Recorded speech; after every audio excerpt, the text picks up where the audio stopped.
Amira, are they complimenting your beauty? Are you blushing? Come back to the stage, my friend. The guys, this is feeding back. This is feeding back, guys. What's going on? I just spoke on this mic and it wasn't feeding back. So what's changed? You can hear the feedback now. The same mic I was using just now. Has something changed?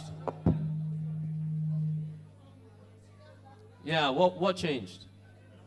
Something changed about Morris. You just did something now. The thing was there, then it's not there again. Something must have happened.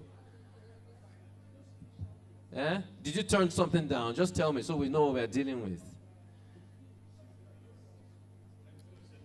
You spoke to the thing and it just worked. It's your words that changed it.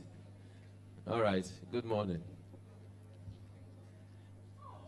All right. Okay. So because we want to avoid as much feedback as possible, is that happening again? Okay. No.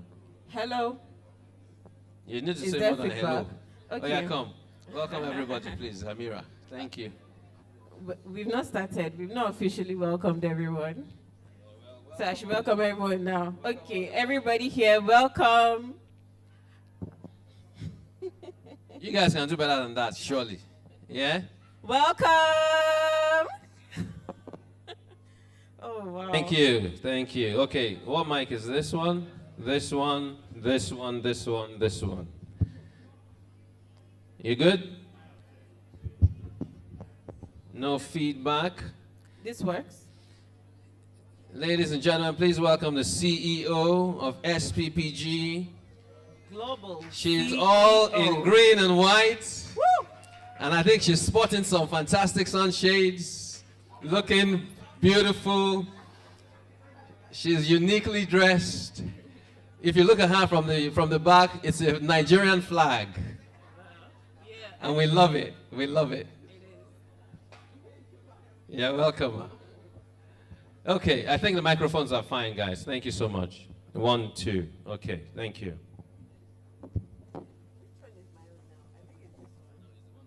Hello.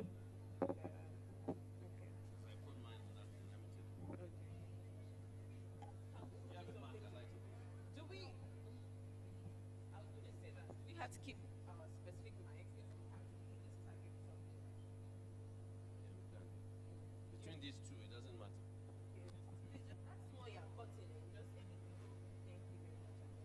Okay, great. 1, 2.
generation of leaders that we are experimenting with through the Public Leadership Laboratory Initiative.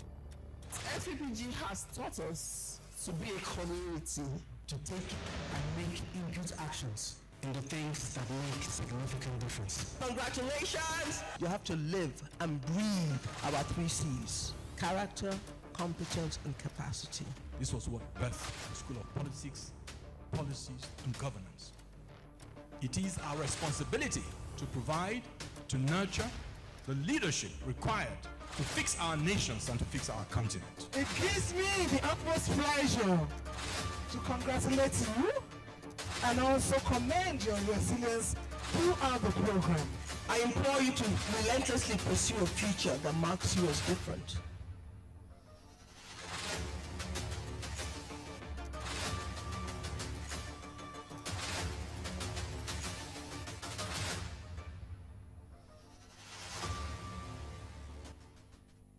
I celebrate you as you embark on a new journey that can either set you apart or conform you to the old. It announces that a person with the 3 C's has emerged: character, competence, and capacity.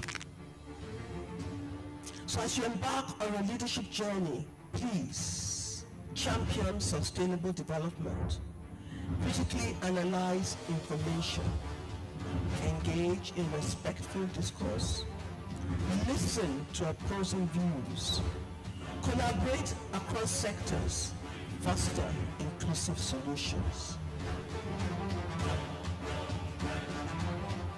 Your certificate carries such powerful symbolism. SPPG is not for the faint-hearted. It certifies you as unconventional. It marks you as a disruptor. Continent of Africa, there is a mandate upon us to speak, to act when we need to act.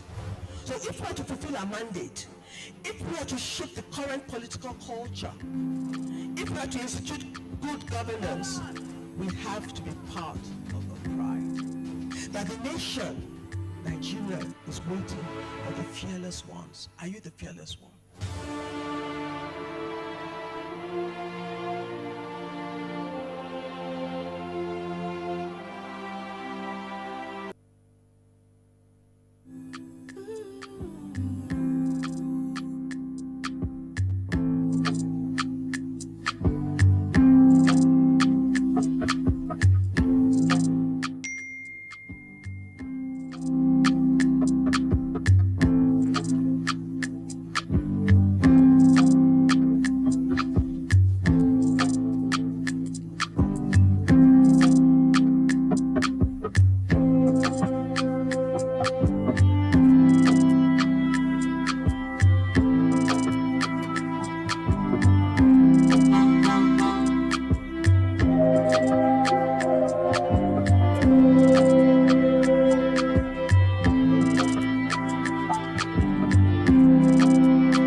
Ladies and gentlemen, please appreciate Temilayo Abodurian. Temilayo, are you good? You comfortable? You want to change? Is it an alto? Okay. She's switching to alto. Okay, cool. Thank you.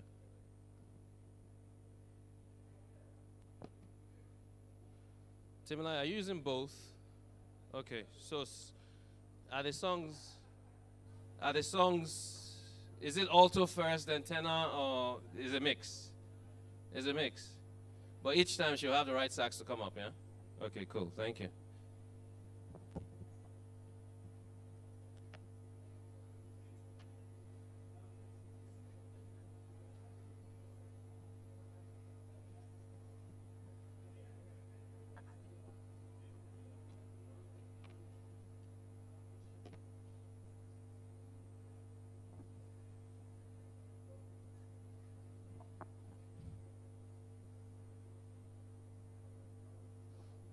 Ladies and gentlemen, we're exactly 9:30, T minus 30 minutes.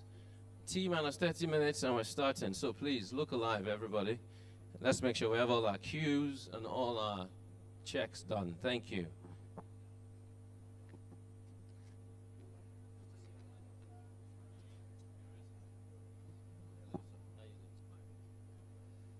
So where will you place the sax when you're not playing? Is he here or on stage? So each one will swap.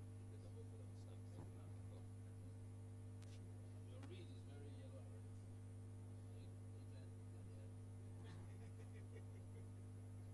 How you doing? I said, how you doing? Good to see you.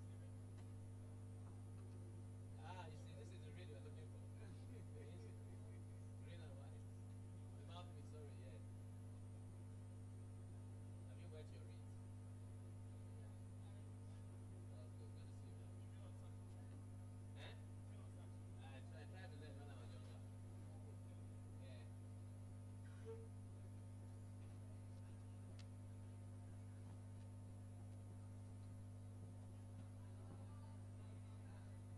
Amira, are you good? Sorry, when you're standing behind those lights, I can't see anything. Yeah, have they got it? They've downloaded it already. Right, Century, if you have it, can we just test it? You got it? Okay. 3, 2, 1, play. If you've got it. Let's just check. Mr. A, sorry, just give us a sec. Mr. Aboduri, just give us 1 sec before we do this next check. Yeah, 1 sec. You guys got it? Play, please. I was built to be the best, number one and nothing I think she's probably looking for the chorus part. Lead me to my stand up for the Okay, we're good. champion. We're good. That's it. That's it. You I got it. have waited, so stand up. How do you get to that part? Is that the beginning? I don't know how it goes. 5 seconds. 55. 25. Okay, play from 20, please. Let me see. Play from 20. I know I can count on me, so stand up. Century, would that work like that, do you think? Okay, cool. I'll go with Centuries. That's what we'll do, guys. We just need to know what is Amira coming downstairs? Is she back?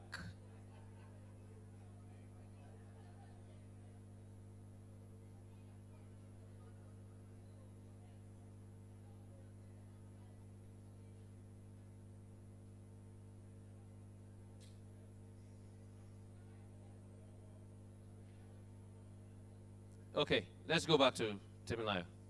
You ready? Cool. 28 minutes, ladies and gentlemen. 28 minutes. Minus 5. Make it 23.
Uzoma, Uzoma, if you're upstairs, they need you downstairs, please. There she is.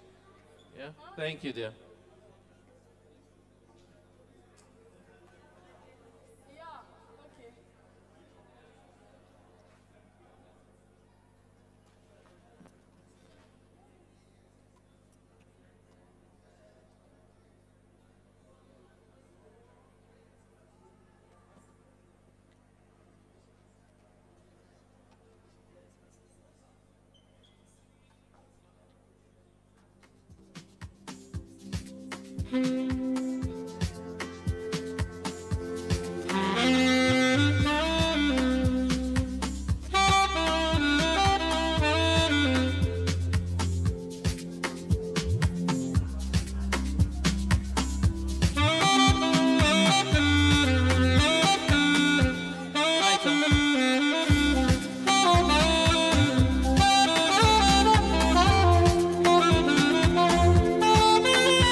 SPPG was the epitome of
politics.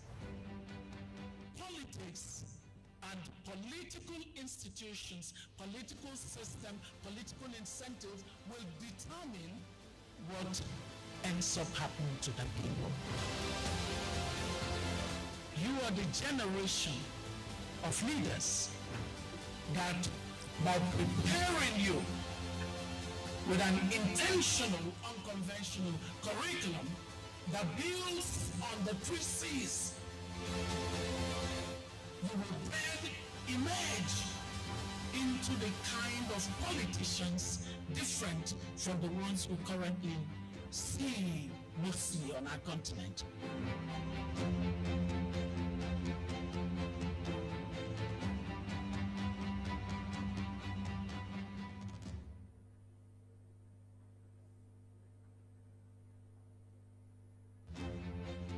For any society that has voted for democracy, you cannot talk about governance without talking about politics. Politics and political institutions, political system, political incentives will determine what ends up happening to the people. You are the generation of leaders that by preparing you with an intentional, unconventional curriculum that builds on the 3 C's, you will then emerge into the kind of politicians different from the ones we currently see mostly on our continent.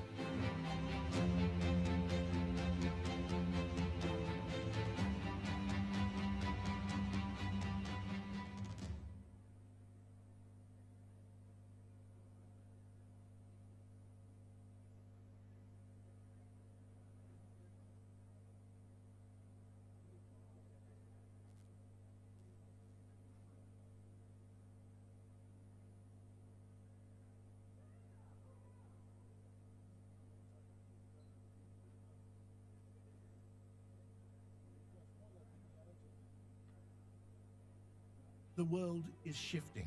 The balance of power, the drivers of progress, and the conversations shaping our future are being rewritten. In this emerging global order, Africa cannot afford to stand on the sidelines or continue on terms set by others. We cannot continue to allow external forces, weak institutions, and leadership without vision to define the trajectory of our continent. We need a new genre of leaders in Africa who are determined to chart Africa's course with integrity, courage, and a deep commitment to the common good. At the School of Politics, Policy and Governance, SPPG, we believe that Africa's future will be secured through the deliberate preparation of leaders who will shape a new 21st century political culture in Africa. Through our bold and unconventional curriculum, enriched by the experience of our world-class faculty, SPPG is equipping leaders who are ready to embrace the challenges of governance and reimagine Africa's role in the world. In light of this, we invite you to the graduation ceremony of the class of 2025, a celebration of leaders who have embraced the responsibility of shaping Nigeria and Africa's future. You will see from their capstone projects a glimpse of what governance, policy, and politics can look like when reimagined by Africans for Africa. Join us at the Shehu Musa Yaradua Center on October 4th, 2025, as we celebrate the transformational journey of the class of 2025 under the theme, Embracing and Preparing Leaders of a New Global Order, where Africa builds on its own terms. See you there.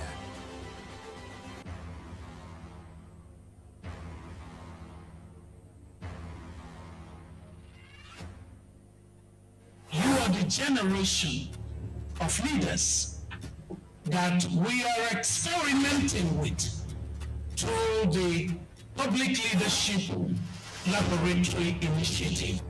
SPPG has taught us to be a community, to take and make immediate actions in the things that make significant difference. Congratulations! You have to live and breathe our 3 C's: character, competence, and capacity. This was what birthed the School of Politics, Policies, and Governance. It is our responsibility to provide, to nurture the leadership required to fix our nations and to fix our continent. It gives me the utmost pleasure to congratulate you and also commend your resilience throughout the program. I implore you to relentlessly pursue a future that marks you as different.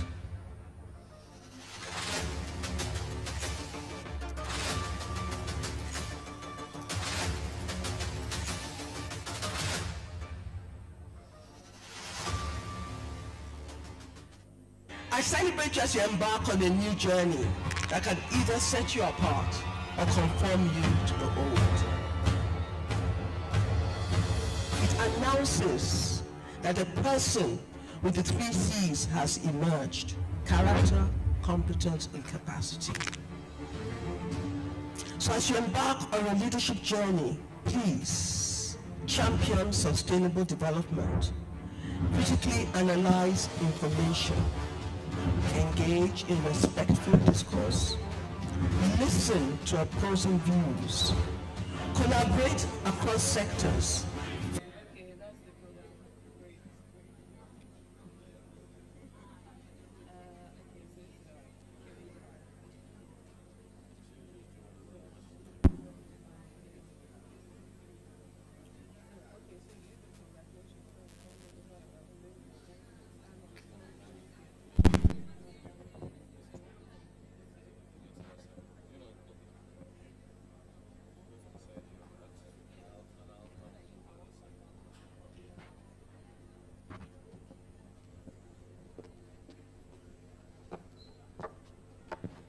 This is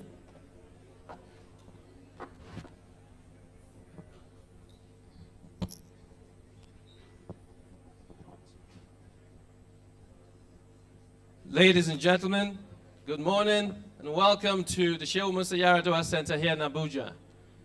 welcome class of 2025. Congratulations, class of 2025! Woo! Ladies and gentlemen, stand up for the champions! For the champion, stand up, stand up. Class of 2025, I'm not going to stress you guys, but 2024 made more noise than that. Yeah? 2024 made more noise than that. Stand up, stand up, stand up, for the champion. If you guys are champions, stand up and make some noise, 2025! They need to hear you in Gambia. They need to hear you in Senegal. They need to hear you in Burkina Faso. They need to hear you in Ghana. They need to hear you in Kenya. Vision, can't you see? I'm on the move, make way for me. Stand up, for the champions, for the champions. Stand up, stand up, stand up, for the champions, for the champions. Stand up, for the champions, for the champions. Stand up, Stand up. Woo! I can see the chair standing up. Citizens, leaders, disruptors, champions. You came, you saw, you conquered. And today, you are graduating. A round of applause for yourselves. Okay, so, Recording in progress. ladies and gentlemen, it is a pleasure to welcome you officially to the 2025. This is the 5th graduation of the School of Politics, Policy, and Governance, SPPG. Progress. I am proudly sporting my SPPG badge. So, okay, name. So first of all, ladies and gentlemen, please, I'll let my lovely co-host introduce herself. This is... My name is Amira Hassan from the class of 2024. And my name is Ayobami Akinyode Olunayo from the Pioneer class of 2021. And between us, we have the oldest class and the youngest class. But Not anymore. We have new babies in the house. Let's appreciate 2025. Fantastic. Okay, so ladies and gentlemen, we are going to begin today officially in the appropriate way. So can I ask you to please come to attention? Thank you. Chest out. I can't see chest out. Chest. I'm going to be picking on you, Uncle Frank. Chest out as we take the national anthem. And to do that, I'm going to invite a lovely lady, amazing young lady who has been on this journey. 1 second, gentlemen. Who has been on this journey with us for quite a while now. And you're going to enjoy a lot of music from her. Please welcome on the saxophone, Miss Temilayo Abodiri as she comes up. Make some noise!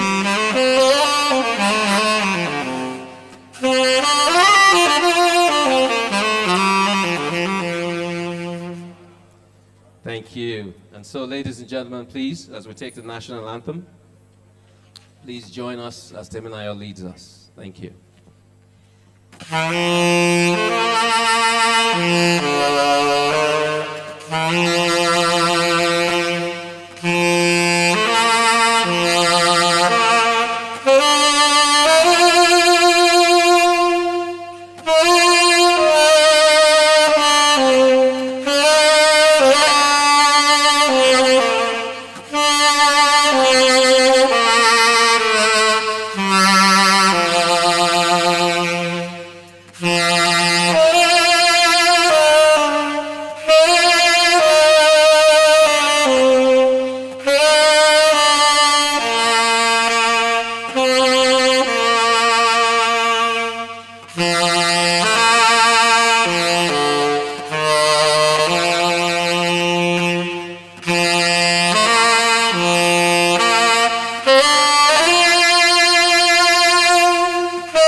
Thank you very much, Temilayo, as we celebrate the nation that we all stand in at this precise moment. And so, ladies and gentlemen, we're going to go on by asking for you all to kindly join as we take the national prayer. And the technical team will help us with that. Thank you.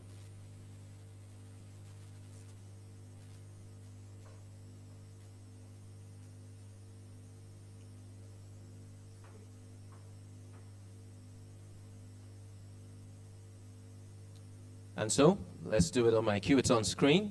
So we'll take it together on my cue in 3, 2, 1, go. O God of all creation, grant this our one request. Help us to build a nation where no man is oppressed. And so with peace and plenty, Nigeria may be blessed. Amen. Ladies and gentlemen, welcome to the graduation of the class of 2025 of the School of Politics, Policy, and Governance. Can I ask you to take a moment and look to someone to your right or to your left and welcome them warmly, say hi to them, and then please take your seats. If you are standing next to the CEO, you should be looking to your rear. If you are standing next to the chair, you should be looking to your rear.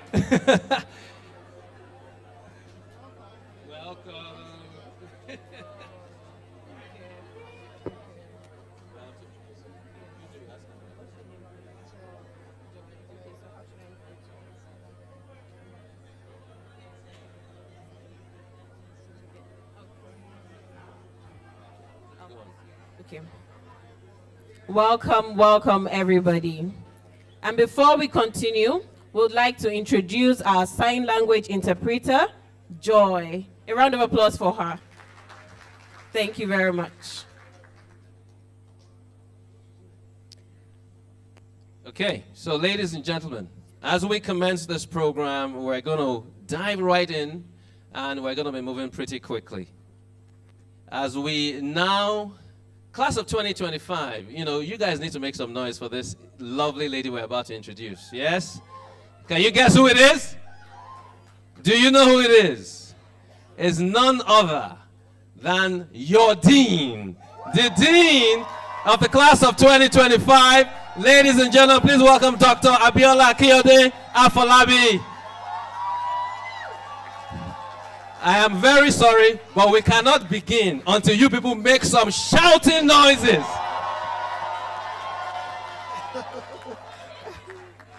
Thank you very much, MC. Class of 2025, are you ready? Are you ready? Congratulations, congratulations, big one. Greetings. The founder, with due respect. Daddy, with due respect. The chair, Fixed Politics. Honorable ladies and gentlemen. Warm greetings. Graduating class of 2025. Cherished families that are here. Good friends.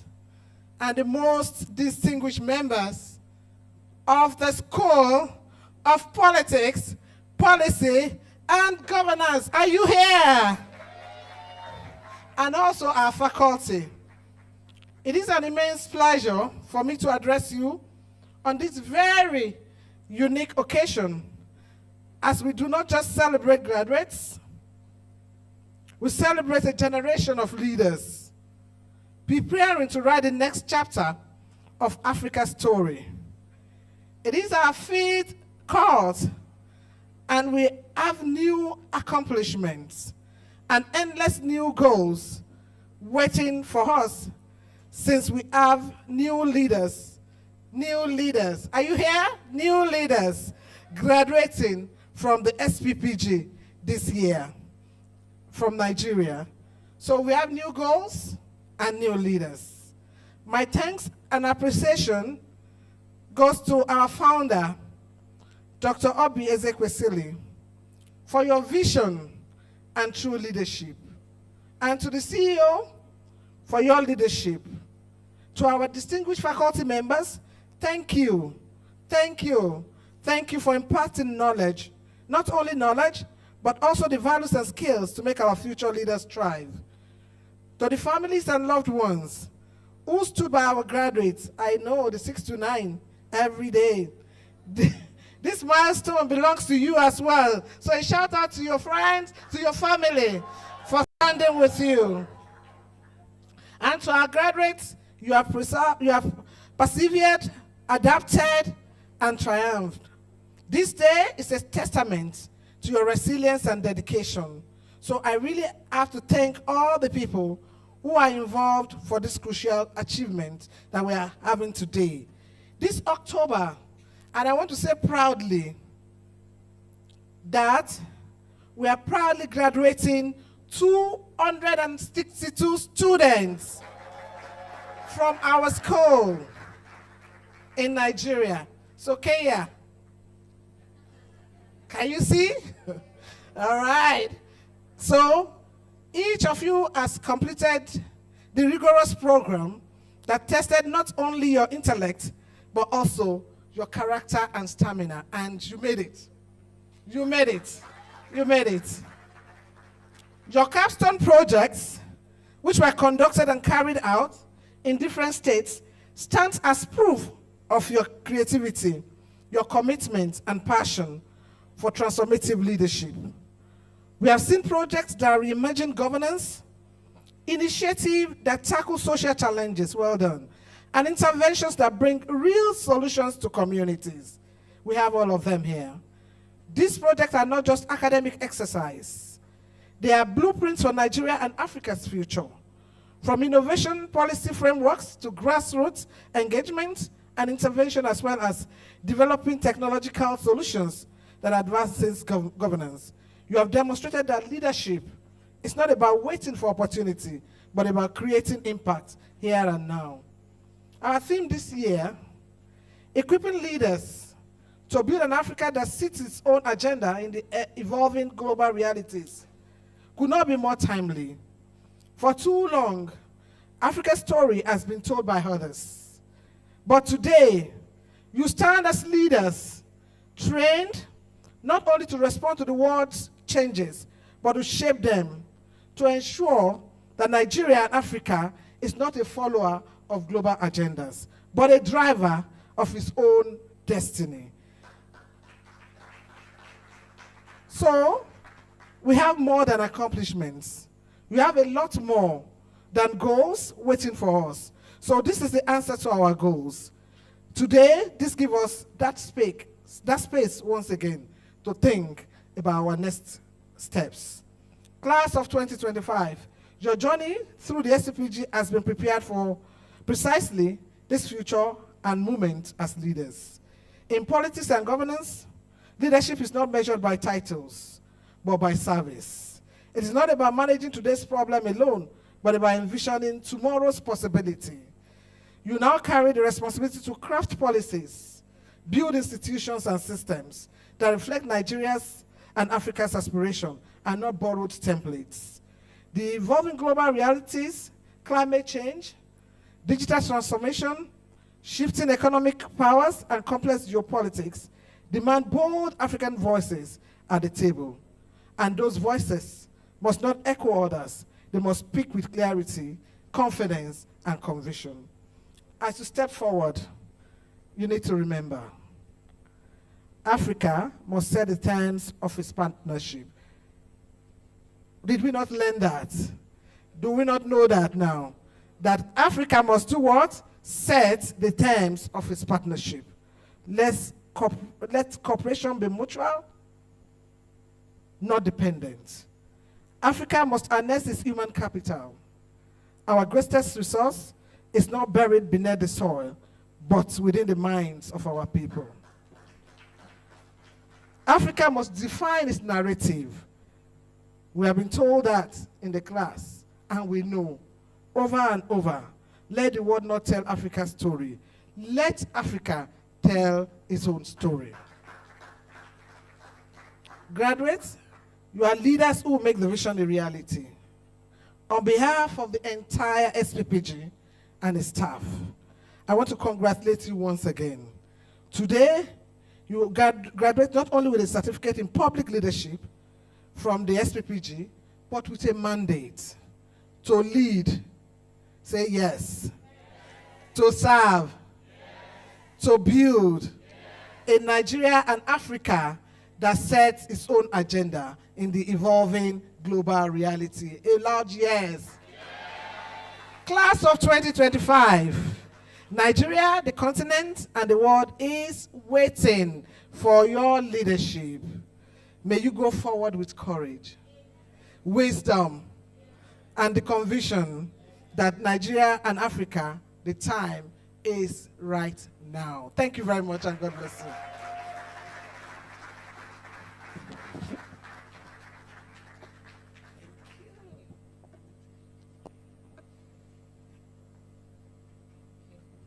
A round of applause for your dean. Woo! And congratulations, Ma. She's graduating her second class today, so a round of applause for her. Welcome. Okay. Okay, ladies and gentlemen.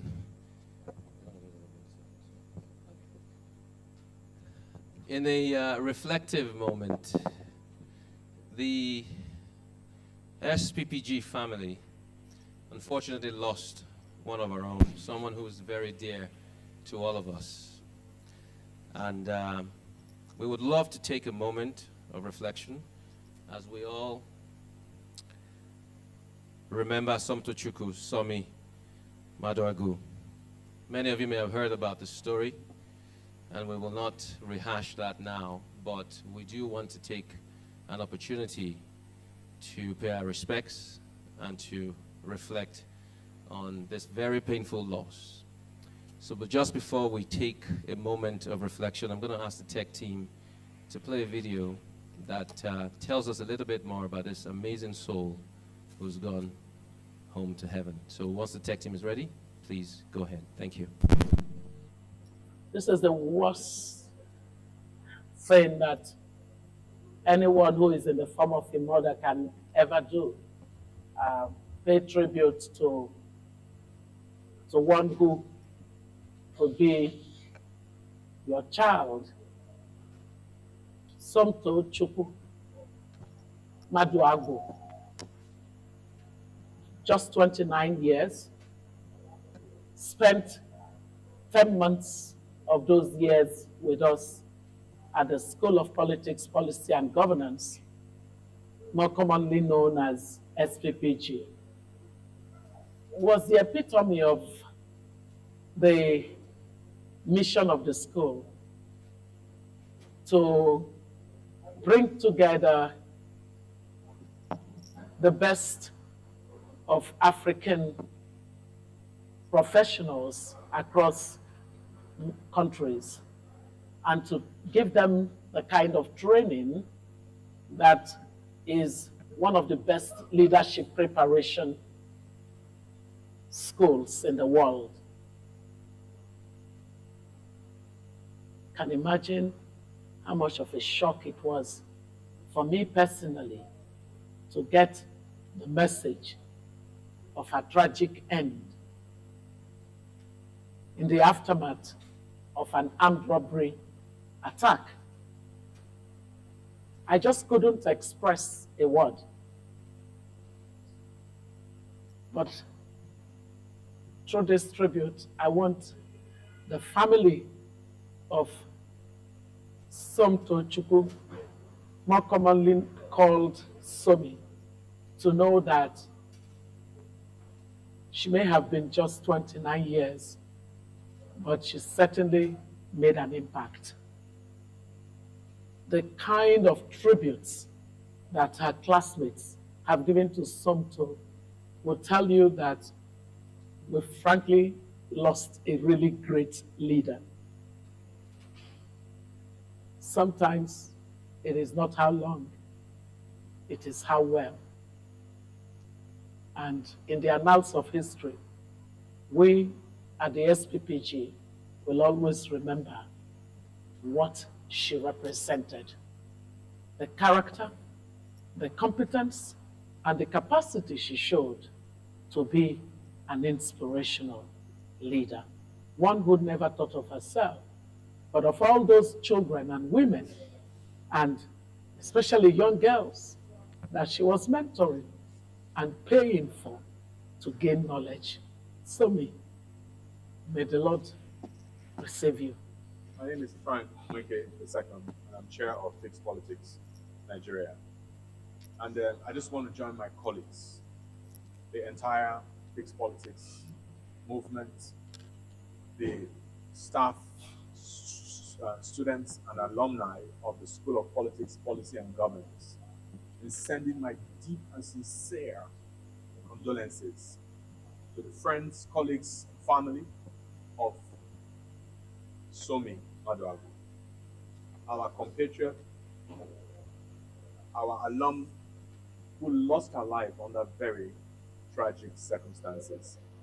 There are no words that are enough to really share the depth of sadness that I feel. But we hope that as Christians, we will take solace, just as the Bible says. Because even though Somi is not here today, we are prayerfully confident that we would meet again. Please, to her dear family, I extend my sincere condolences, our sincere condolences, on behalf of the entire movement, students and staff of Fixed Politics and the School of Politics, Policy and Governance. Thank you. This is such a difficult video to make, a difficult tribute. Our dear Somi, a painful death, a difficult death to come to terms with. She was one of our distinguished students of the School of Politics, Policy and Governance. She had a bright future. She imbibed greatness. Only a week ago, well, 10 days ago, she said, "Can I please cover the SPPG Class of 2025 graduation ceremony?" That she felt that she wanted to elevate SPPG to another level, and that we should set up a newsroom that she would coordinate and manage. We had no idea that she would not be here with us today. So on behalf of the entire senior leadership team, on behalf of the graduating students, on behalf of the school, on behalf of the SCPG Public Leaders Network, we extend our sincere and deepest condolence to Somi's family, her parents, her siblings, her co-workers, her loved ones. Nigeria has lost a jewel, has lost a treasure. And I strongly believe that we should not let this go. I believe that we need to take action and that we need to understand what happened. I can just express grief, but this grief must count. This grief must have impact. This grief must make a difference. And I just want to see the health sector transformed as a result of Somi's death. Let that be the seed that ignites something significant, something powerful, and something great. So Somi, we salute you and we bless you. Having today's program without Sonto being here, it's so heartbreaking.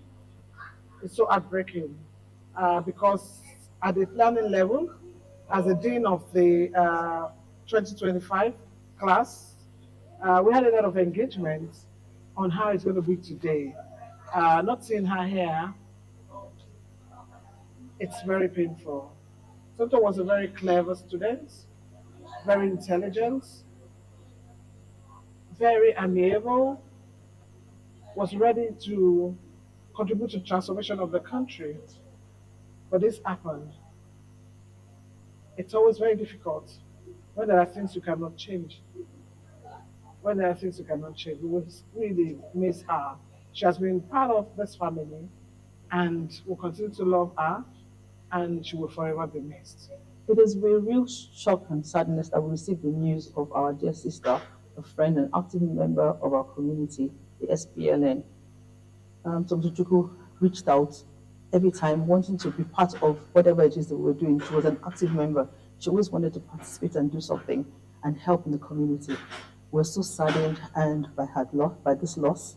And we just want to just pray at this time that the Lord God will comfort her family, comfort us in the SPLN, SPPG as a family as a whole, and grant her eternal rest.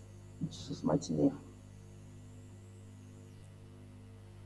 Somto Chukwu Christabel Maduagu, fondly called Somi, a student of the SPPG class of 2024, an anchor on a Rise TV station, and an active member of the SPLN, will be greatly missed.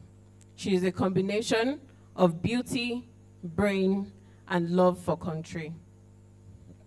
And so, ladies and gentlemen, can I ask you to please applaud just for a second? As at the same time, if I can ask you to please rise. Let's just appreciate and applaud this amazing general who is going to be home. Let's put our hands together just for a second and appreciate.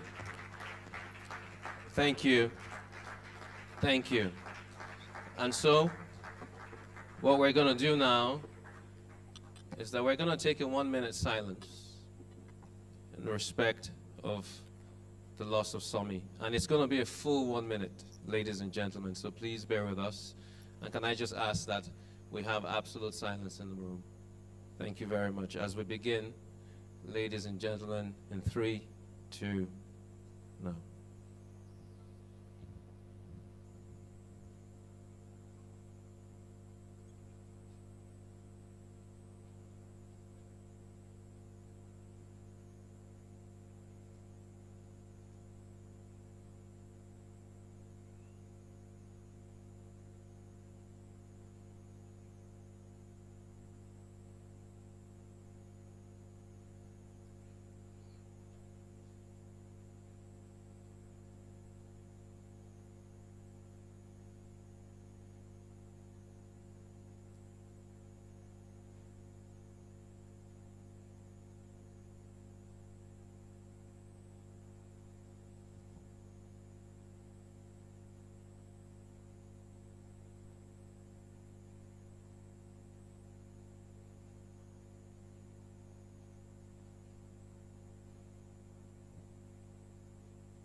May the soul of the dearly departed rest in peace.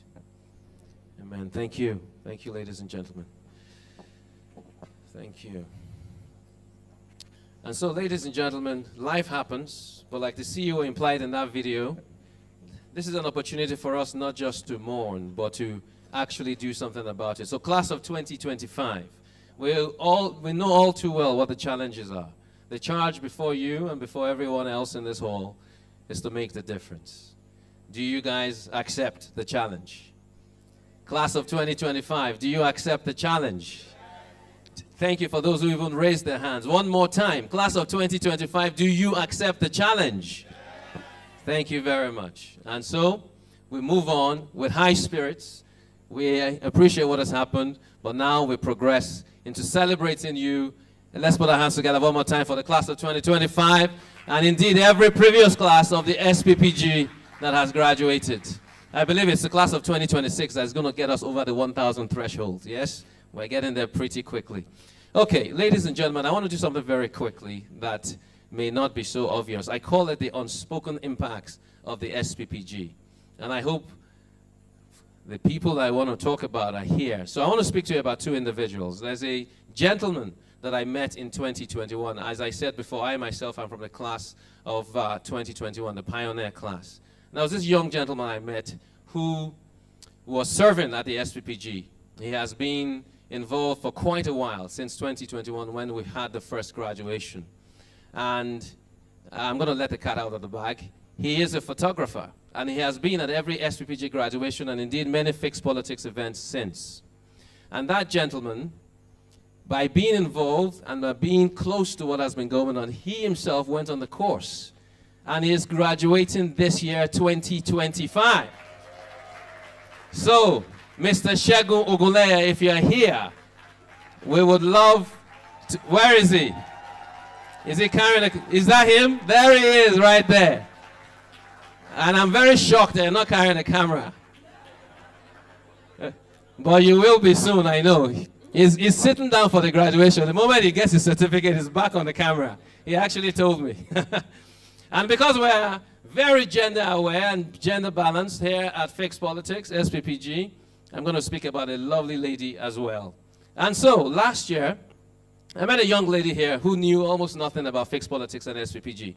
But she came for the Africa conference last year. And she was immersely involved. She was really excited about what she heard and what she knew could happen as a result of this movement. And immediately, she applied for the SPPG, and no surprise to me, she got in because she's an amazing lady, extremely intelligent, head on her shoulders, really tightly screwed together. And so she got in, and she also is graduating today. Haven't joined this journey just barely a year ago. So, Dolapo Obafumi, if you're here, where are you? I hope she's here. There she is! All decked out in green. So you guys are the, what I call the unspoken impact of the SPPG. People who've come alongside, understood, seen, and joined the journey just by being around what has been going on. And look at you today, you're graduating. So, and everybody else, in 2025, we appreciate you because I know you all have similar stories. So please, one more time, let's appreciate everyone who's graduating today from the class of 2025. And so we're going to move on now to one of the moments you've all been waiting for. But we're going to keep you in suspense for just for a little bit longer, but we are going to do this part first. So can I ask you to please welcome the Dean of the class of 2025, Dr. Abiola Kiyode Afolabi, as she comes back, the CEO of SPPG Africa, the CEO of SPPG Africa, and the founder of Fixed Politics and SPPG, Dr. Obi, as they come up, as we are going to present the certificates of the online participants of the 2025 class. So ladies and gentlemen, please let's welcome them as they come. Thank you. And the Dean is going to help us with a roll call.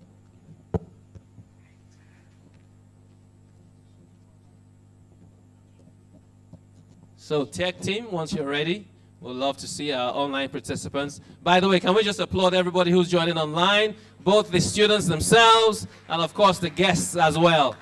Thank you. Thank you. So over to you guys. Thank you when you're ready, and we'll do the roll call. Thank you.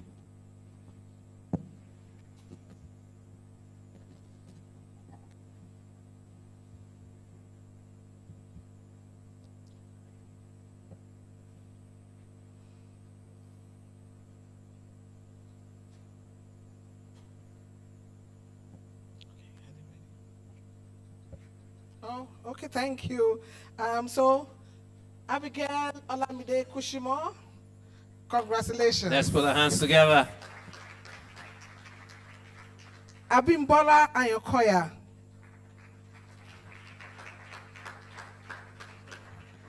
Abiodun Kolade.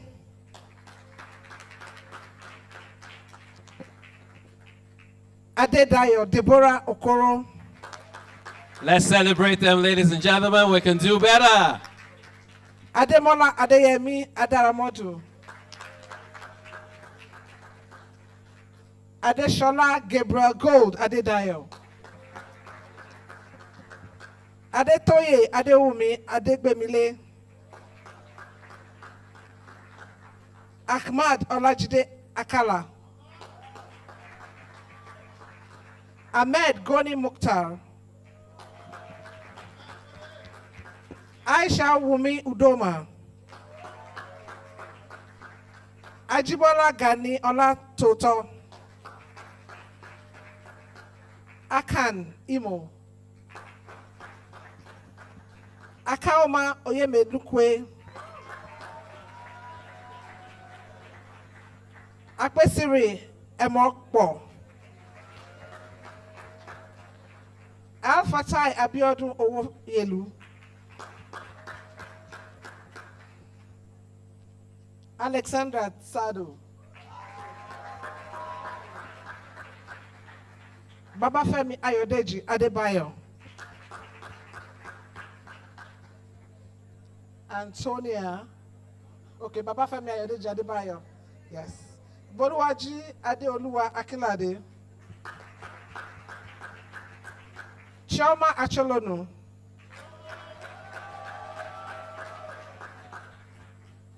Shizam Mbamalu.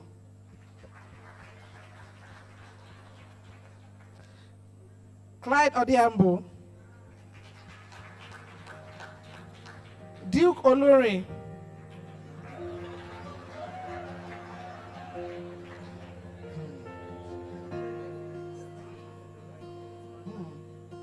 I think because Duke is here.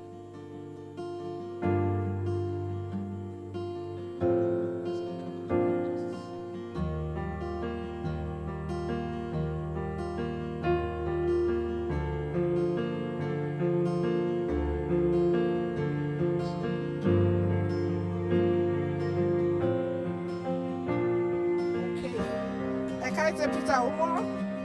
Ekama Aya Nachi. Eli Jegu Bara Gamaliel. Elizabeth Ichoma Obode. Elizabeth Oniduni Adebanjo.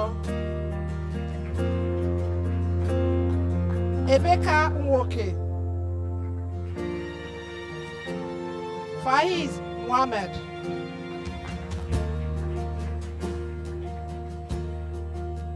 Folorunsho Deji Abel.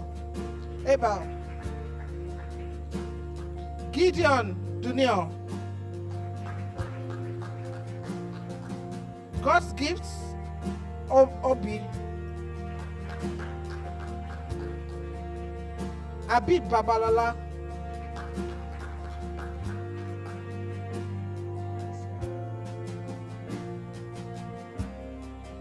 Henry Chubuzo Bafelo. Henry.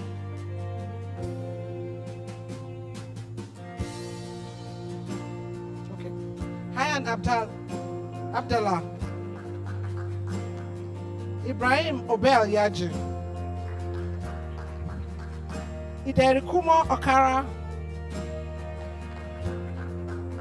Idowu Okara Ejeri. Ifemide Living Fund. Ife Oluwayinda Mola Oyatoko.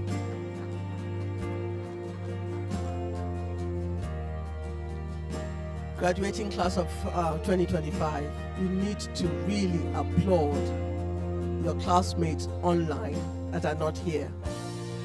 So the next few names, let them know that you love, you care, and you miss their presence here. Can you do that?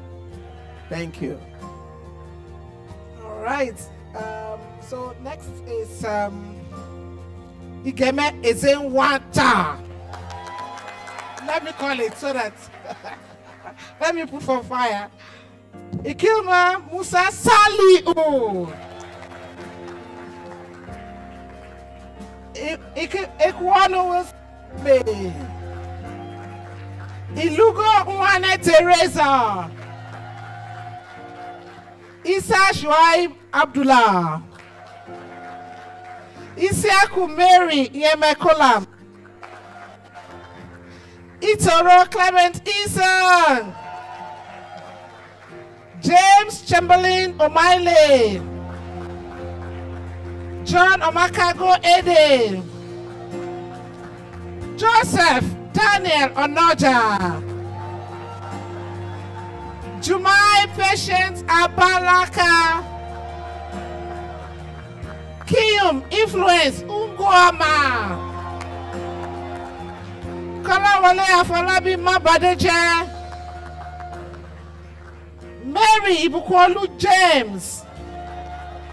Mayowa Albert Balogun. Michael Obanewo. Moronkumbi Adenike Oshinoike. Munir Taiwo Oduaye. Nachuya Silas Abango. Nkechi Rosemary Emmanuel Layode. Norma Ogbodu. Obianuju Lilian Ipegbuna. Ogenovo Ogbo. Oladipo Aina. Oladipo Oluwatosingbele. Olamide Lawal. Olashinle Muti Abanire. Olawale Shako Amusa. Olubukola Mary Amagemo. Olufemi Phillips Olarinde. Olufemi Samuel Oni. Olufalake Olomojobi. Olukemi Oluwaseun Ogunṣaki. Olumide Tolulope Obe. Oluwakomiye Febe Ikpinlaye. Oluwafemi Ojo. Oluwasorefumi Bola Saliu. Oluwatosin Temitope Ogungbade. Oluwatosin Victoria Ogunṣuada. Oluwatoyin Taiwo Banjo. Oluwalekunle Jayoba. Omotayo Omoṣeke Okewumi. Onanuju Silva Okwara Goma. Onyeka Mary Odiego.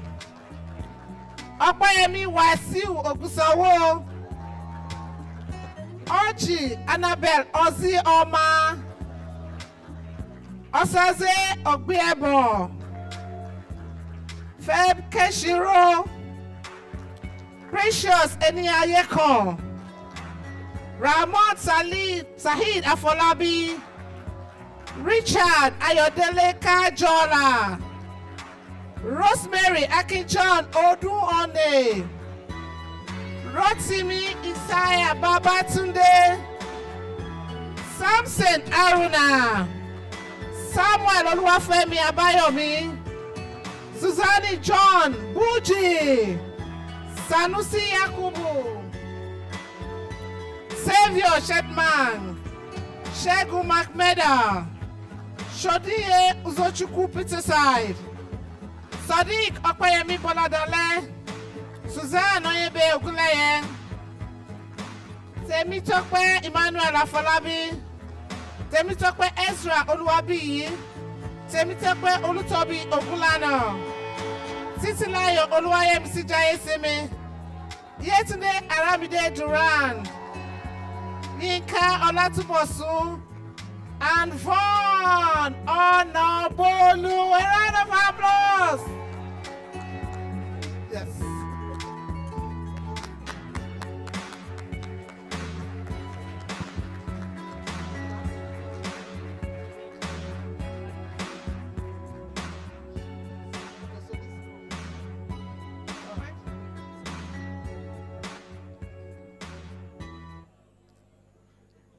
We receive all of the names into the roll call of graduates of the SPPG. And immediately they are known as the unconventionals. You should be making more noise for people who have become the unconventionals. Welcome. Ladies and gentlemen, please appreciate so far the class of 2025 who have been inducted into the roll call of the SPPG as we send off our dean, our CEO, and the founder of Fakes Politics. You guys can do much better than that. Thank you. As I said yesterday, some good things come in threes. I have to do an exam. Okay, so ladies and gentlemen, we are going to move on by inviting a little bit of fun back into the room, okay?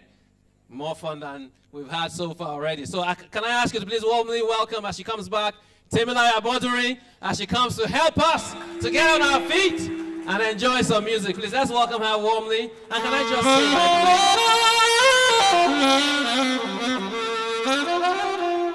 Thank you, Temilayo. But I wanted to do something which is appropriate that we do.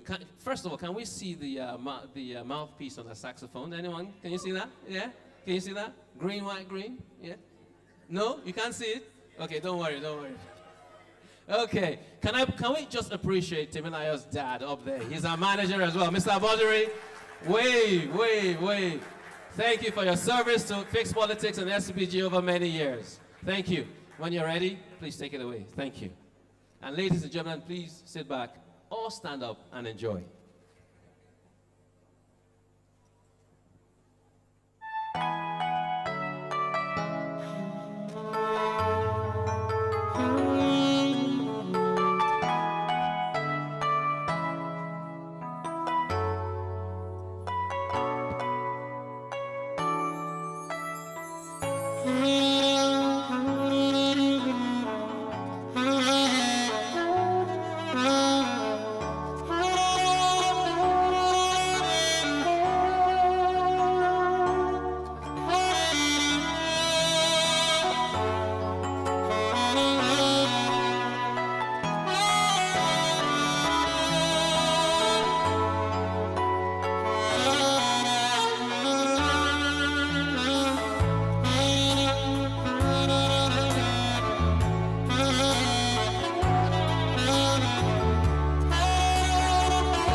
Ladies and gentlemen, Temilaya Boduri, let's appreciate her. Thank you so much, Temilaya. Don't go too far because I think we're going to need you back. Everyone, please take your seats, ladies and gentlemen. Okay. And so, ladies and gentlemen, we're going to move on very quickly because there are many things that we have to do today. So can I ask you, please, to welcome someone who's extremely special to the class of 2025, I'm sure. Can we welcome the CEO of the SPPG, Madam Alero Ayida Otobo, SPPG Africa. She comes up to give her address.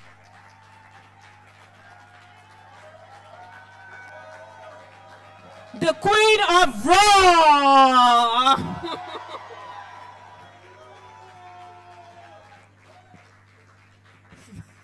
Thank you very much. I cannot but laugh. Thank you so much. Wow, wow, wow, wow. Every year we do this, I'm left almost speechless. A dream that has become a movement. We're not playing. This is serious. And it's such an honor and a privilege to serve this vision. Fixed Politics, Unconventional School of Politics, Policy and Governance.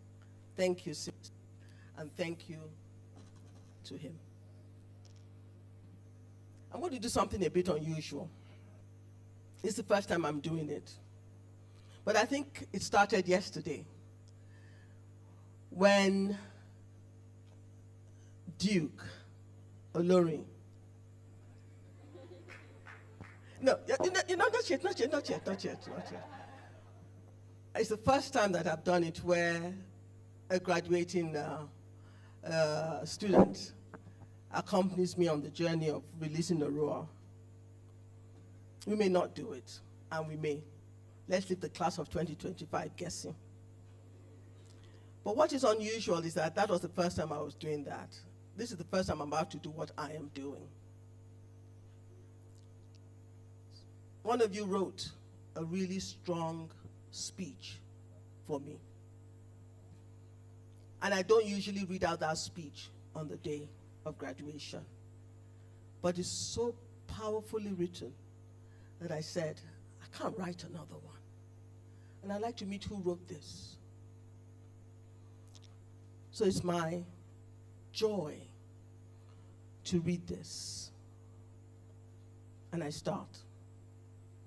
Every graduating class leaves its own story in the SPPG journey. Yours, class of 2025, will be remembered as the class that carried hope through turbulence, that held steady in the face of uncertainty, and that turned questions into commitments.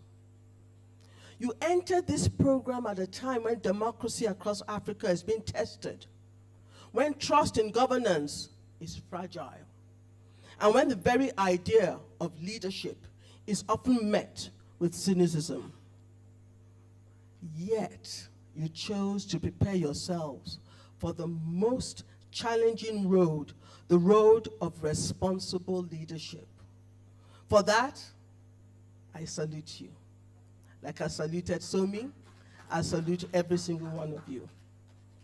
This year, you engaged in complex conversations about power and its limits, about democracy and its fragility, and about governance and its possibilities. You wrestled with ideas, you challenged or debated the solutions, and you built a community that mirrors the Africa we are striving for. And what is that Africa we're striving for? One, diversity, to be vibrant, courageous, and unafraid. Time and time again, we have heard that what holds many citizens back from doing anything, for taking bad governance, is fear. And class of 2025, today, I declare that you are all fearless. Fearlessness has to be one of your hallmarks. And if you remain fearless, you're going to begin the journey of a lifetime of public service. Your time here has shown that policy is not theory.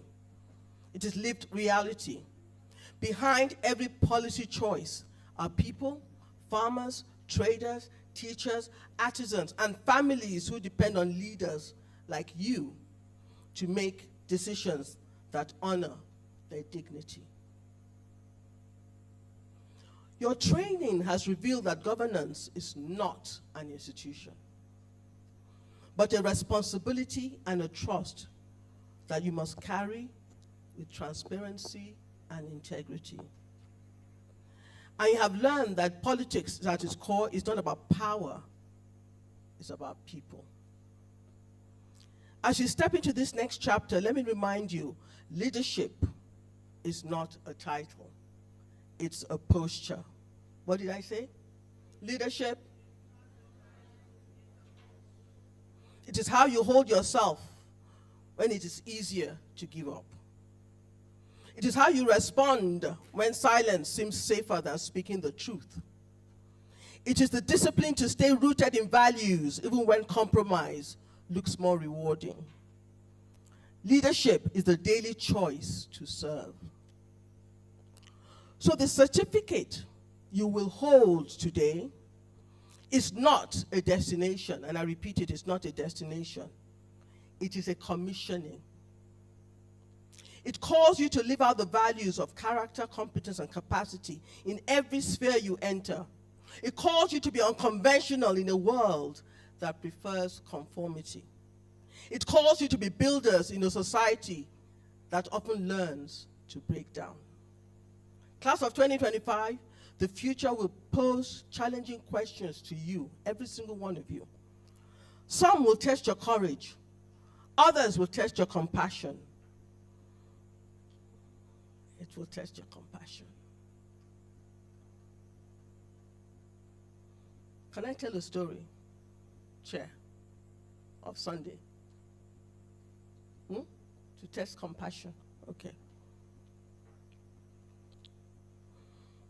On Sunday, this Sunday that just went past, I was heading to church. And as I drove, I saw a man seated by the roadside in the most filthiest of clothes. Dirty, so dirty that you couldn't actually see his skin.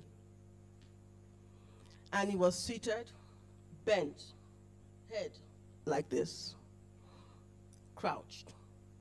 As I drove past, heading, not wanting to be late, I turned the corner and I got this sense that, are you going to ignore that man? And I thought, I'll be late. And it was more important to pay attention to the man. So I told my driver to make a U-turn. I went back. And as we went back, we stopped and I gave him some money. Immediately he got up, straight. His face, tears, mucus, he'd been weeping. And I looked at him and I said, that is a human being that the nation has failed. 1. 2, his destiny has been truncated. 3, he's leading a hopeless life. As leaders, what are we going to do about the vulnerable, the rejected, those that cannot speak for themselves? The pain was that all I had was to give money, but what he needs is a lifeline to take him out of the pit and put him back on his feet. And as soon as we finished, he actually said thank you to my driver. And my driver said, he's coherent. He's actually normal. He's not mad. Class of 2025, are you ready to take the responsibility for rescuing those that society has failed? That is a lame yes. That is still a lame yes. That is a resounding yes. And it doesn't just happen. You build systems to make it happen. You build structures to make it happen. So the question for you is, what position are you going to occupy? Are you going to ensure that you build systems And what is also important, I met Uzo yesterday. Said something very remarkable. I hope you have got your name right. She said before she came to SPPG, she was not interested in politics. But after going through the program, she's a converted one. She's interested. And why she had to be interested, because, was it Uzo? Are you in the room? Yes, thank you. And she said the difference it has made for her is that right now in her community, they've come in and taken land away from her community. And they're not paying them much compensation beyond 20,000 naira, 100,000 naira. And she's going to fight for the community. So it is time, as I congratulate you once more, I want you to realize that you are now part of a movement of leaders who are unafraid, like Uzo, to stand differently, to serve sacrificially, and to dream audaciously. I love that word. You are now part of a movement, I'm going to repeat it, of leaders who are unafraid to stand differently, to serve sacrificially, and to dream audaciously. So the world is waiting for you. Arise and build. And as you arise and build, this is what I'm going to add. There are 5 qualities I want to live with you. And in the next 15 years, these qualities need to still be branded on you as the class of 2025. The first is passion. The word actually speaks pride. I need you to be proud SPPG graduates. You're part of the School of Politics, Policy and Governance, Public Leaders Network. You have to be driven by passion, P for passion. The next word is key. If you don't have this, you're not going to get there. You will not get to the finish line. For those of you that are here, you remember that, that's one of my favorite phrases, get to the finish line. Resilience, R for resilience. Uncompromising resilience. I for integrity. Not one graduate, after you have been through these 10 months, must you compromise your integrity. And we've said it and we'll repeat it. You do anything uncompromising, we will take back our certificate and disown you. D for dignity. We are raising a dignified people. And we've talked a lot about dignity. And then E is what I love, exceptional service. Exceptional service to your family, exceptional service to your community, exceptional service to your sphere of influence, and exceptional service to your nation. May the people that Nigeria has been waiting for emerge because they said yes to the SPPG. Welcome to your future as custodians of the future. Welcome to the impact and the difference you're going to make. Welcome to a life of boldness and courage. Welcome to a life of resilience. Welcome to a life that refuses to compromise. And welcome to a life of compassion, ready to rescue those that are vulnerable and that need your voice. Voice to the voiceless. Thank you. God bless you all. Have a great year.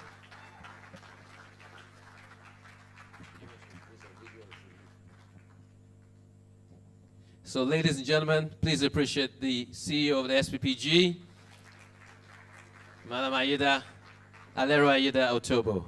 Thank you so much. And so, ladies and gentlemen, the tech team, if you're ready, we're going to take the SPPG video documentary, just to give you a little bit of a story in video form about the journey of the SPPG. Thank you. So, ladies and gentlemen, can I ask you to please focus your attention onto the screens? Thank you.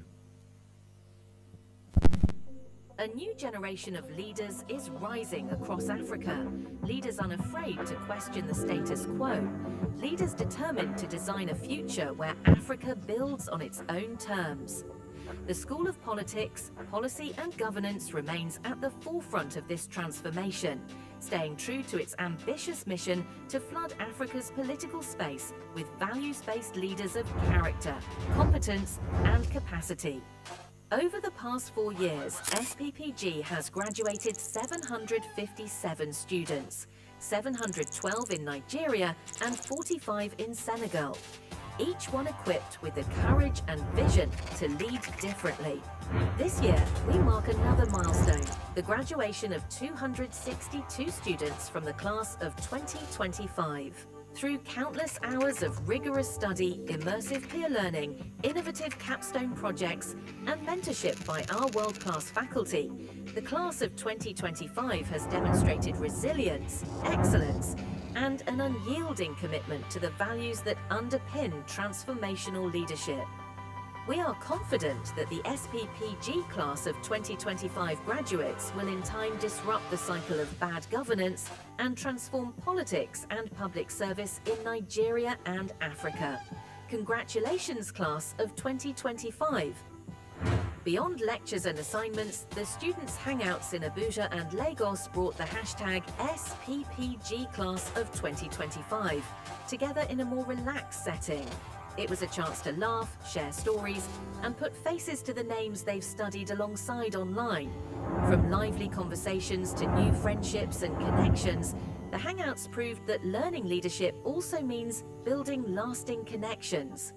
More than just social gatherings, these moments reminded us that leadership is a journey best taken with a community of like minds. What began as a bold Nigerian experiment has now become a continental movement. In Senegal, 2025 is especially historic. We proudly celebrate the graduation of the pioneer class of SPPG Senegal. 45 well-rounded leaders who have shown remarkable dedication through countless hours of virtual learning, peer-to-peer exchanges, innovative capstone projects, and community initiatives. We are confident that the emergence of this new class of leaders will elevate the quality of leadership in Senegal, and that Senegal will be better for it. Congratulations, SPPG Senegal. In August 2025, SPPG Kenya welcomed its pioneer class of 115 students, setting the stage for a new era of leadership transformation in East Africa. With the support of Schmidt Futures, we worked closely with local stakeholders and partners to design a curriculum uniquely tailored to Kenya's governance realities and developmental priorities. And this is only the beginning.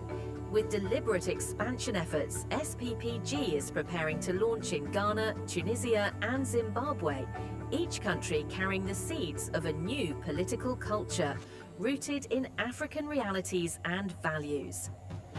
On May 24, 2025, SPPG convened the Big Ideas platform in partnership with the Shehu Musa Yar'Adua Foundation. The theme, Brain Health and Mental Well-Being, reminded us that no nation can thrive without healthy minds. Emma Skye, director of the Yale International Leadership Center and our keynote speaker, challenged Africa's leaders to see mental health as foundational to development, declaring, "Healthy minds build healthy societies." Chini and Chuba Ezekwesili, co-creators of Akanka, introduced the nature framework of intention, a call to slow down, give gratitude, and take responsibility as pathways to emotional resilience. Anikiade Funka Treasure, Akin Toy, journalist and executive director of Illuminate Development Network, highlighted the power of storytelling to destigmatize menstruation and spotlight women's health. And in a stirring Village Square conversation, thought leaders such as Professor Muhammad Raji Mahmood, Priscilla Usio Baifo, and Apollo Kamiri connected science, education, and community responsibility to the broader mission of building a resilient Africa. The Big Ideas platform continues to be a marketplace of transformative thinking, where Africa's brightest minds reimagine solutions for our continent's future. The SPPG Graduate Community, the Public Leaders Network. This year, SPPG reimagined the transition from learning to active leadership engagement with the launch of the SPPG Public Leaders Network, an exclusive lifelong community of SPPG graduates. The SPLN was inaugurated in May 2025 with a leadership workshop in partnership with Yale University's International Leadership Center, featuring Dr. Emma Skye and Yuval Ben David. By August 21st, 2025, the SPLN hosted its global launch, headlined by world-renowned economist Professor Jeffrey Sachs, a distinguished honorary member of SPPG's global faculty. Today, the SPLN is 757 members strong, with graduates already shaping governance and leadership across sectors. We have a total of 19 graduates in Nigeria currently appointed into public offices. In Senegal, a graduate of the SPPG Senegal pioneer CLEAS, Alassane Diallo was appointed Administrative and Financial Director of the Ministry of Health in Senegal. Some have run for office like Babajide Benson, who contested for council chairman in Surulere, Lagos. Our graduates excel across sectors. They are being appointed, recognized and trusted with responsibilities that are reshaping Africa's governance landscape. Oyindamola Olugbile made the shortlist for the Nigerian Prize for Literature. Paulinar Bolatito Ogunle and Obinna Gabriel won the President's NYSC Honours Award for Outstanding Community Service. Paul Amatri Abbey was named Distinguished Toastmaster. Oyebolaji Fadase was appointed Director of Politics and Governance for the PFN Lagos State Chapter. Dr. Boluwaji Onabolu leads as ECOWA's Sub-Regional Chair on Water Resources, and Opeyemi Babajide, who serves on the AI Council in Montgomery County, USA. This is the face of the new Africa. As we celebrate the class of 2025 and the emergence of disruptive leaders, we are grateful to our partners, faculty, volunteers and team that have enabled us to achieve significant milestones this year.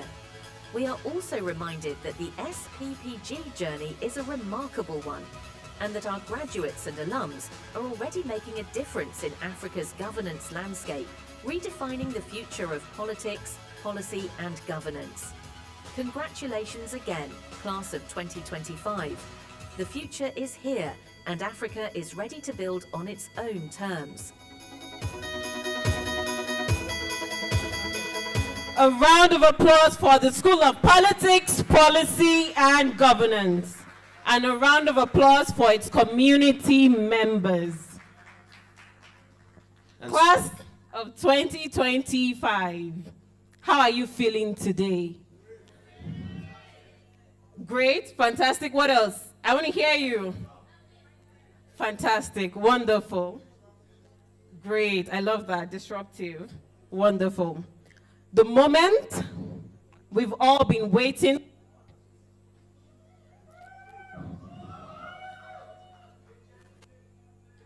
That's an appropriate cue. The moment we've all been waiting for. You put in the work, you showed up, you attended classes 4 times a week, 3 hours, your capstone projects, your COPs, you showed up, and the impact is in your mind, your heart, and will never be taken away from you. But as a symbol of the effort you have put into the School of Politics, Policy, and Governance, into your leadership journey, you will now be receiving your certificates to mark your achievements.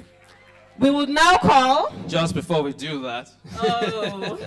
we're going to hold you a little bit more suspense just before we do that. Ladies and Okay. gentlemen, just 1 second. So, before we do that, there's some important words that you have to hear. And so, you have already heard from the CEO of the SPPG. However, I'd love to bring her back as she comes to introduce the founder, who's going to say a few words to you, and then you shall receive your certificate. So, please, the CEO of SPPG Africa. She is also the founder of Incubator Africa and author of Reformers Arise, a transformation strategist and nation builder with extensive experience in sector-wide reforms across Africa. She is dedicated to equipping reformers and transforming individuals and institutions to drive positive change on the continent. You have heard her already. Please welcome again, Madam Alero Aida Otobo. Welcome, ma.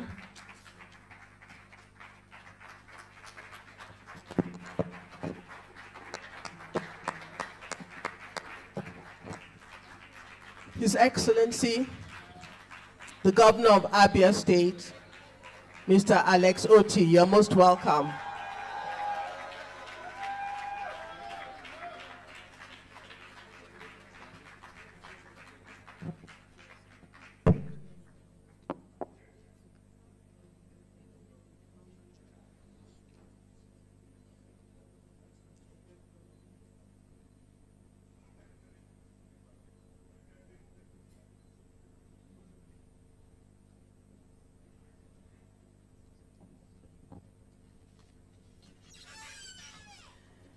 It is now my pleasure to introduce the one, the original, phenomenal. You asked me to, oh, so we're on television. Founder of the Fixed Politics Initiative, the School of Politics, Policy and Governance, and Human Capital Africa, former Vice President of the World Bank Africa Region, co-founder of Transparency International, Senior Economic Advisor at Africa Economic Development Policy, Fixed Politics founder!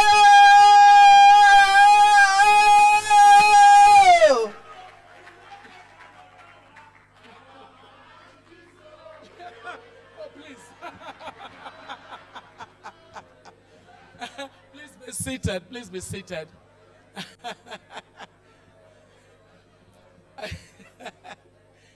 You know, as those of you who are part of the school know, this is a very interesting that has been on for more than 3 decades, and our leadership journey encompasses what your CEO Africa, famously known in the as a Royal Digital Global VC. So when she said, after I introduce you, I would then go back to my seat, I said, no, you will not go back to your seat.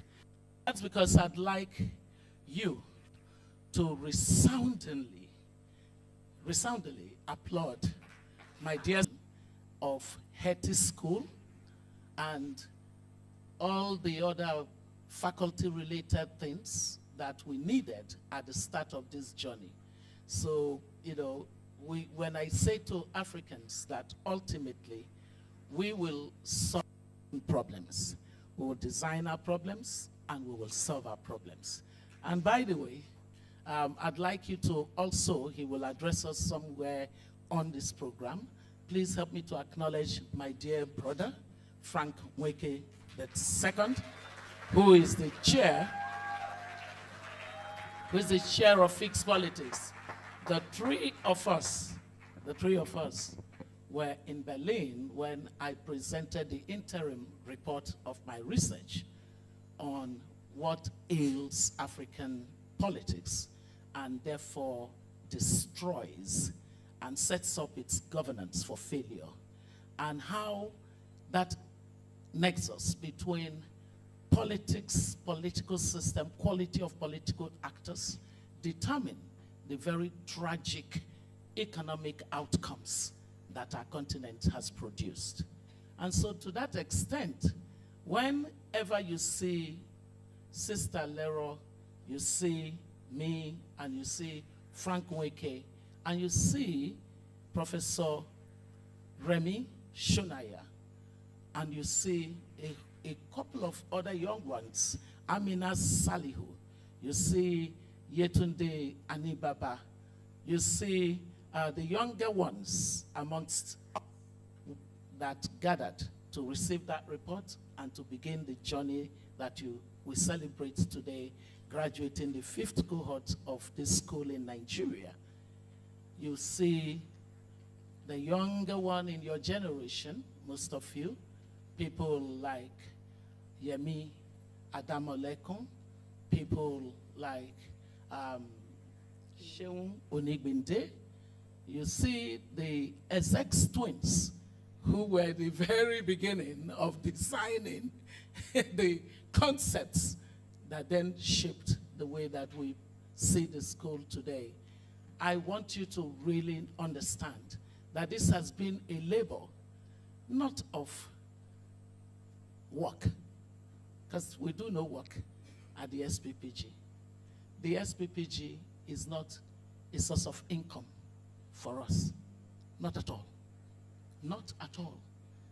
What we invested is equity of our sweat, of our knowledge, of our determination that our continent will not continue to be a mockery in the Committee of Nations. And so I have done all of this so that they will know that when I call you Sis Alero, it really means a lot. God bless you. Is that the only clap you're going to give to your VC?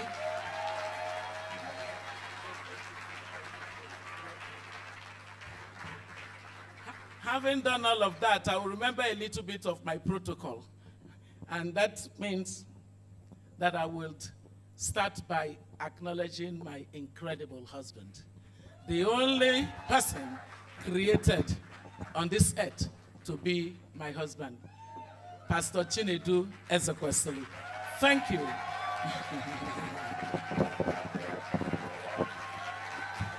Yes. Yes.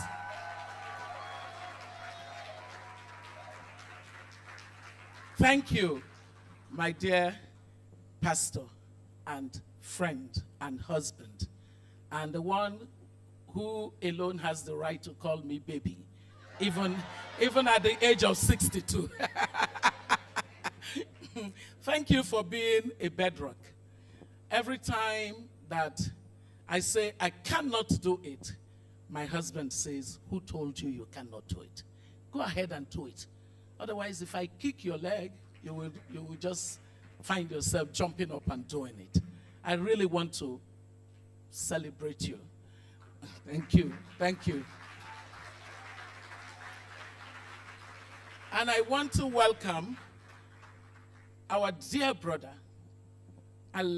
Dr. Alex Oti. Yes, the governor of Abia State, the performing governor of Abia State.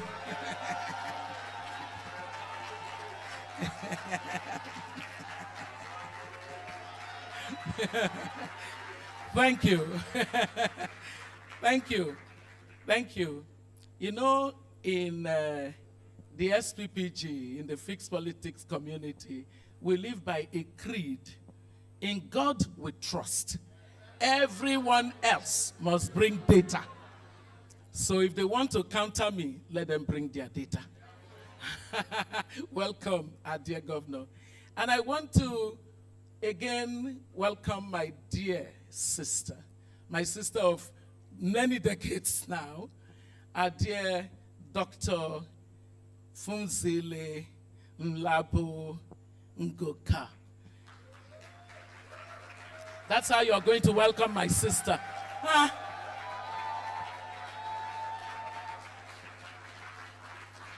Dr. Lambo Ngoka is the former deputy president of our sister country, South Africa, and then who went on to become a UN Under-Secretary General responsible for UN Women. I am so glad that you have given us 2 days of your time in Nigeria being with us. Welcome.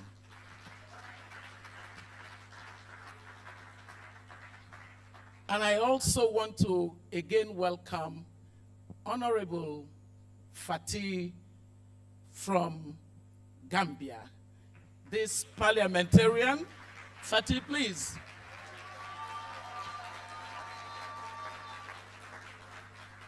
Nigerians love to make anything that is worthwhile viral. So you went viral in this country when you stood before your fellow parliamentarians in the Parliament of Gambia and said to them, I am ashamed to be a parliamentarian in this country where all of you have decided that we're more important than the citizens we're supposed to serve. You have increased your salaries, whereas children cannot eat, the young have no jobs. We honor and celebrate your character, your personality, and your work. God bless you, and thanks for being here.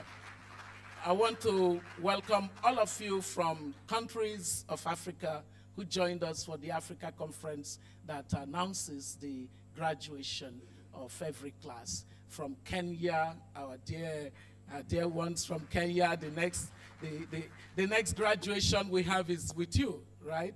And then our friends and brothers from Ghana. How can Nigeria and Ghana ever be apart? No matter what anybody does, it's a marriage that was conducted in heaven. Our brothers from Senegal, Mary Pierce, Professor Mary Pierce is right here. Thank you so much. Our brothers and our sisters from Senegal. Our brothers and our sisters from, I forget what country, Cameroon. Our brothers and our sisters online, Tunisia, Egypt, Zimbabwe, and the rest of them, because this is the real Pan-African movement. And now I want to just add something on what your VC said, because I endorse all that she said. And so I am filled with immense personal joy and gratitude that you have successfully completed your rigorous 10 months of unconventional leadership education with us here at the SPPG, the School of Politics, Policy, and Governance. You came to seek knowledge, but you left more than that, because we then told you that knowledge without character will turn you into a locust. You will leave the SPPG after today as something far greater. Leaders that are equipped to shape the future of Nigeria, Africa, and beyond. The SPPG's vision has always been clear: to raise a generation of ethical, competent, and capable leaders who are defined not by the trappings of power, but by their capacity to solve public problems with integrity. Ladies and gentlemen, our dear graduates, the class of 2025 embodies the vision of the SPPG. You have endured rigorous academic instructions, embraced the discipline of collaborative work, and you have wrestled with applying theory to the messy realities of governance. Not everyone who began this journey with you stands here today graduating. As you recall, there were more than 400 of you admitted. We always tell people who do not keep to our standards to leave the program. And so today, we graduate only 262 of you. An indication of how tough it is to pass through the threshold of what makes you a person of character, competence, and capacity. That you made it to this moment is testament to your resilience and your commitment to finishing what you start. Both qualities are desperately needed in African leadership. Our continent stands at a crossroad. Young populations across Africa, as my sister Alero said, hungry for opportunities. Our young ones consider death on the high sea to be less than what they are running away from on our continent. That's a tragedy. The risk of dying on the high sea is considered lower than what is pursuing them. So you are going to be leaders of a continent that has to prove that indeed governance structures can serve everyone. We witness widening inequality, deepening poverty, and eroding trust between citizens and their governments. And we discussed all of this during the Africa conference, where we're talking about democracy in crisis and how it has lost its legitimacy with citizens. And yet, in all of that, as Winston Churchill said, democracy is the worst form of government until you've tried all the others. We must always remember that. Yet, amid all of these realities, you chose a different path. Rather than surrendering to cynicism or apathy, you committed yourselves to becoming leaders, defined not by conformity, as my dear sister said, to this status quo, but you took on the courage to dare to be different and to never perceive power as entitlement, but as service for the common good of society. At the SPPG, we teach you that leadership is neither a title nor a privilege of a select few. Leadership is a responsibility, a sacred trust to safeguard the dignity, aspirations, and well-being of the people. The core values and principles that we trained you on must now be your eternal compass. Whether you serve now or in the future in public office, your obligation remains unchanged. Lead with character, competence, and capacity. Nelson Mandela reminded us that it always seems impossible until it is done. The road ahead will not be easy, and that is why he talked about the long walk to freedom. You will face obstacles, resistance, and perhaps be ridiculed for daring to think that you can do something differently. But I have no doubt that you will not negotiate your values, because the courage and conviction to persevere are core to the character building that the SPPG program provided you in the last 10 months. You now carry the knowledge networks, the values needed to confront entrenched systems, to challenge mediocrity. I want to say that again, to challenge mediocrity. Because you saw that in the school, did you not? We know clearly that you would have to forge new social contract between citizens and leaders as the new genre, new cadre of leadership on our continent. Our dear graduates, your certificate of public leadership and policy is both a badge of honor and of responsibility. I urge you to never compromise your integrity. You must remain courageous in adversity and to continually place the citizens at the heart of your service. I bid you great congratulations, class of 2025. Be visionaries who refuse to settle for the ordinary. Be reformers who challenge yesterday's failures. Be guardians who protect tomorrow's promise. Lead with, it's amazing, I didn't even see your notes, but we say the same thing. I'm not surprised. Sometimes you finish my sentence and I finish yours, you know. So lead with compassion, act with wisdom. Let every decision derive from data. When a person confronts you, they must know you attended what? Good. Let every decision derive from data, rigorous research, analysis, and evidence of what works, and also reflect the values that you have embraced here. Congratulations. You are the pride of all of us in the fixed politics and SPPG community in Nigeria and Africa at large. We're confident that you will be a proof to the world that leadership can be redefined. Now step boldly into your future, knowing you have been prepared not to seek to lead, but to serve. In 7, as my father said, you lead.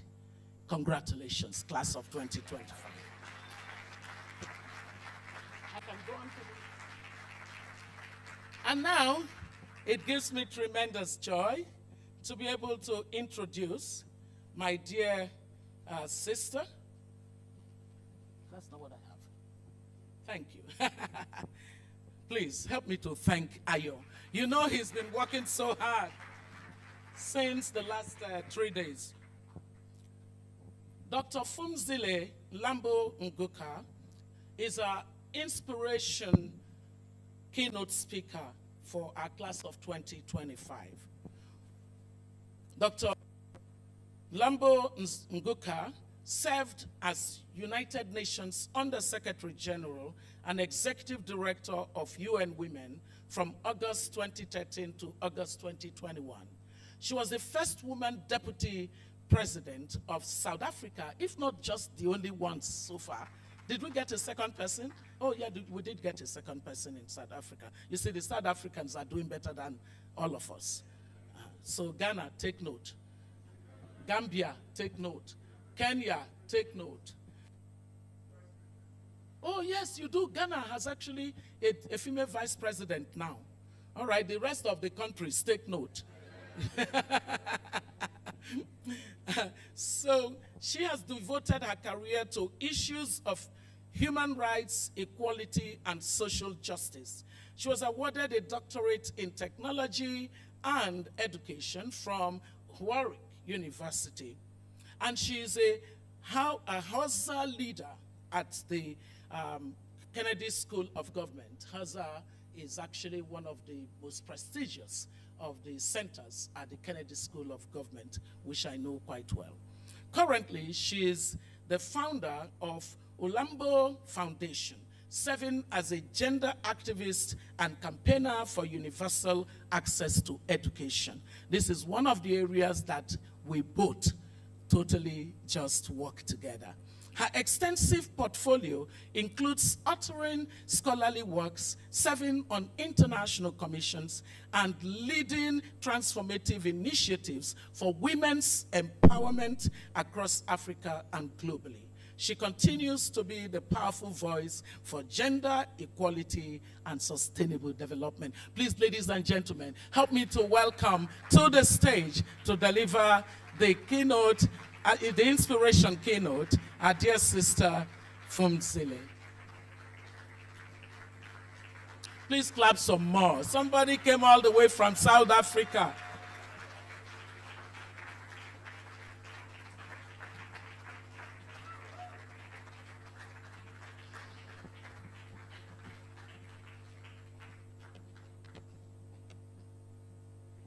Thank you, my dear sister, and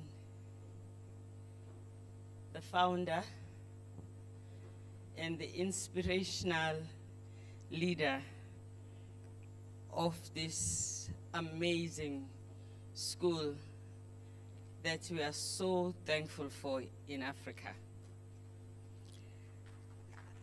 I also want to thank the chairman, Mr. Frank Mwege. Thank you for having me. Thank you, VC, for your wonderful words. And in fact, after you both spoke, I felt I have nothing more to say. You've said it all. Thank you, Governor, for your delivery and for the data that you can provide. I also want to thank the program directors for the wonderful work they have been doing. I thank the leadership of all the campuses that make it possible for us to celebrate these students today. I want to thank the leaders in Nigeria, in Kenya, in Zimbabwe, in Senegal. And I also want to thank parents, family, and friends of the graduates who have supported them and made sure that what they've started, they have finished. Dear graduates and the beautiful class of 2025, congratulations. Well, well done. I am here also because I am a Chancellor of the University of Johannesburg. And what you do and what we're doing here touches us because we believe in the work that is being done here. But I'm also a patron of the Global Goals African Scholarship, which supports students who study online, who are Africans, who are studying because they are determined to build the Africa we want. And I count you amongst those. So a big applause to you for that as well. Ladies and gentlemen, Africa is our beginning and our end and our everything. And therefore, building Africa is our priority. Today, we gather here as part of that journey of building Africa.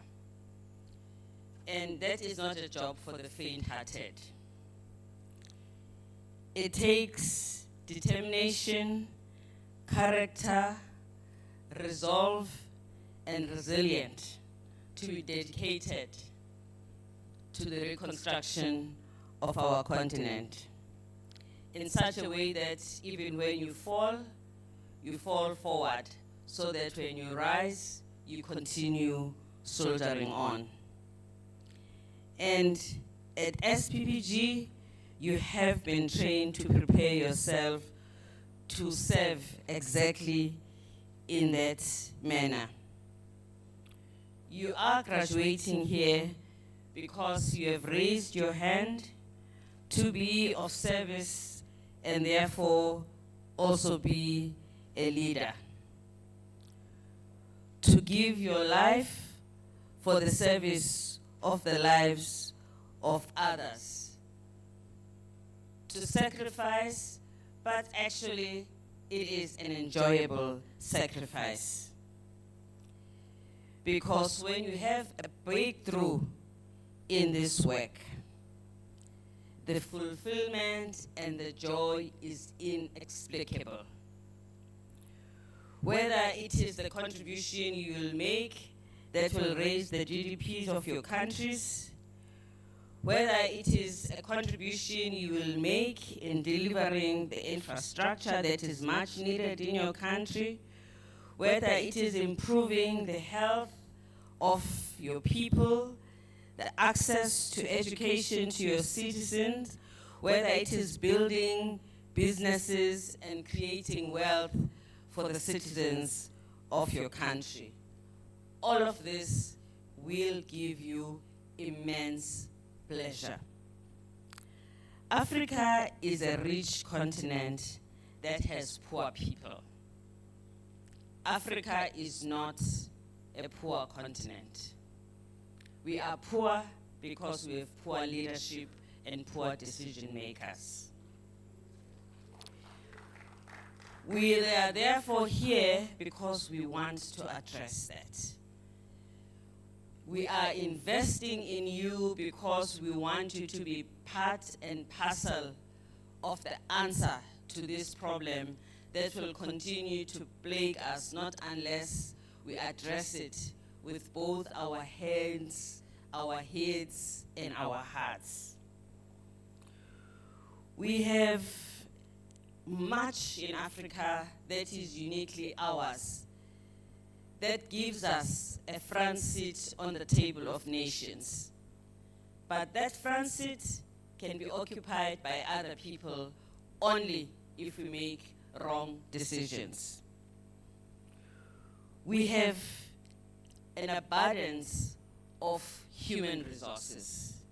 Young, brilliant, capable, trainable young people who can be our youth dividend.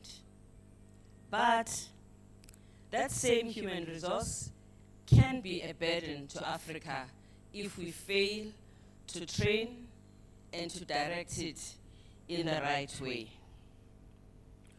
We have in Africa arable land of the world that is more than 50%. We should not be a continent that talks about poverty and hunger, because Africa occupies more than 50% of the world available for the whole planet that is arable. How do we become a poster card of poverty with all of that decision making? We are a continent that has a lot of sunshine, God-given, free to all of us. How are we the continent that does not have energy for everybody, abundantly available? Can you tell me, how is that possible? We are here to answer these questions and to turn that around. And we in Africa have the mineral wealth, both solid and liquid minerals of the world. A bulk of it is here in Africa. We have here in Nigeria petroleum, isn't it? And we also have solid minerals. 43% of the cobalt of the world, which is needed to charge batteries to produce clean energy, is in Africa. 43% of the world. 46% of global manganese reserves are in Africa. Okay? 1/3 of bauxite of the world is in Africa. 90% of platinum group metals of the world are in Africa. Namibia alone has the largest deposit of uranium which you need in order to produce nuclear power, another source of clean energy. Namibia also has some of these minerals that are making people fight like this in the war in Ukraine. Those minerals are present in South Africa. The copper in Africa also needed for clean energy and the green economy. So why are we poor? Do we have a seat in the front table of the nations? Are nations not queuing to come and want to recolonize Africa because of these minerals? Will they succeed to recolonize us? It's not convincing. Will they? I need to hear that. So, therefore, we are a continent that has to know its story and stand by its story. And to be leaders that are fit for what Africa needs, we need Ubuntu. Ubuntu. I am because you are. In you, I see myself. And in me, I see you. So when I serve you, I am serving myself. And I give it my all. This is who you have been trained to be.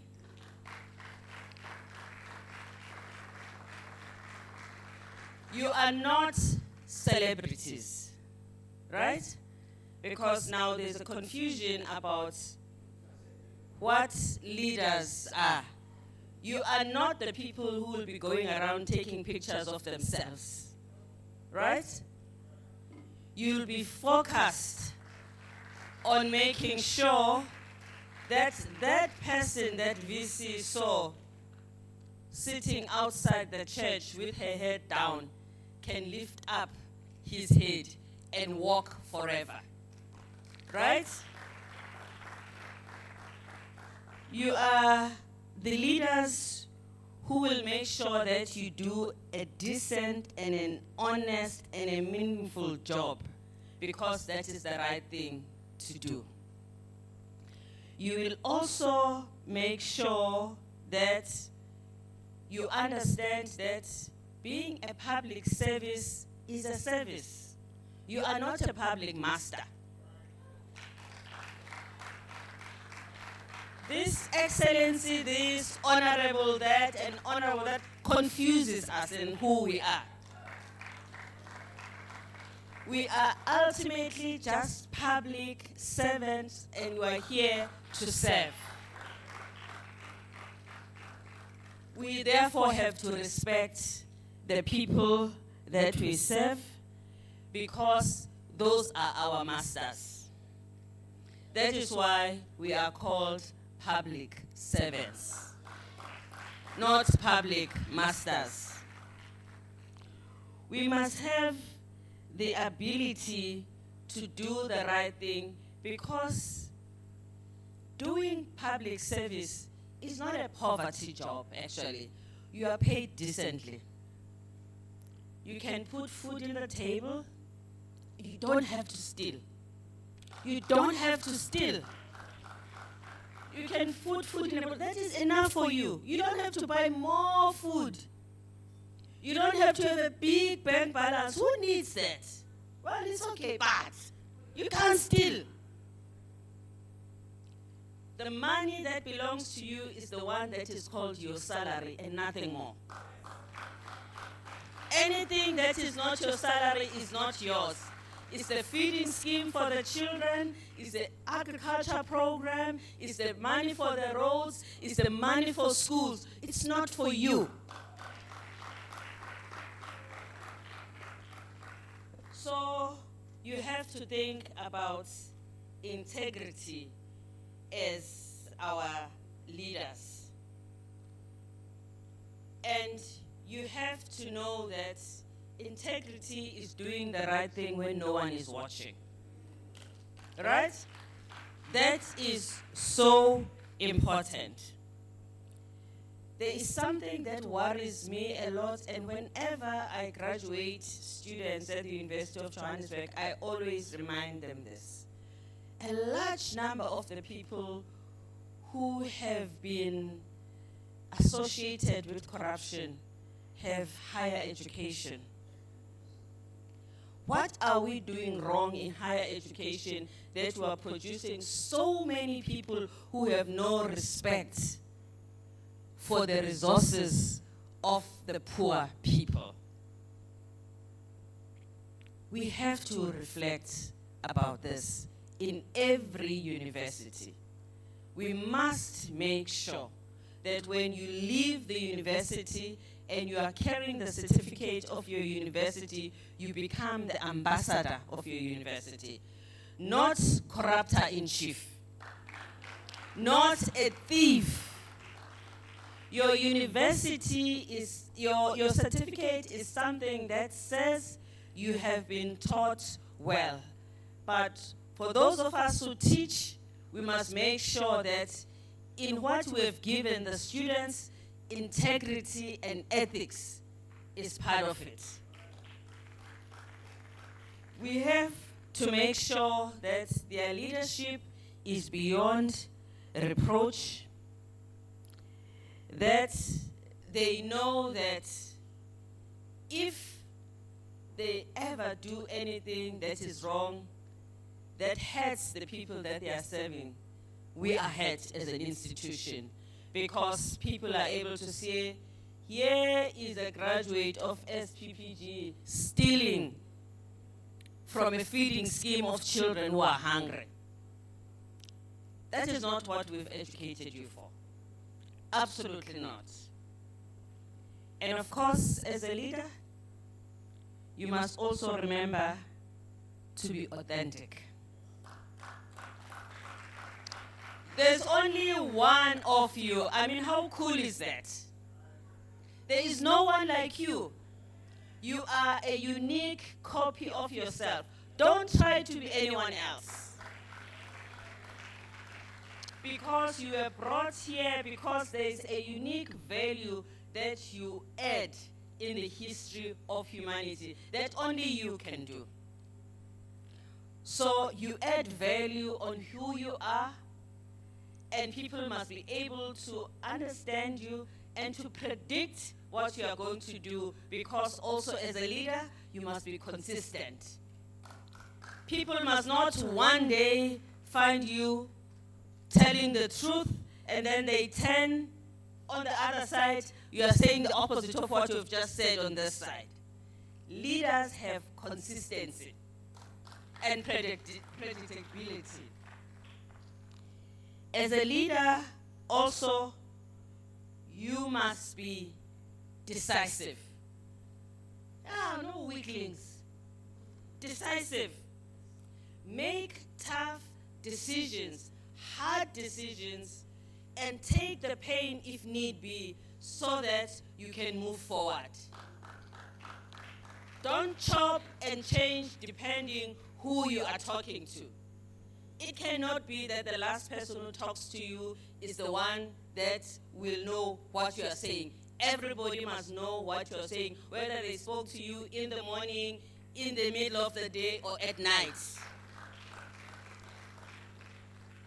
So, as we wish you the best of everything that you are going to do, we say in my language in Zulu, Sinipa umpago. Don't know who can translate for me. You know the food that you take when you are going somewhere, and you put in a basket and you eat in a bus when you are going on a long bus? We are giving you that for the mainstay, so that it keeps you going. I am also, believe it or not, leaving from here and going to Berlin. You know where? To the same place where the founder was. When the vision for what we have now was developed. And I did not even know there was that connection. I just happened to be going there, and I was stopping over here in Nigeria to be in support of my sisters in the campaign they are having for the reforms that will ensure that women have seats in parliament. And she called me and she says, I have a graduation, come and join me. And I said, hell yes. Only to find that she developed this in Berlin, in the place I'm going to from here. There must be something in that, right? There must be something. But I'm now afraid because she set the bar so high. I'm thinking of turning back. I am also excited that when I need inspiration and people to guide me, I have got all of you. Because you have seen what is capable of being developed with all the inspirations we can get. We also know that in this day and age, technology is important. Part of what my journey is about in Berlin, in search of technology that can help us to address the issue of job creation that we are facing on our continent. Of turning, and again, I know you are beautiful and it's nice to take your own pictures, but hey, there's more to life than how we look. Right? Technology can do so much more that we need. We need to understand what is it that we can do, which is already something that we are ready to do because we have this underlying education that we already have. And technology is just an additional, because it is not technology that makes us do things. Technology is an enabler. Behind technology, you have to have the content that makes sure that you deliver. Now, I just want to say something about the issue of women and gender and discrimination. In fact, not just discrimination against women, but discrimination against anybody. Discrimination against people because they have different abilities, they are of a different ethnic or racial group, of different religion, ill treatment of older people, lack of care when it comes to children, etc. Rights are for everybody, including women who also deserve equal rights. 30 years ago in Beijing, when we adopted the Beijing Platform for Action, we had thought that by 2025 we would be much far. I'm saddened that this is where we are now. But I also have to say, women have done so much in this space of time. They have demonstrated the capability that the women have. Just the women who have been here on this stage this morning, just a glimpse of what is possible when you allow all of the talent that you have in a country to shine. Because they don't shine for themselves. If women were only going to do things from themselves, this would be just women in this room. Women work for everybody, for all of us. So it is important to give them an opportunity to be in their places. So because you're going to be responsible for policy, never accept, adopt, implement, approve a policy without checking what does this mean for women.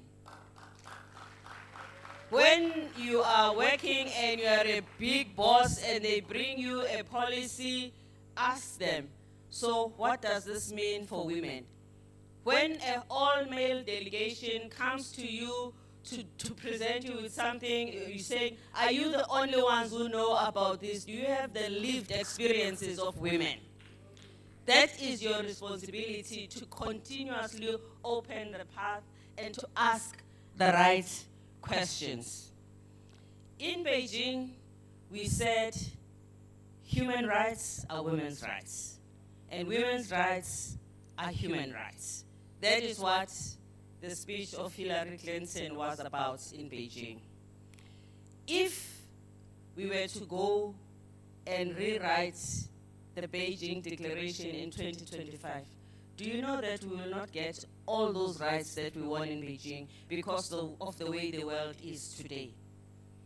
The nature of geopolitics is such that if we were ever to gather nations to discuss what we discussed in Beijing in 1995, they would take away the rights that we already gained. This is how much the world has moved back. So we have to protect those rights with everything we have. When I was at UN Women, we celebrated 20 years of Beijing and 25 years of Beijing. And I was asked, why don't we not rediscuss Beijing and see what we can add? I said, I am not opening this. There are too many hyenas around. But now it's even worse because there's a man who's here. Because because the president of the US was Bill Clinton, we were able to adopt the Beijing Declaration. If it was you know who today, we would not adopt it. This is how sad our situation is, because in the UN, you need consensus. So you have to choose what you do. So protect the gains we have and make sure that we don't lose what we have. You must also make sure that the girl child has a future and a pathway, that the young women have a future and a pathway, because right now, the largest population on the planet are young people, and they know their story.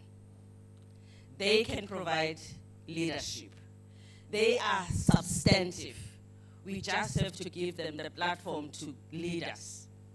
Yes, we say we mentor young people, but me, I am mentored by young people in a lot of times, because their lived reality is different from mine. So I learn from them as much as they learn from me. Because of course, I have an advantage or disadvantage of having lived longer than them.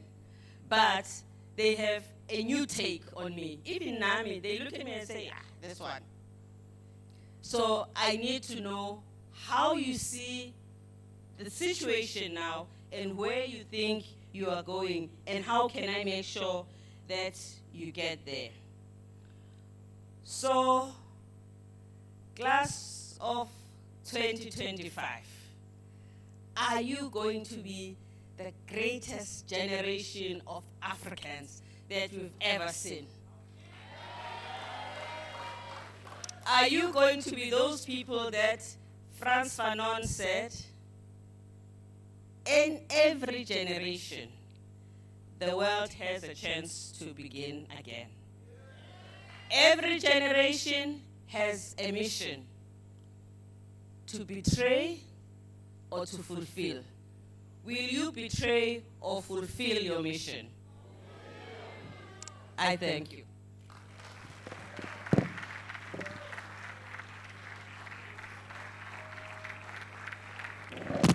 A round of applause for Dr. Phumzile Mlambo Unguka, former Deputy President of South Africa, former United Nations Under-Secretary, Executive Director, UN Nigeria.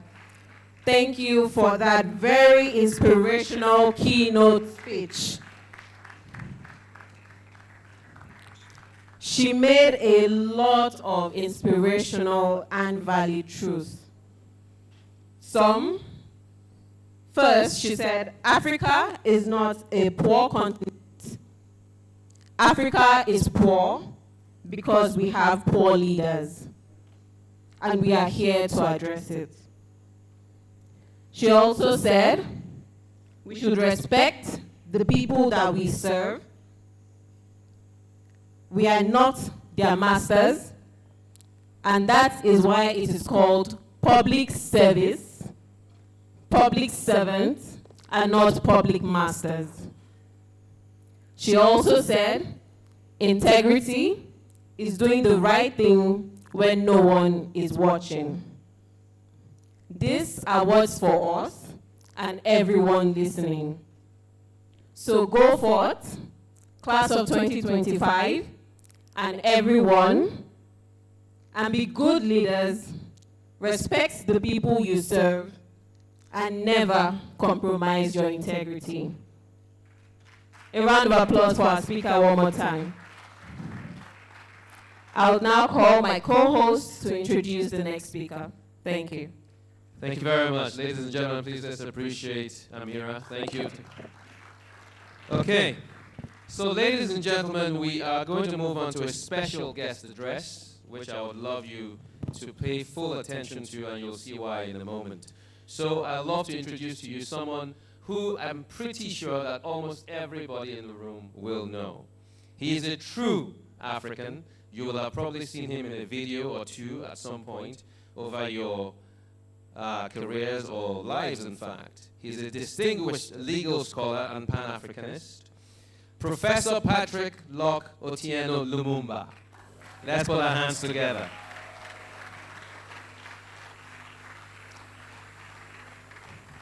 He is a renowned Kenyan lawyer, academic, and Pan-Africanist. He holds an LLB and LLM from the University of Nairobi and a PhD in laws of the SEEF from the University of Ghent, Belgium.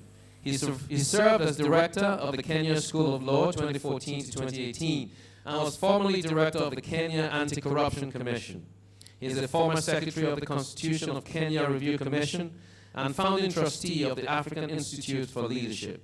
Currently, he serves as chairman of Farafina Investment Group in Monrovia, Liberia, an economic, strategic growth and development initiative of Africa in Nigeria.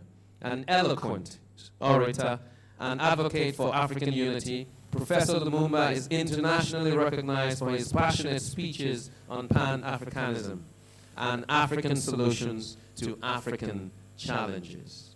Ladies and gentlemen, I suspect that one or two of you looked around to see where he was sitting. Did you? He's sitting on the screen, so can I ask you to please focus your attention onto the screen as we hear from Professor Lumumba. Thank you.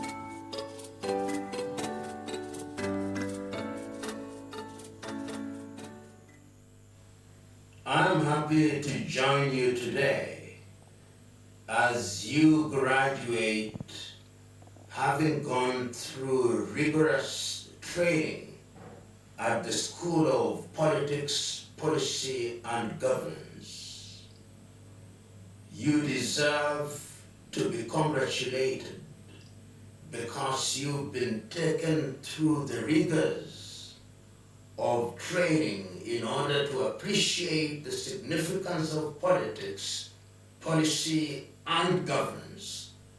And this is particularly significant in the continent of Africa. I want to imagine that several years ago, when Dr. Obi decided to establish the school and to give it a unique perspective, she must have been moved by the reality that still remains alive in the continent of Africa. That is the reality that because of bad politics and bad political manners, the continent of Africa, divided as she is into 54, 55 sovereign states, continues to punch below her weight. Giving justification and meaning to the statement that when politics stumbles, a country and a people pay dearly. Because of that reality, you are here. You are here as a group of Africans who are being prepared to salvage Africa from the muck and mire of sorrow and want. Dr. Obi long liberated herself from the paralysis of do-nothingism. And your graduation is a testament that all of us have a duty to make a contribution, however modest. That contribution is the wind that is necessary to power Africa into the next orbit. You are aware that when politics is right, when policy is sound, and when governance is conceived and implemented to impact society, the result makes all happy. The question that you must ask yourself today is, what do we mean by politics? What do we mean by policy? What do we mean by governance? Of course, it is not mine to tell you what they mean. You've been taken through the rigors of training and you know what they are. But as you graduate today, I want you to remember these words of that great American John Henry Clark, quoted in the book by Inanna Kobina Nketiah, when he talks about governance and culture, the Ghanaian paradigm, and quotes Clark as saying that when there was the explosion of independence in Africa, each of the countries that regained their independence did so on the basis of systems bequeathed by the colonizers, whether those colonizers were the British, the French, the Belgians, the Italians, or any one of them. And he proceeds to say that no African country will ever succeed on the basis of those systems. And if one is to go by the evidence that we have seen in the last 60 years, many African countries continue to totter and crawl when they should be running. So today, without belaboring the issues that are extant as regards politics, policy, and governance, we are charging you to go out into the world and use the knowledge that you have acquired to make a contribution to the society. Go out there and ask the societies in which you will serve, how do you want to be served? Do you want to be served through half-truths and lies and propaganda? Or you want to be served on the basis of selflessness? Once you've asked them that question, proceed to tell them, without the humility and courage that you must master, that Africa can only be built block by block, and that she can only be built properly when there is ethical leadership. That she can only be built, and she should be built, when men and women recognize that politics can no longer be described as a dirty game, but as the organization of societal affairs in a programmatic manner with the sole intention of improving the quality of members of the society. And that when we talk about policy, it means the modus operandi that we are going to deploy to ensure that governance is designed and tailored at once to change the society positively. Ladies and gentlemen, this is a great occasion for you. But let not the ideas that you've accumulated be fossilized in your mind. The time is now to move out of the drawing board.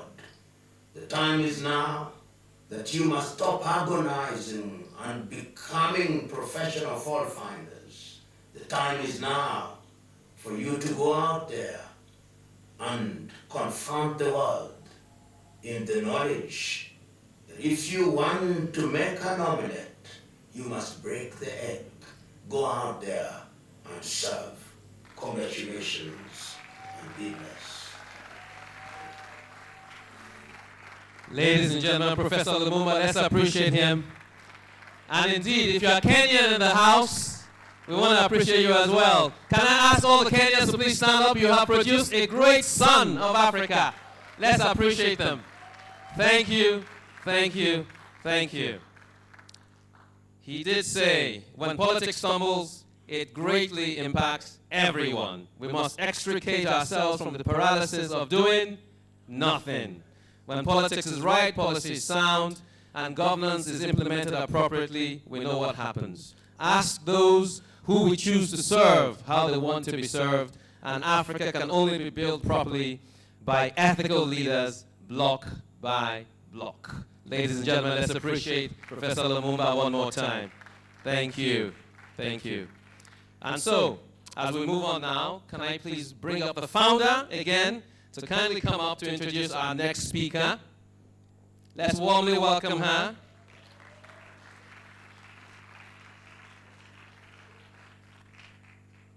Thank you, ma'am. Thank you so much, Ayo. First to thank our dear inspirational keynote speaker, our dear sister. Thank you very much. I think she got through to you, right? Yeah, she told you everything that we say at the school without even knowing what we tell you. And now it is also necessary for me to really thank our dear brother, Professor Lumumba, someone that I have known most of my life. Lumumba was one of the persons that joined Transparency International after we founded it more than 3 decades now ago. And he was in the Kenya chapter. And now he's grown into this sensation who, when he speaks anywhere across the continent, people listen. And I believe that the Kenyans are also listening. Okay, I am now going to bring up someone that the Gen Zs actually believe in. You know, it's difficult for Gen Zs to believe in a politician. Because, pardon? Yes, the Gen Zs, they are the hardest to please on our continent. And I don't blame them, because they've been served a situation that is not salubrious. When they talk about the things you do in your state, it does give us a lot of hope that as more professionals enter into politics, that they would actually understand how important it is to deliver results. And so I want to introduce to you the governor of Abia State, one whose time in the private sector was especially known by his leadership of one of the then new generation banks, the Diamond Bank at that time, where he was the CEO. And then subsequently, he woke up one morning and decided to go into politics. And I was like, Alex, politics, how? I was a fool to have said that at that time, because we subsequently have realized that those who think that politics is beneath them will be ruled by their inferiors. That's what Plato said to us, but we weren't listening. I am glad you listened, because you went into politics, and today we have invited you, amongst many others that we could have thought of, but we invited you to come and give a very strong word of encouragement to these ones that are just about to embark on the journey you started about a decade and a half or so. Is it already that? About a decade and a half. And astounded everybody who had known you to be this quiet human being who walks away and nobody even knows he entered the room. But suddenly, I saw you in your political garment, and I said, wow. All right. So please join me in welcoming the governor of Abia State, Mr. Governor Dr. Oti, as he takes the stage.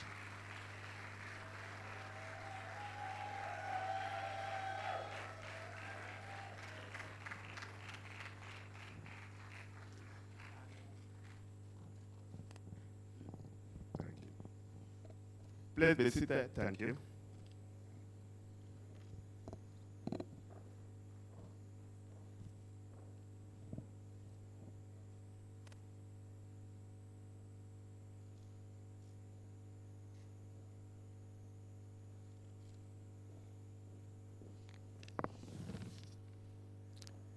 The founder of SPPG, my sister, Dr. Obi Ezekwesili. Let me thank you for inviting me. And also my brother, your husband, Pastor Chinedu Ezekwesili. I'd like to recognize Frank Weke Jr., also known as Frank Weke too, who is the chairman of SPPG. And then my other sister, Ailero Otobo. Ailero and I worked together, I believe, close to 20 years ago. And I'm glad she's doing this. Even at that time, she had this passion. Thank you for what you do.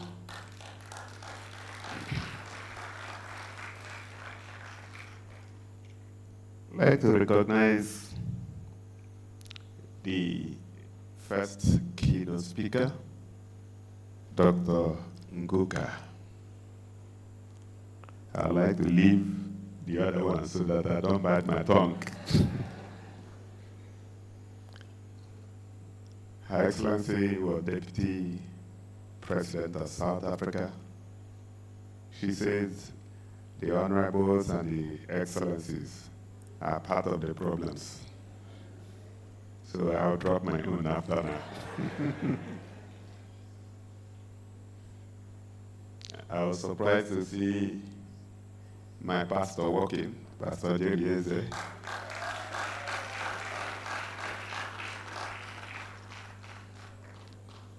Pastor has no choice but to be praying for me every day. One, because he comes from my state. The second reason is that I have to take his wife from him. The wife is the chairman of the Civil Service Commission in Abia State.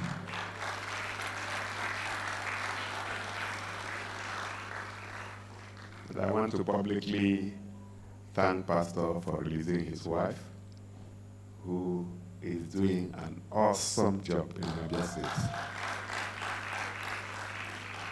Thank you, Pastor. Sometimes I sympathize with you because you're here in Abuja and your wife is with me in Umuahia. Well, what can you do? Distinguished ladies and gentlemen, graduates of SPPG class 2025. I thought this was like a setup, asking me to speak after Professor P.L.O. Lumumba. What else can I say? He's a great man, a man I have a lot of respect for. So, if I don't measure up, I already have pleaded guilty.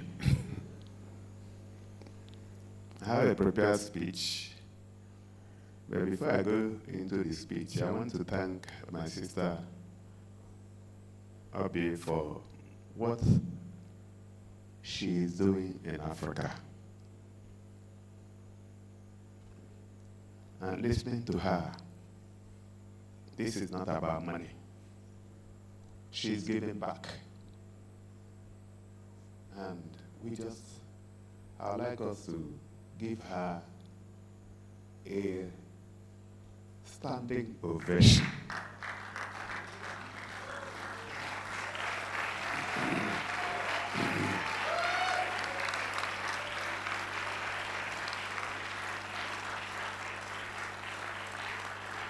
Sister, thank you so, so much. God will continue to bless you. Please be seated.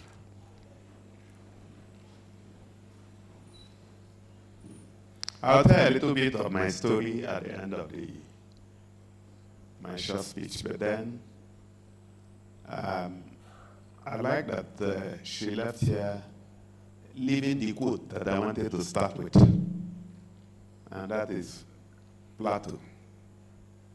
He said that you lose your right to complain if smart, intelligent people refuse to participate in politics. Then you lose your right to complain when fools begin to rule you. I think it was the former president of France, Charles de Gaulle, that said that politics is too important to be left in the hands of politicians. You know, when I encountered that speech,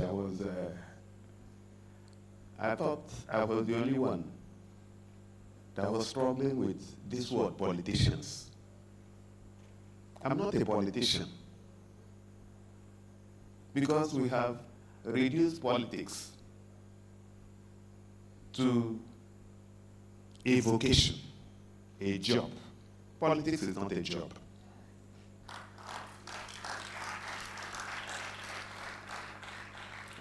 And I tell my colleagues, if you don't have a job, go and find a job. You need to have done something before you come into leadership.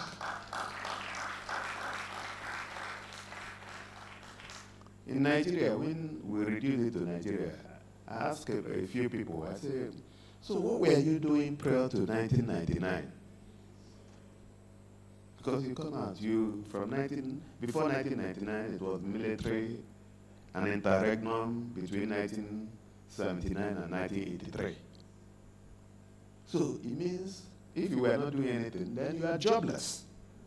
And you need to go and find a job, do that job well, build a track record, and then come and say, this is what you can do. But the mistake we keep making is that we just call people, hand them leadership, and we expect that they will deliver. You can never give what you don't have. Education is an unending journey of self-delivery, learning insights that shape our interaction with the environment, and ultimately coming to a full awareness of our duty as citizens.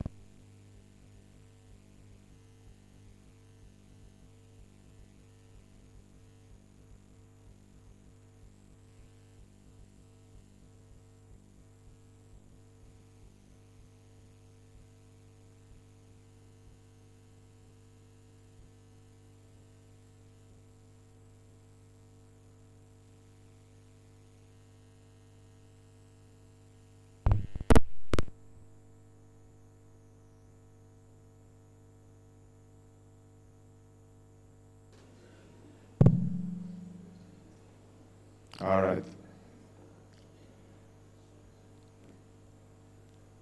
We have solved this problem in Aba.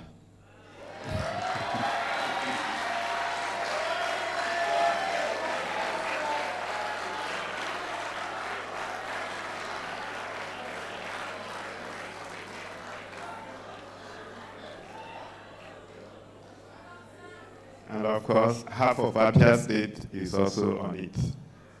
So we have another 8 local governments that we are trying to solve the problem, Umuahia and the rest of them.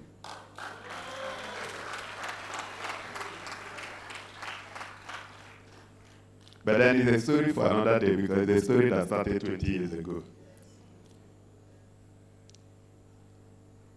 While an educated person may have an edge in the job market, it also has to be said that a great injustice is done to the learning we acquire if we restrict our entire worldview to the never-ending race for perks and privileges of climbing the corporate ladder.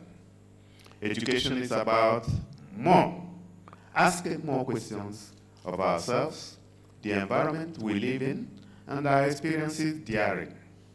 It is about challenging the status quo, interrogating the system of the world, and refusing to accept anything as given. Because, as I often say, nothing is too good that it cannot be improved upon. An educated person is therefore not just the man with a certificate that has the logo of a prestigious institution emblazoned on it. They are individuals whose minds have been exposed to think in ways the average person never would, to ask the type of questions the regular person may not contemplate, and to develop the discipline to seek more than surface answers. Education is therefore the quest to find evidence-driven answers to the most important questions of the day, using the tools of reason, logic, and critical thinking. Let me on this note specially congratulate the visionaries whose ideas birthed the School of Politics, Policy, and Governance, SPPG. I want to appreciate you for admitting that the most urgent challenge facing our nation's evolving democracy is largely about poor preparedness on the part of the leading political actors. It has been established that the conventional institutions around the country mostly prepare the young ones for every other responsibility but the dynamics and expectations of political leadership in the new global order. Beyond just identifying the perils of limited preparations by those who mostly control our political, economic, and social destinies, the brilliant men and women behind SPPG took the bull by the horn in establishing an institution dedicated solely to the goal of transforming politics in Nigeria and the rest of Africa by building a massive base and pipeline of a new value-based and disruptive thinking political class with the requisite knowledge and skills to lead effectively. Many may not have seen it yet, but my instinct tells me that this institution, its faculties and alumni will go ahead to redefine the setup and character of our regional and national politics over the next few decades. The broad spectrum of the programs offered by this school covers the most critical value chains in the political process. It is therefore not out of place to expect that whoever passes through the SPPG will be better prepared for the demands and expectations of political leadership in a peculiar environment like ours. I'm particularly happy with the emphasis on ethical and value-driven leadership, political economy, and democratic engagements. The sessions on institution building, citizens' engagement, and innovation in public service would ultimately distinguish SPPG graduates from everyone else in debates, strategy design, and execution in the race for public office. Graduating from this great school will automatically put one in a vantage position to participate in the political process on the strength of superior strategy and connection with the public across multiple frontiers. On this note, distinguished ladies and gentlemen, let me heartily congratulate the graduating class of 2025 for what they have individually and collectively achieved.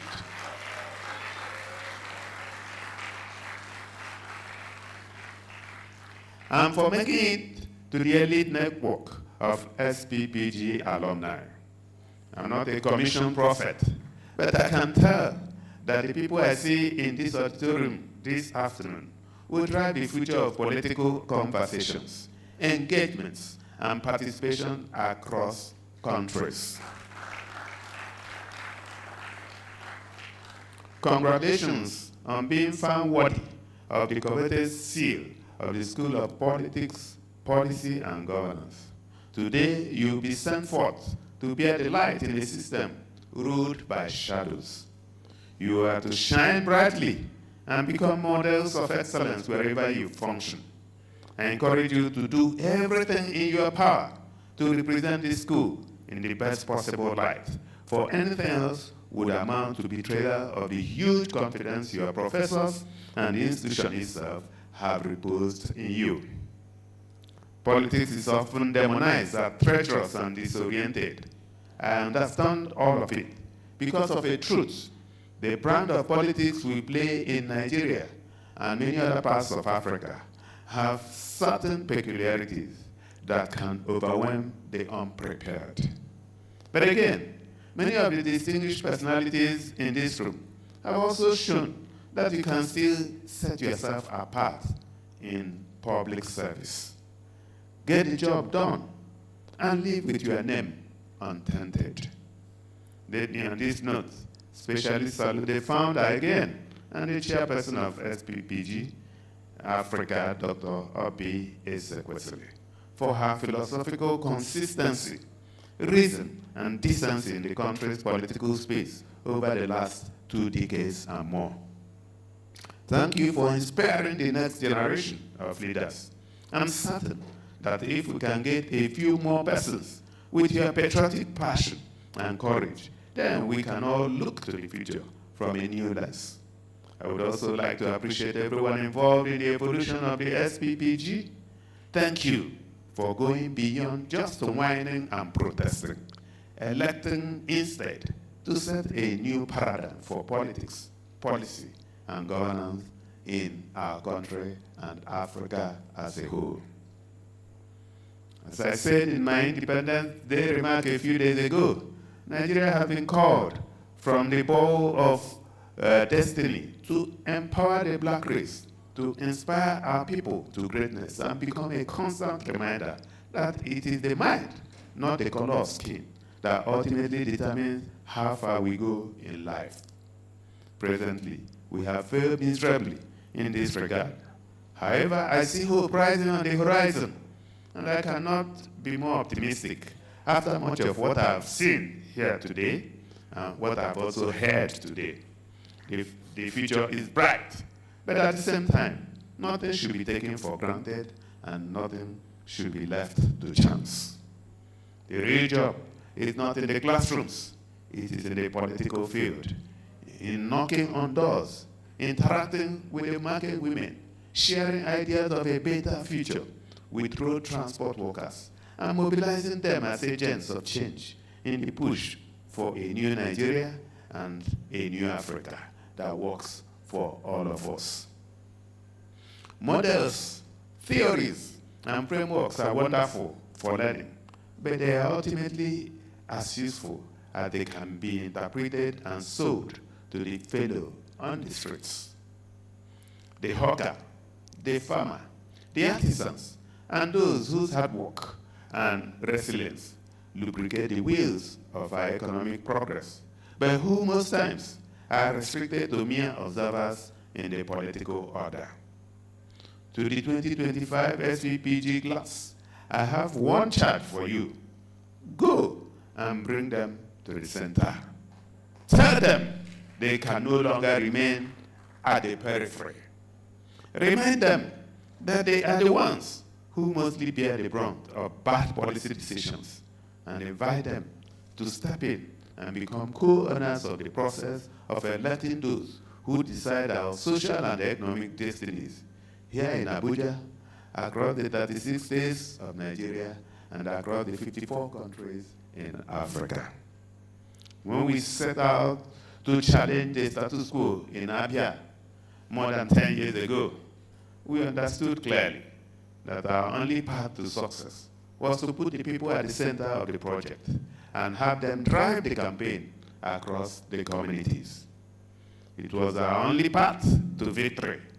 And once the people realized that the movement was about them, they approached it with a missionary zeal. Before the political strongmen in the other parties realized what was happening, we were already coasting home to victory. It was a landslide, but in one of the greatest electoral hits ever witnessed, someone else was announced winner of that election in 2015. That Sunday, April 26, 2015, was one of the darkest days in our history. The atmosphere became charged as throngs of supporters felt let down by the system. Many saw an opportunity to take their anger to the streets. But as a leader, it was my duty to comfort us and reassure them that ours was a campaign, not a one-off battle. My ardent supporters disagreed with me and insisted that injustice must be met with street protests and whatever was required to send a strong message to those who plotted the East.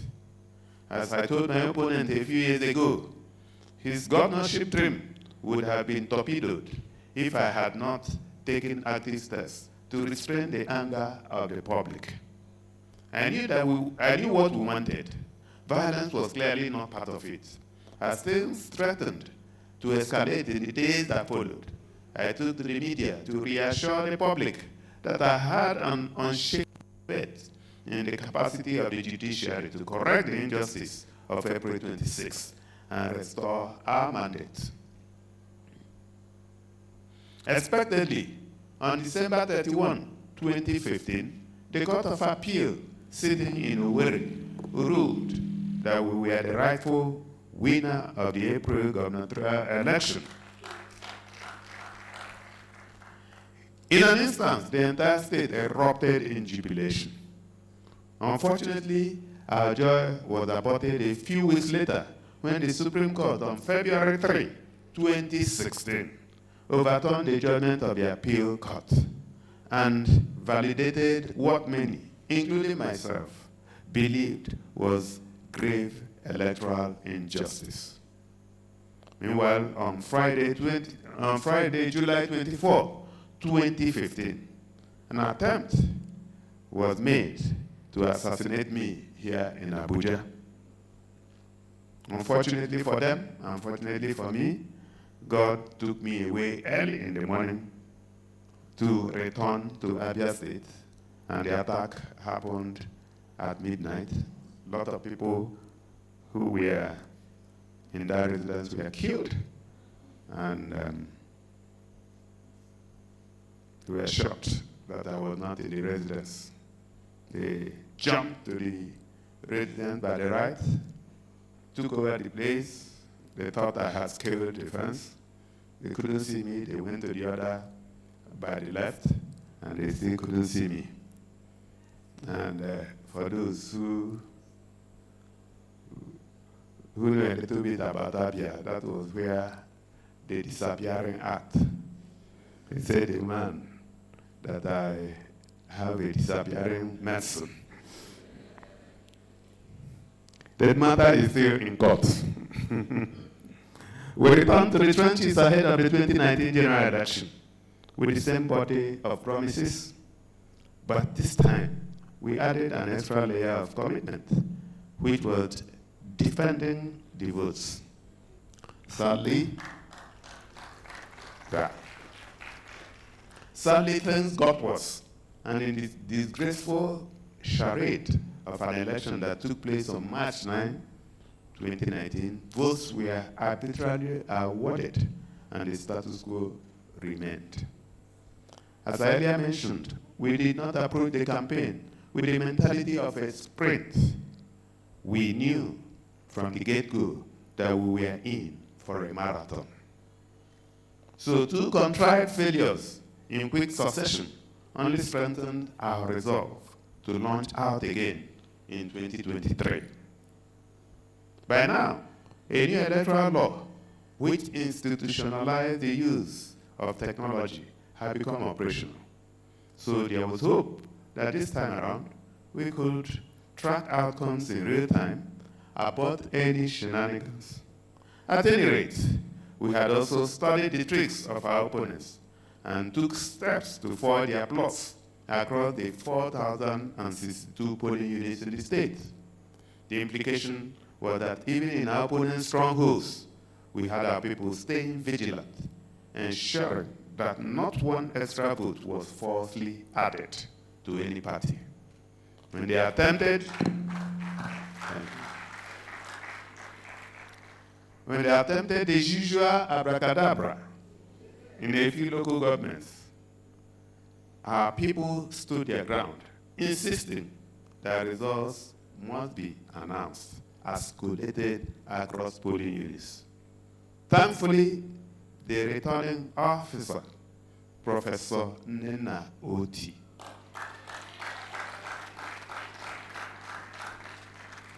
stood her ground, refused to be bribed, and acted like Obi Ezekwesili.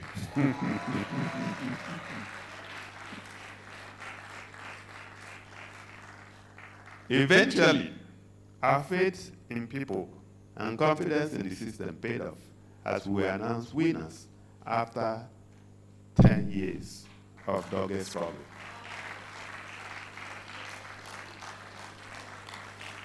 Thank you.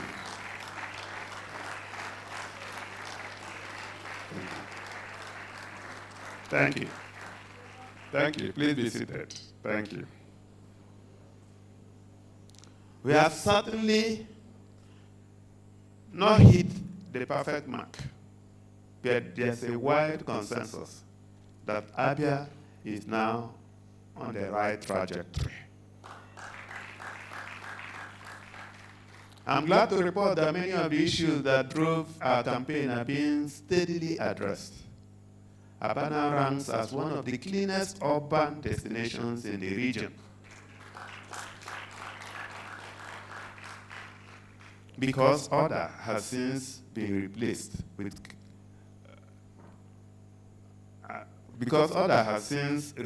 chaos on the streets. The road network is rated one of the best in the country.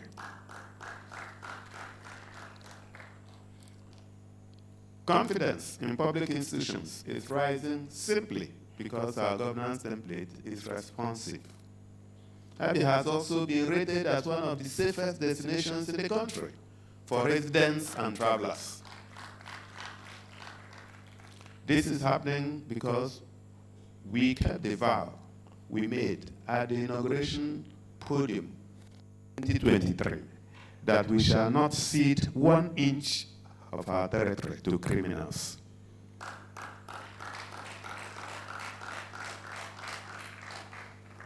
The people who made the campaign, their project, are still at the center of everything we do. We are regularly talking to them to share our programs, templates, and get feedback. Every month, a no-holds-barred media session is organized with scores of journalists from traditional and new media platforms in attendance. The program is streamed live on more than 40 conventional and social media platforms to enable participation from everywhere. We have also faced the areas we declared emergency on: education and health. We changed the governance template. For you to be recruited to work for Abia State government, it must be meritorious.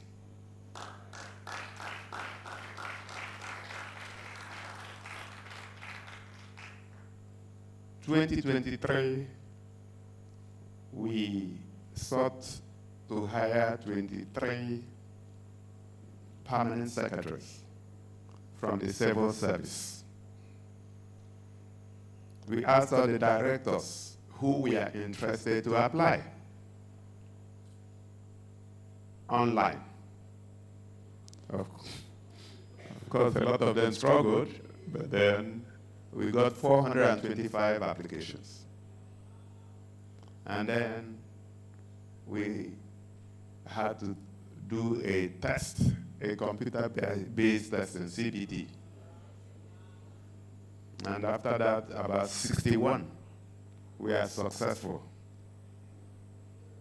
And I sat down and interviewed the 61 of them.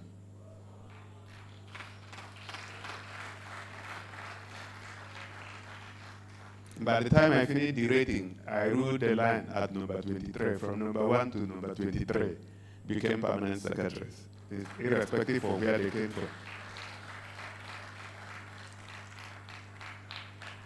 The person that came second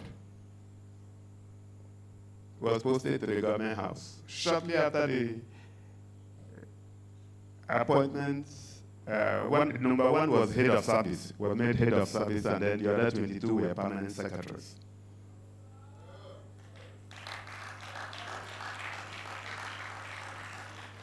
Six months later, the head of service was going to retire. And I kept her for another 3 months so that I could repeat the process. And we repeated the process. You know what happened? The person that came second now came first. And he is the head of service in Abia State. But that's not the story. The story is that the head of service from Abia State, for the first time, is a man who does not come from Abia State.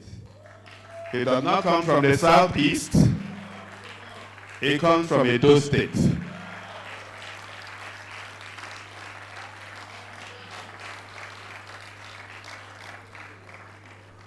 So what we have introduced in Abia is that we are blind to ethnicity, religion, state.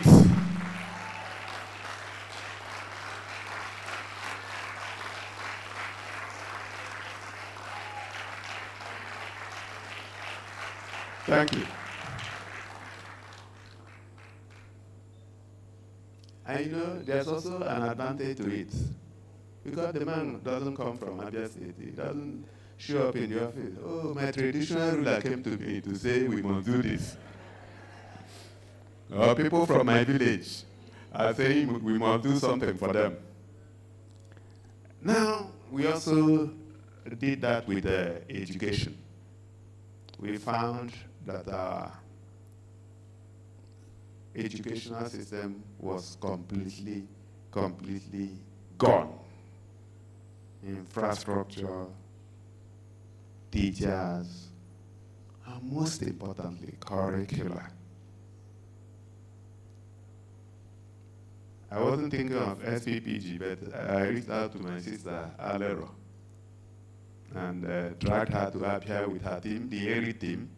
They are still there. In fact, when she sent me a message, I was wondering if she was in Abia. She said she was in Abuja. So,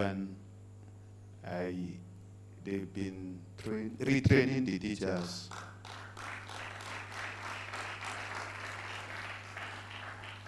We are rehabilitating virtually every school. We are introducing 20 smart schools.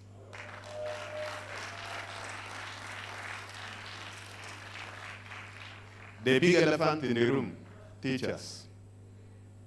So the first thing we did, we found that a lot of teachers had jumped ship, gone to other areas of the civil service because teachers were being owed salaries. By the way, we had all the areas we inherited, we paid them off in the first 6 months. So we now said, okay, we will introduce discriminatory compensation package for teachers. That we also did for doctors. In fact, we pay doctors more than the federal government pays.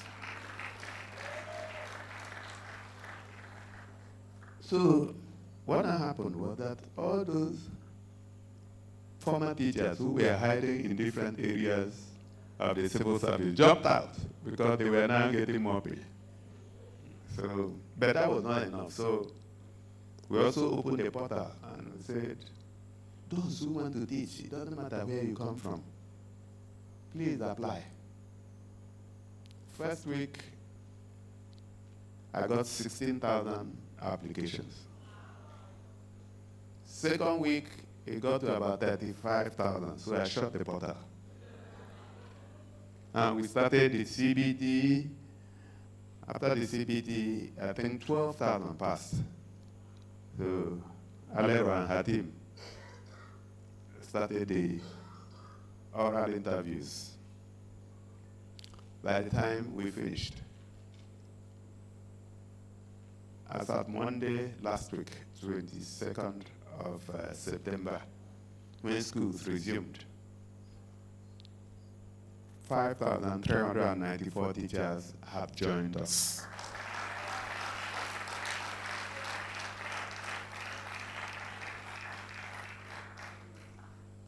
We have 948 primary healthcare centers in Abia. None of them was working. So we took them 200. We said we would do 200. When we finish with the first 200, we'll do. Took 184 from the 184 walls, and then another 16. And we are rehabilitating them, fitting them out, posting healthcare professionals. We also saw that we didn't have healthcare professionals, so we had to open a portal again.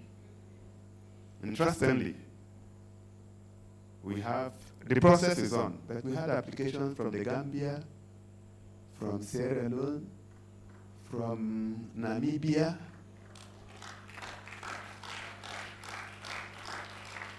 so that is another way of japa from there, right? So I've asked our people to ensure that we hire them. That is being handled by Pastor Jerry's wife. So you can be sure nothing can go wrong. Why I've taken time to explain all this to you is simple. To prepare your mind for what you are going to face in the world of real politicking. It is not going to be easy, as you shall find yourselves in the midst of wolves and scorpions. And I use the words measurably. You will be betrayed, even by persons in your inner circle. And at several times, you will find yourself wondering if you are not just wasting your time. People will tell you things they don't mean. And you may be compelled to frequently pinch yourself to wonder if you are dealing with human beings or a different order of creation. Politics, I can tell you, is never for the faint-hearted. But again, the weak never really get onto this path. So having come this far, I know for sure that you have made up your mind to lead a philosophical revolution in our political thinking and practice. May I plead with you that however tough it gets, do not give up. Never abandon the struggle. When thou set in, as they inevitably would, remember the story I just narrated about the ordeal we faced in Abia, the efforts and the setbacks, and then the eventual victory. Think of the factors that motivated you in the first place. And never forget that it's not about you, but about your land, our continent, our people, and the generation coming after us. We cannot afford to introduce them to the present system of mediocrity. Something must give, and I trust you to lead the way.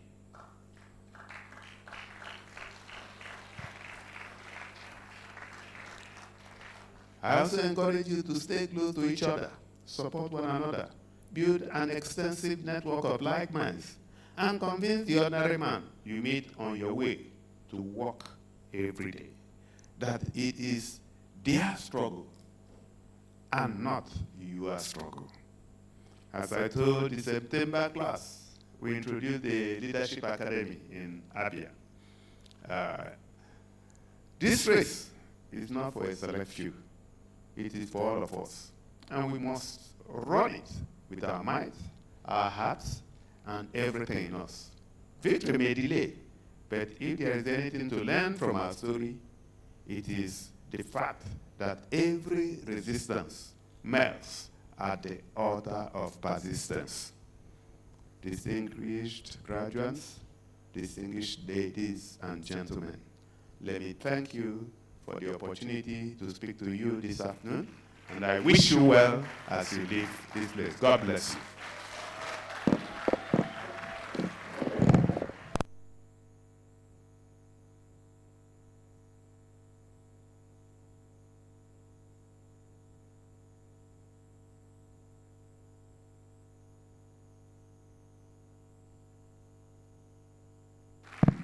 Ladies and gentlemen, please appreciate Governor Alex Otti of Abia State. Thank you very much, sir. Thank you. And ladies and gentlemen, just as we again take our seats, he said, education holds a critical place in our journey forward. SPPG took the bull by the horn to fix politics on the continent. SPPG will put the right runners in the race for public office. the SPPG alumni. He spoke to us and said we have a responsibility to shape the politics of the future. And he spoke about the coveted seal of the SPPG. Thank you, sir, for putting a brand on it. Let's appreciate him. He also spoke about the fact that we must eliminate shadows by shining the light. The future is indeed bright, but we must come out of the classroom into the political field because the real world of politicking awaits us. And he also said we must support each other. But I think almost one of the most important things I take away is that if anyone wants to join me in moving to Aba, please let me know when that problem has been solved. Thank you very much, sir. We appreciate you. Okay, so ladies and gentlemen, we're going to move on very quickly, but just before we do, I'm going to quickly appreciate and welcome someone, well, two people that I would love to say hi to. He was in the room when Professor Lumumba was on screen and was here to represent Professor Lumumba. So ladies and gentlemen, please appreciate Mr. Mike Egor. He was here as well. So let's appreciate him. Thank you very much, sir. And also, we would love, and thank you, Dr. Governor Otti, for helping us do this a little bit already. Well, please, can we appreciate formally, as Fixed Politics SPPG, the pastor of Streams of Joy International, Pastor Jerry Eze. Sir, we thank you. Thank you for honoring the invitation. Thank you for being here. We really appreciate your presence. And can I invite back my co-host, Amira Hassan? Please let's welcome her warmly. As class of 2025, it is now time. Thank you. Finally,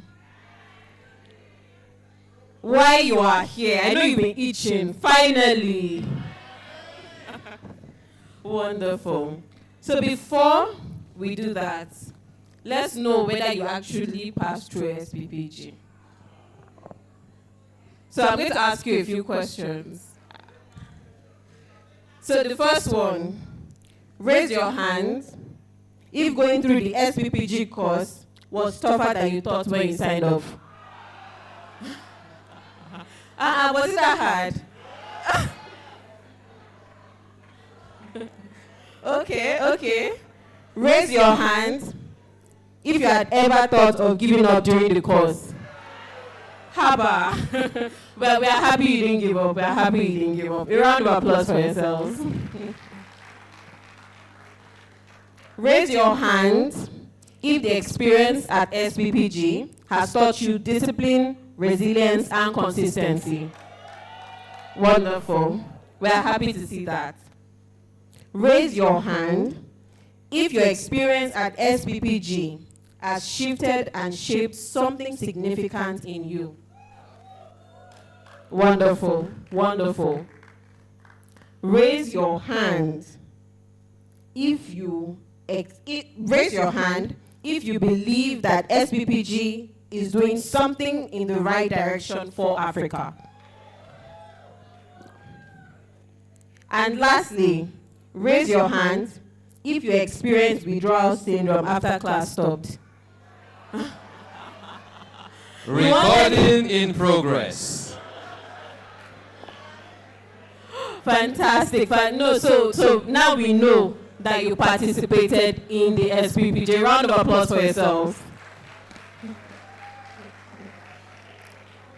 We will now take the roll call for your graduation today.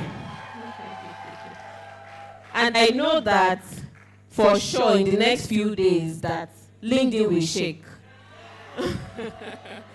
I know that LinkedIn will know that some vibrant, shining stars have graduated from the School of Politics, Policy, and Governance. Woo! So we will now call on stage, or I will now call on stage, our triple power to present to you your scrolls. I would like to call on our founder, the visionary, the reason we are all here today, Dr. Obi Ezekwesili. Round of applause for her. I would also call on our CEO, SPPG Africa, Mrs. Alero Aida Otobo, and our Dean for class of 2025, Dr. Abiola Akiode Afolabi. A round of applause for them. Thank you.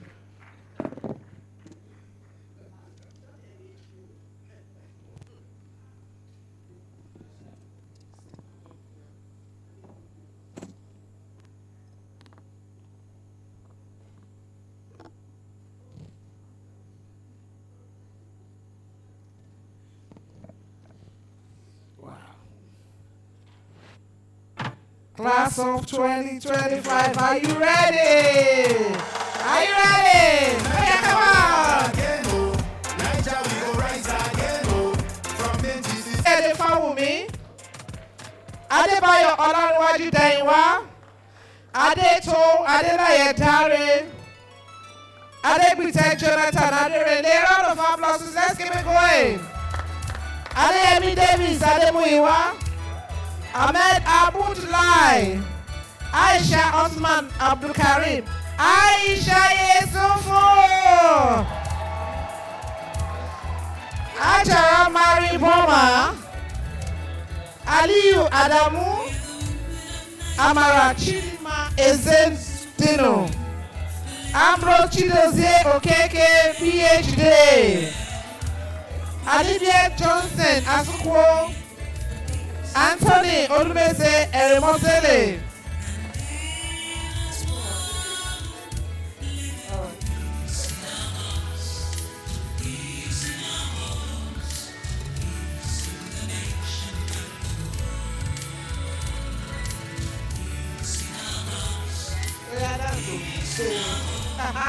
Aisha is dancing.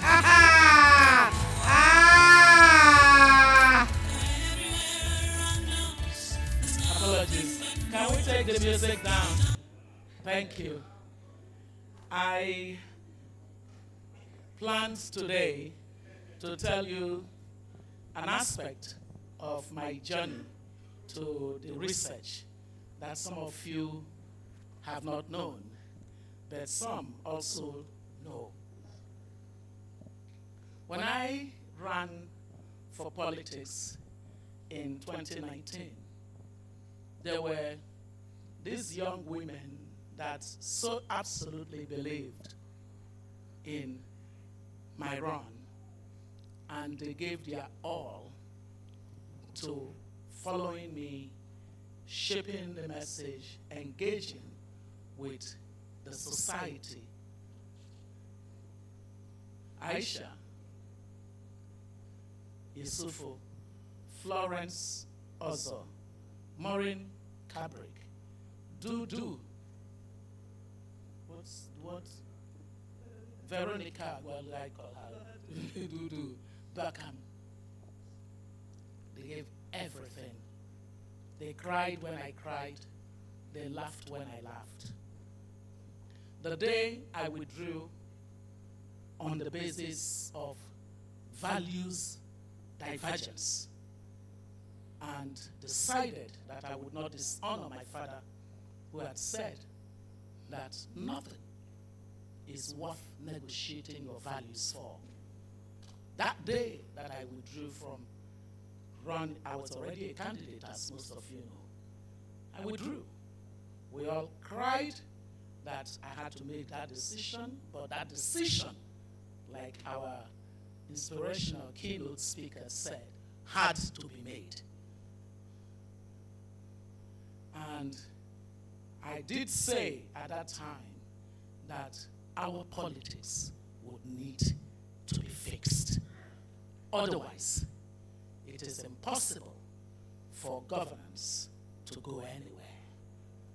And I remember that day, how they cried and still kept strong and held to me and said, "Auntie, everything will be fine." And when I then had to go to reflect on the journey, because the journey didn't start with me suddenly wanting to run for office. Anybody who had known me in government knew I had no stomach for politics. the journey, I would say, started with seeing children of the poor who went to school and were abducted.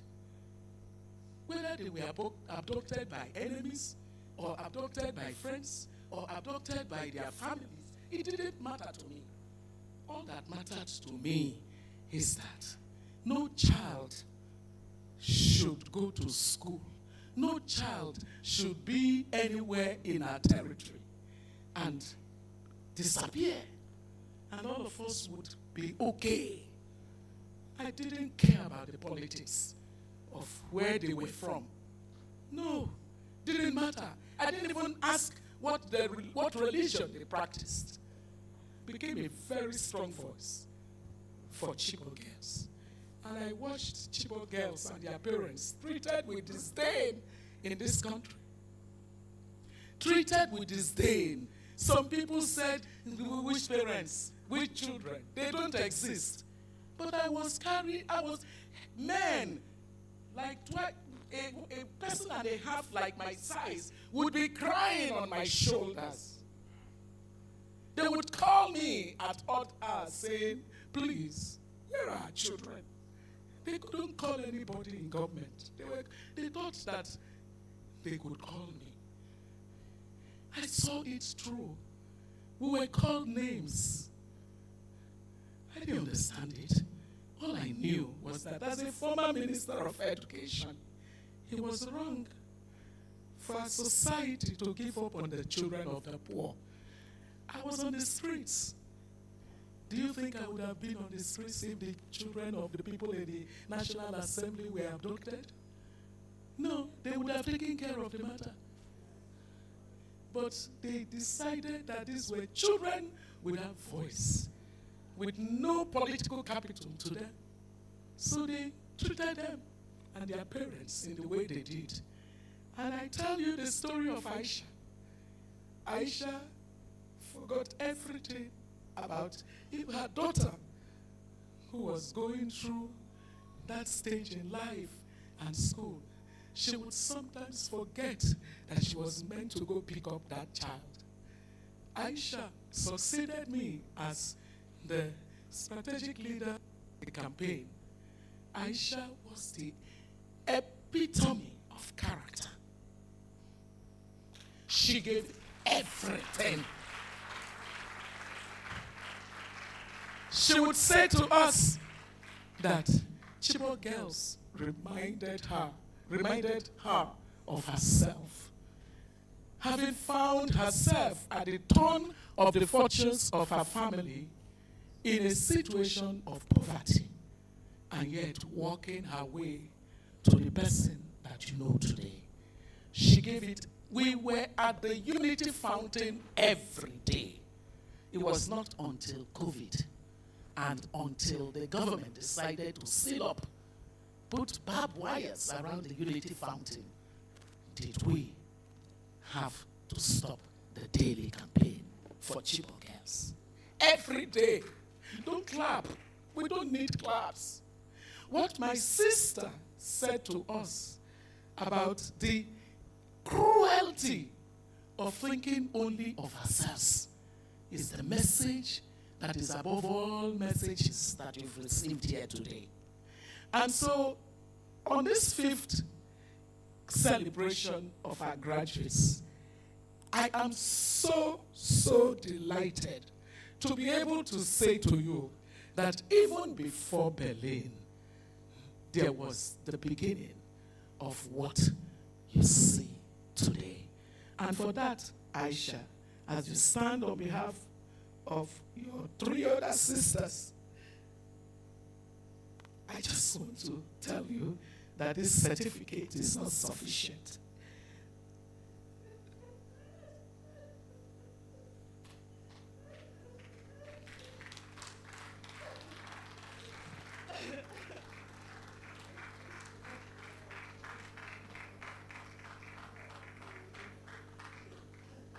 That we tried our best for our children. Ladies and gentlemen, please let's appreciate Aisha Yusufu. Just a moment. Give her some energy. Yes, feel free to stand if you like. Yes! Roar! Thank you. Thank you. Gentlemen, are you good?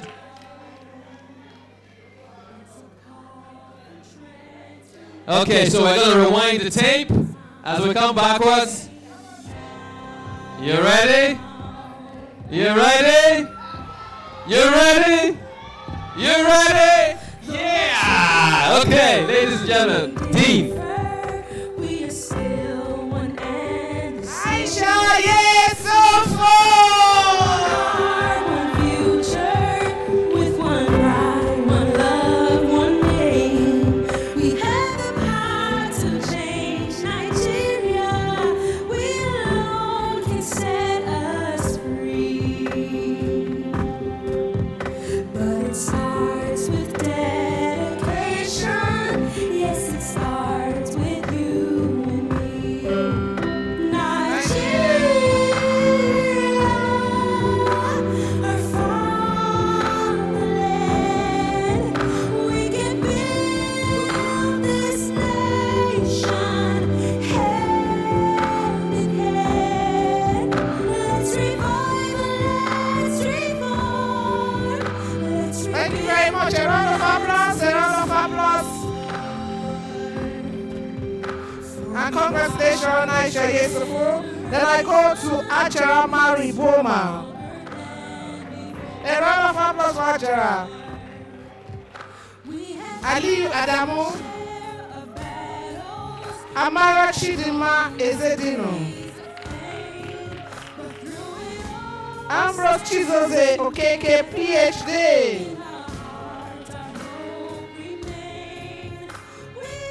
Anibia Johnson Asukwo. Anthony Olumese Eremoshele.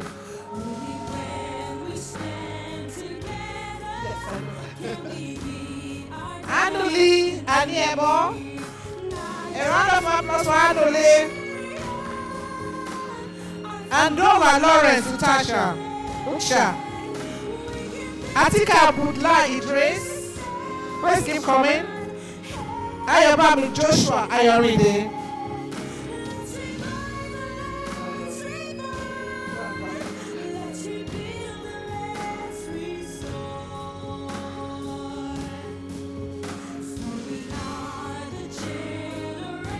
Ayobami Joshua Ayoride. Ayomide Elizabeth Temidayo. Marquis Bolaji Amo. Bayode Thomas Oke.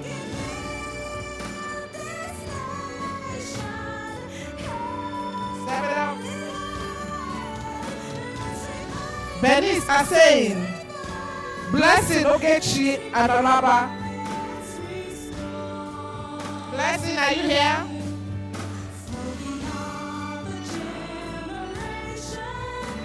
Bolaji real one, Kuyebi. Bridget Alokwe. Bukola Ezieke. Caleb Adolaobi.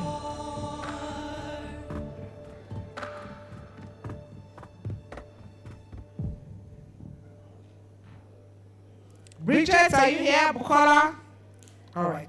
Caleb Adolaobi. I got that right. Caroline Omuboba Oromu. Caroline, are you here? Chibuzo Elizabeth Chijoke. Chimezie Chukunta, are you here? Chizom Love Wabugu. Prince Nana Boladle Omidiji.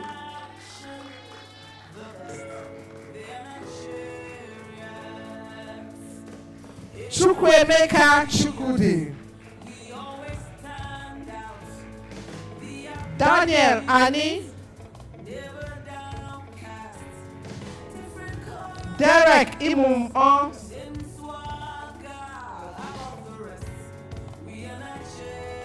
Donako Ambles Obafumi.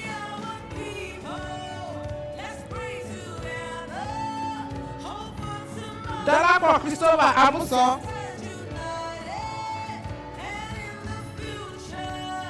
Doreen Emmanuel Audu. Eberechukwu Chika Unwi Akpe. Eberechukwu Caleb Oduze. Please come down. Emiko Odin Etuwewe.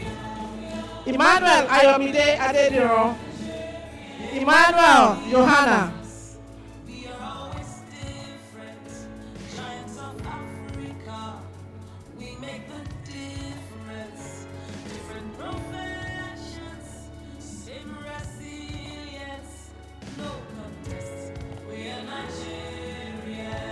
Ainaya Nnamdi Munanu.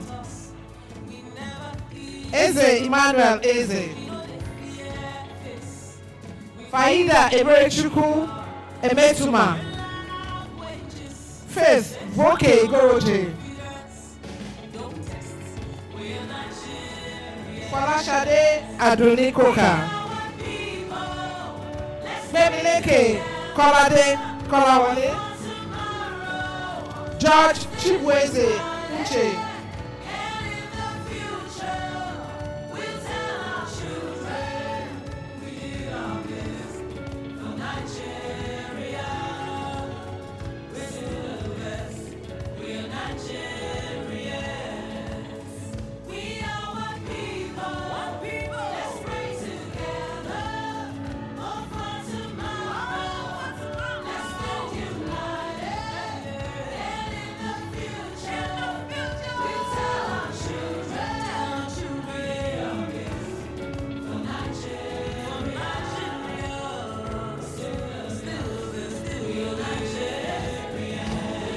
Shidube Onuora. Gopi Nenchi.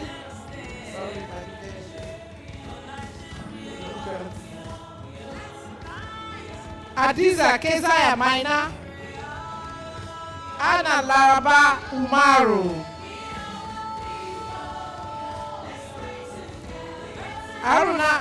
Aruna Oluwaseo Efwakwe. Asana Suleiman. Clap, clap, keep clapping, let it keep coming, please. Osia Bobai, 1 quart.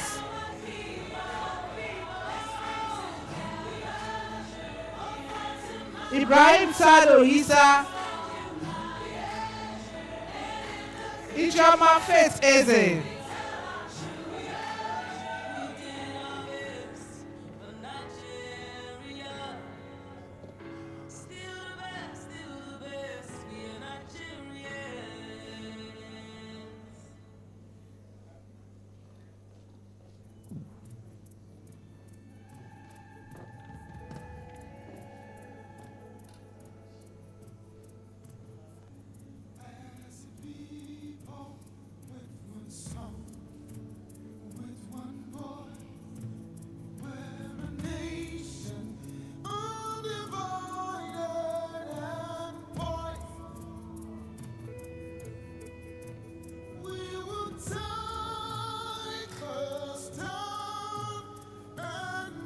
Ikechukwu Terence Onono. Innocent Jonah Kalu. Janelle Gochinyere Okpara. Jesse Uyunwa Leonard. John Oluwatobi Oga. Jonathan Jubil Maka. Joshua Owuzo Emaga. If they are not clapping for you, that means you are not active in your group. If you are active in your group, let the clap roll from your group, right? I will ask you which group do you belong to. If they are not clapping for you. Aha, I can see that.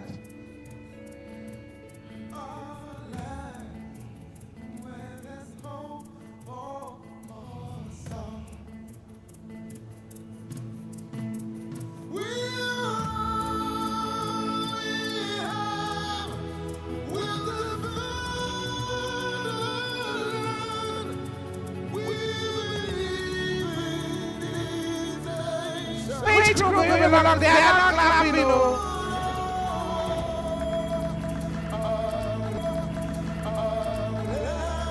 Oh, happy birthday. Min Ada Abang. Madia Sadiq Iya. Manasseh Allen. Marianne T. Chamberlain. Marianne. Michelle Ogechi Unwa. Michelle, are you there? Do you belong to any group?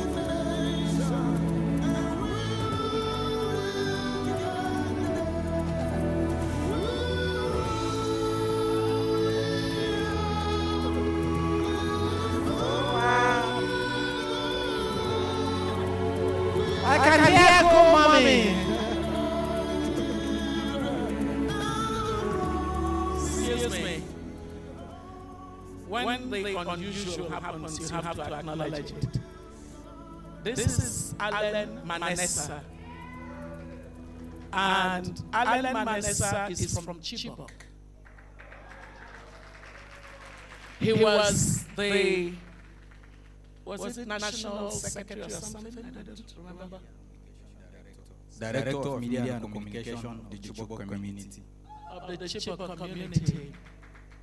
The Chibok community in Abuja at that time was led by a man who was just a middle-level civil servant in the public service. Sambido Hosea Sambido. I saw that leadership has nothing to do with the top. I saw a community leader that I could have easily told to lead all of us. Because Sambido and Allen were so steadfast in seeking for justice for the children of their community.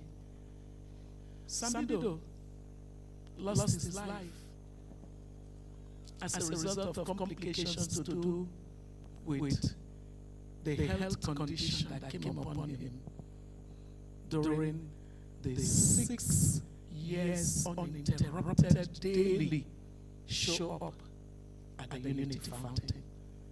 I'd like us to please acknowledge community leadership. Another thing that our speaker said to us, community leadership is everything. Once the communities were destroyed, they began to send all kinds of people to the higher levels. But if we have leaders of this kind, that compassion that the digital VC spoke about will not be missing. I want to honor you, and I want to honor the people alongside you who kept standing and continue to stand concerning the matter of your daughters. In his own case, how many of the girls are either your nieces or your first cousins, as your first cousins' children? You had about, how many were they? 26. And then to be told that the children didn't exist. We have to all repent of wickedness in Nigeria.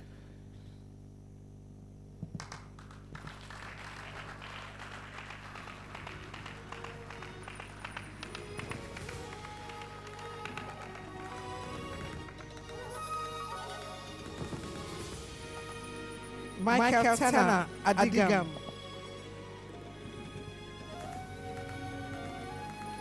Mojtala Munerat Yakubu Afolayan.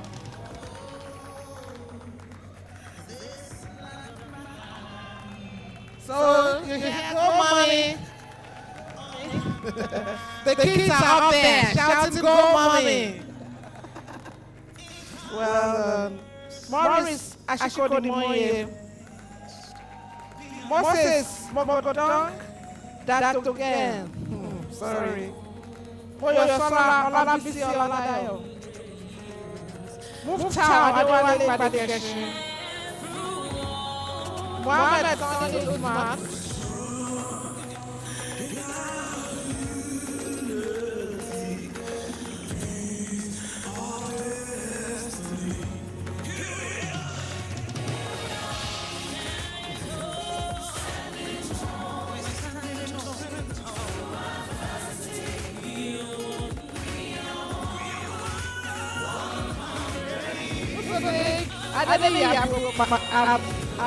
Sorry. Ngozi Oke Amadi. Nkoyo Fon Echo. Obilo Ogbonna. Ogaga Gene. Omomobi. Olajumoke Adebola Babola. Olajumoke Oluwase Olasoji. Olamipo Omilayo Oshinawo.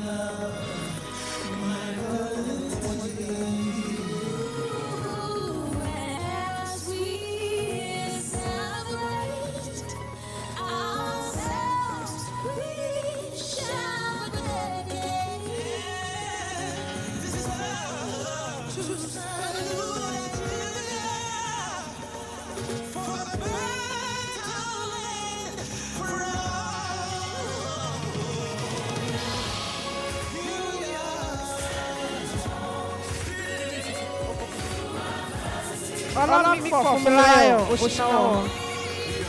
Olasimbo Abosede Babalola.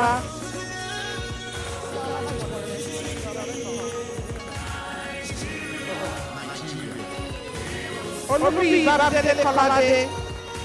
Olukola Olajumoke Adewakun. Olufolake Mary Adegoke. Olumide Adewale Olubene. Olúrántí Táyọ̀ Olówókéré. Olúṣadé Ọlásìnbọ̀ Tọ́lọ́dé. Olúwapọ̀lá Àjìmúlà.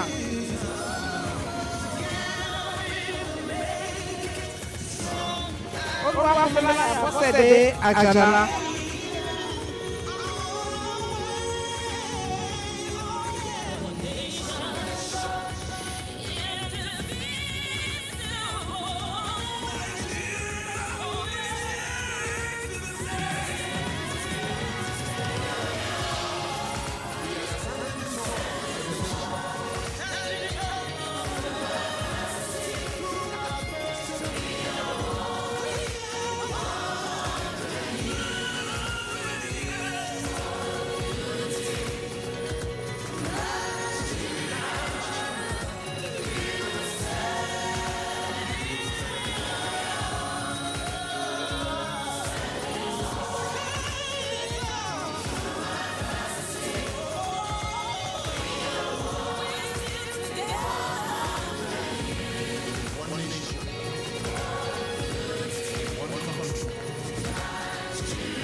Olúwaṣẹ́gun Ògúnlẹ́yẹ. Olúwaṣẹ́ Oníjọ́kà. Ọmọ́tọ́lá Olúwaṣẹ́ Olúwadára. Oyè Stephanie. Oyè Stephanie Olúwẹ̀wọ̀.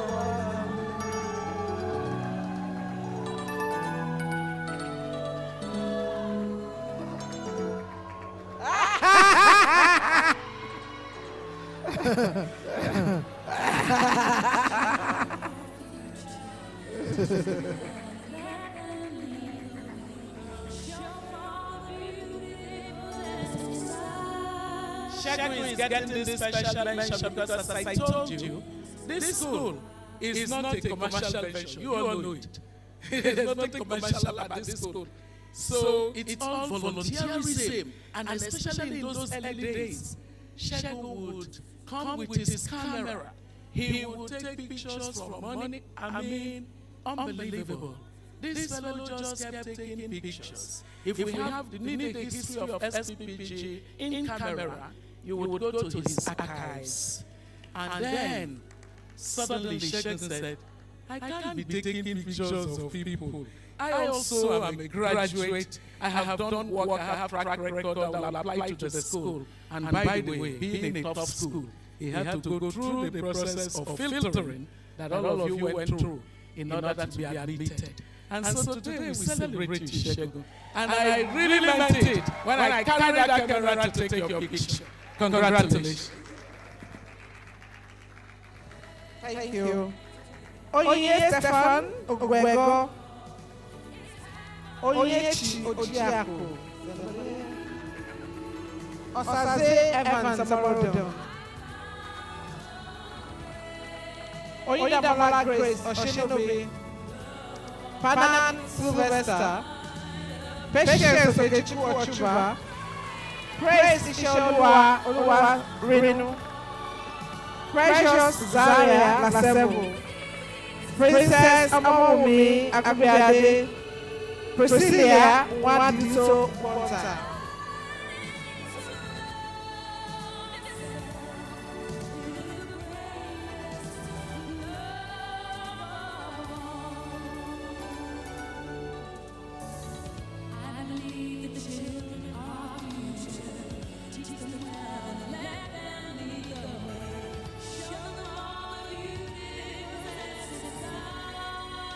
Rabi Brutala Latuko. Crap if belongs to a group. Rachel Washel Oshimosu. Rota Gakon Dawa. Richard Obiora Ono. Rimam Chichi. Jonathan Adamu. Rose Ego Akolu. Rose, are you here? Sarah Alabel, Sarah Shadrach Damladi, Solomon Egoise, Emon Botiti, Stella Maris Shobeshi, Wakama. Stella Maris, are you here? Thank you. Stephen Angulu, Sunday Aliu, Tebnololwa Awawu Oyeli, Tebitope Damola Oyewusi.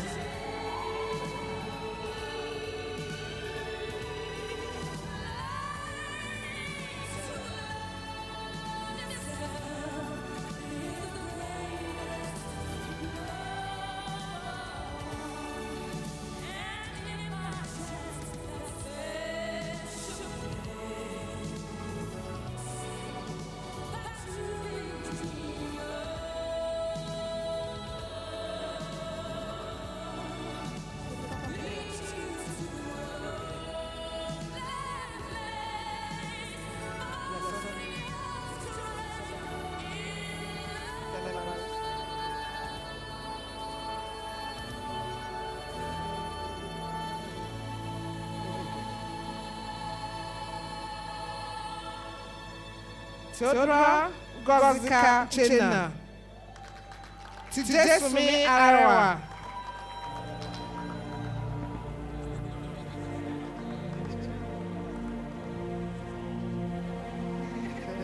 Well, we have here. Hello. Yes, we have people of diverse background at the SPPG. And so we have people from military, from other places, but this is the general, retired general.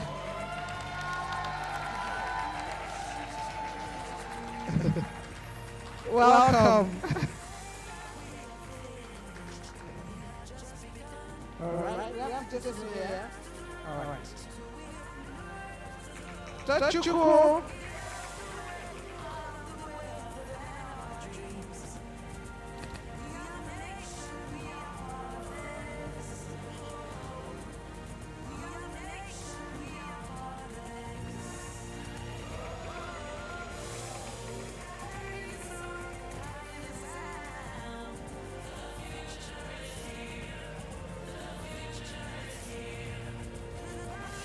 Tochukwu Michael Idimachi. Tolani Esther Olore, Toluwanimi Victor Okwade, Tomiwa Emmanuel Ajiboye,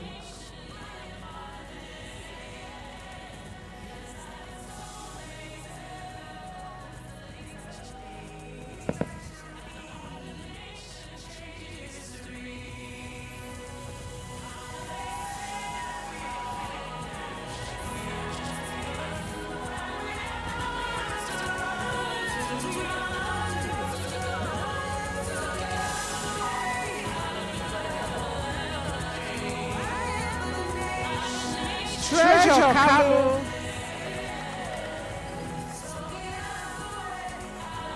Ugonna Wigwe,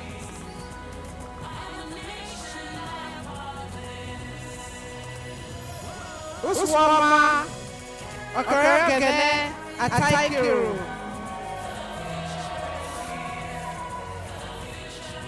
Usman Sharif Uzochukudima Awale Otako, Wachi Gabriel Gallo, Zainab Abimbola Ayonde, Omotayo Omosheke Okeomi, Olashile Mutla Badire,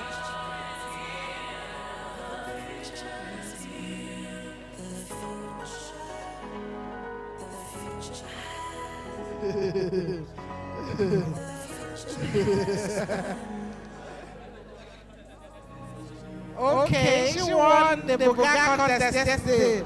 Oh, no, Buga, oh. Oh, yeah, give us Buga. Wait, oh. Let me see who the Buga, oh. Oh, yeah, now. Oh, yeah. Oh, yeah. Recording in progress. Oh, yeah. Hey, Charlie now, Buga now.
Okuswada. Olori, I think was here. Awagabo.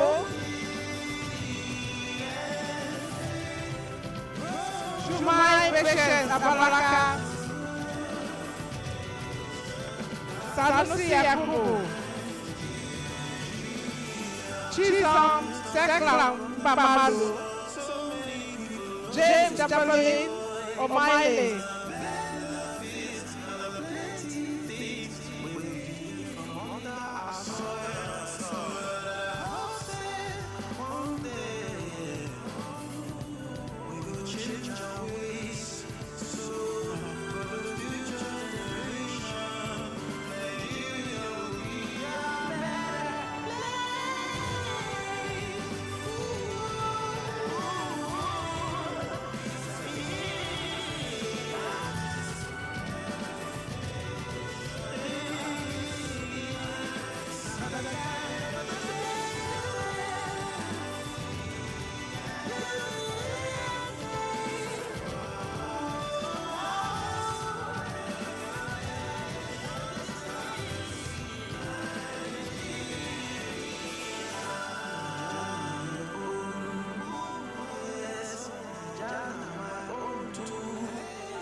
Akama Oyebekwe, Ekaide Peter Amo,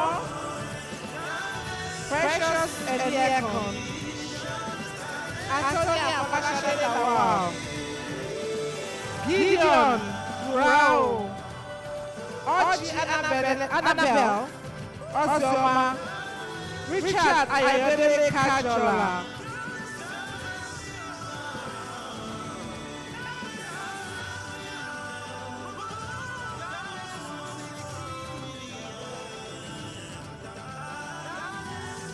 Ahmed Goni Mokhtar.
All right, ladies and gentlemen, the roll call has been completed. Let's appreciate the class of 2025. We have 3 other graduates who have not been called. They are AKA Lighter, who's always in class. Edward, wherever you are, is always in class as well. There he is, everybody appreciate Edward. And of course, the dean, who did not miss a class.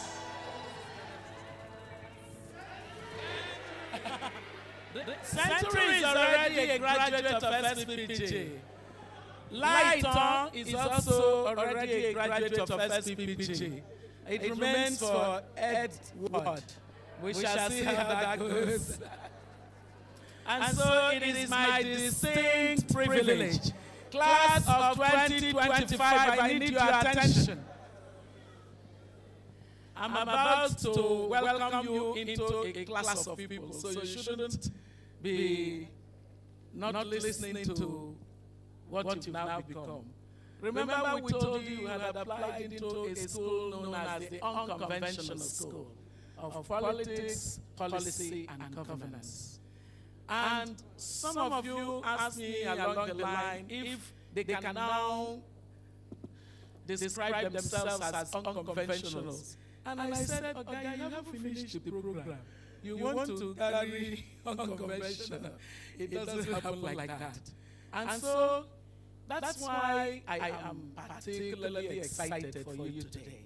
Because I'm now able to say that we welcome you into the book of records of the unconventional school of politics, policy, and governance.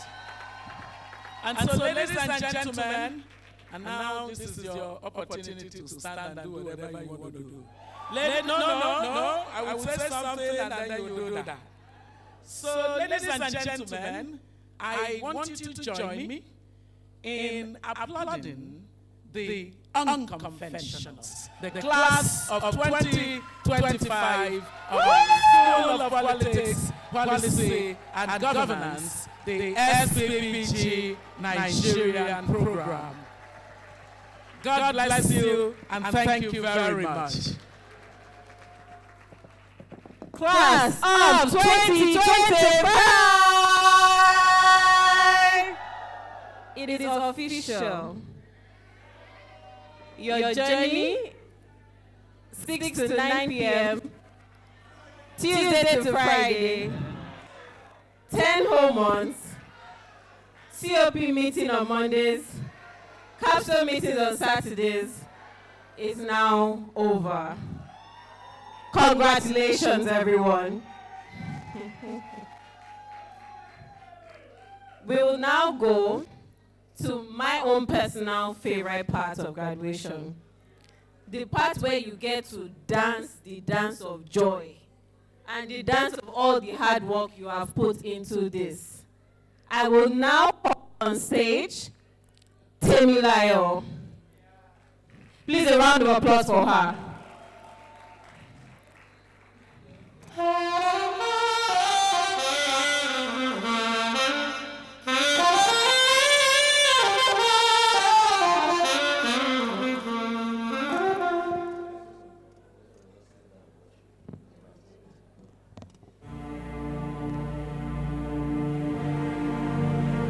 Class of 2025, this is your moment. We are the future, we are the dream. Yeah. We are the nation, we are part of this. Yes, we are so amazing, that's the least we shall be. At the heart of the nation, changing history. How can they say that we are finished? We have just begun. When we have nowhere else to run to, we have nowhere else to go. So get out of the way of the land of our dreams. We are the nation, we are part of this. Oh, we are the nation, we are part of this.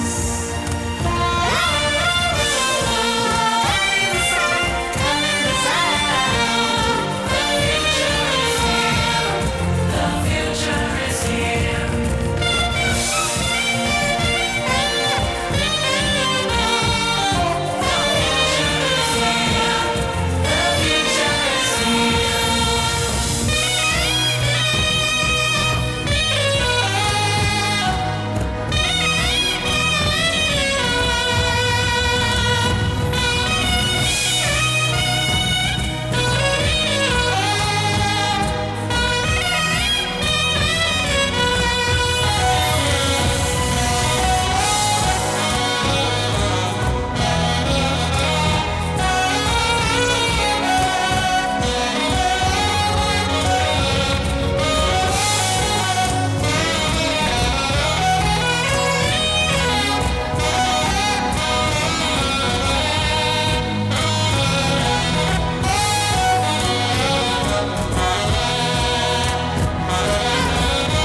I like that. I feel good. I like that. I feel good. Dum, da, da, da, da, da. Wonderful, wonderful, wonderful. Please, you may now be seated. Thank you very much.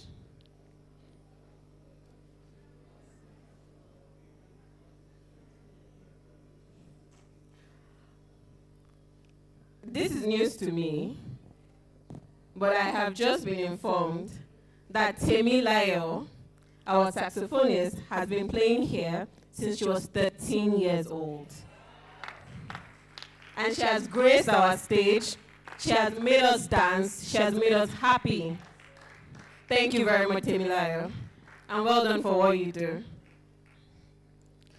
So, we will now take a spoken word poetry from Esinet Kolade. A round of applause for her as she comes on stage.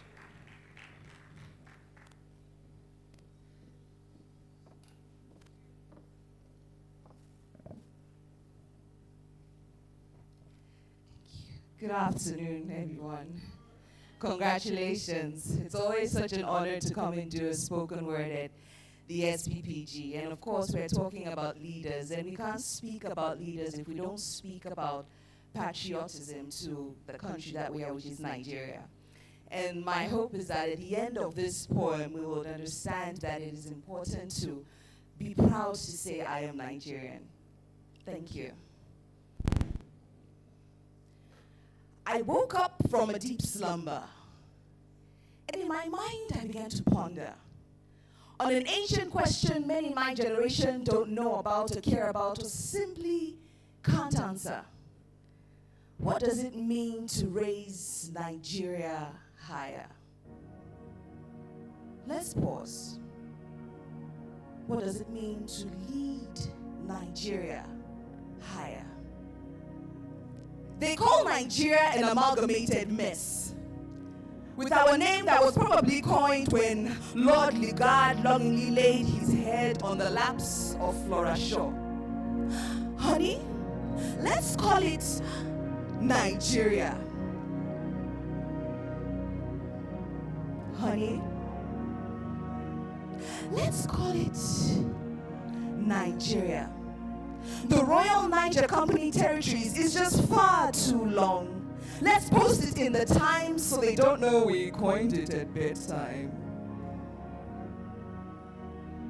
And so our colonial masters mashed the North and the South into an edible sandwich they could easily feed from. Sadly, they continuously repeated day after day that though they may be Nigerians, they remain an amalgamated mess. But don't be so gloom. This Nigeria finally got its independence, finally got a chance to change its identity. Let's create a national anthem.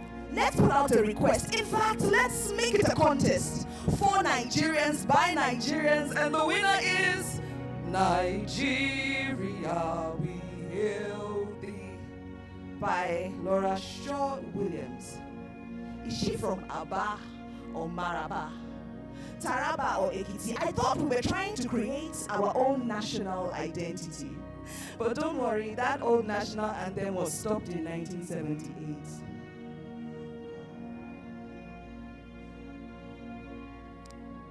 It's present day. And they continue to tell us that we are inferior. Our colonial masters would say, your dressing, this agbada, is it not too much of a bother? Foreign foods are much better. Why would you want to eat wara, amala, or okpa? They said our hair was too thick, so they brought in relaxers. Our skin tones too dark, so advertising started preaching bleaching.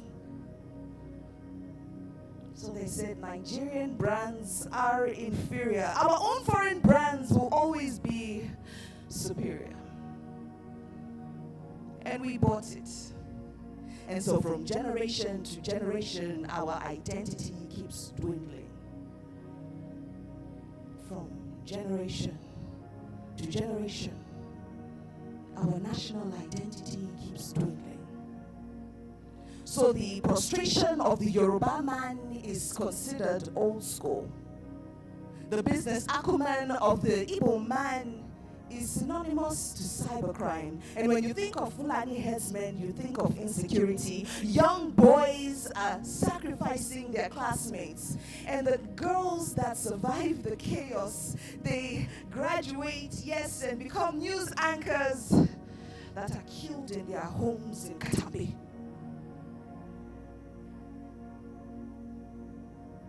They tell us that we are inferior, and we buy it.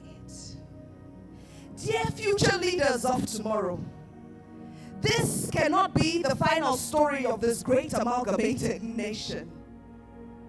The Nigeria we want must exist. Do you not know from which rocks you were hewn? Do you not know that we are Nigerians and we are here to stay? We are those that brought the meaning of civilization to this continent. Our colonialization and our empires of old needed no alterations.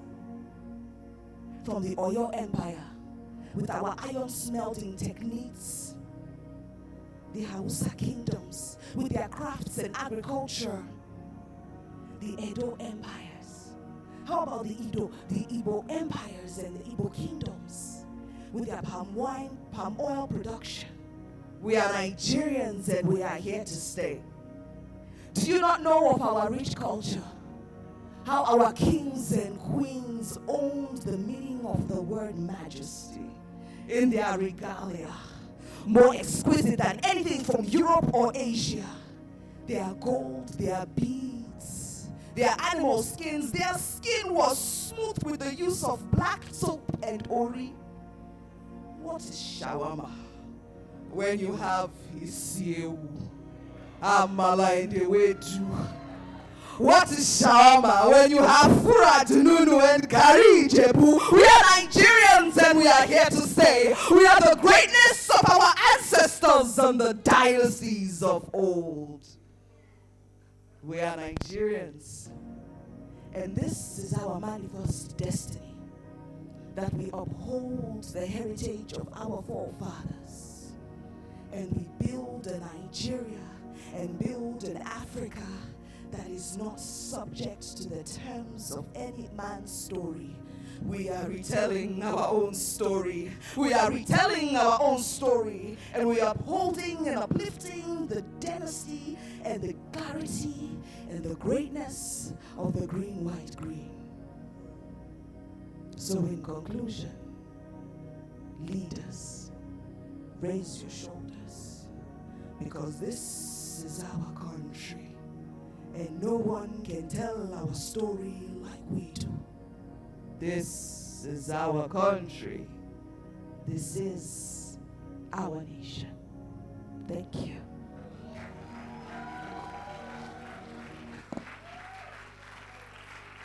A round of applause for Esinet Kolade for that perfectly delivered spoken word poetry.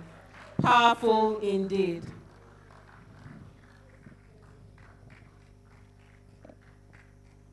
A round of applause for her one more time. Class of 2025. I love that phrase so much.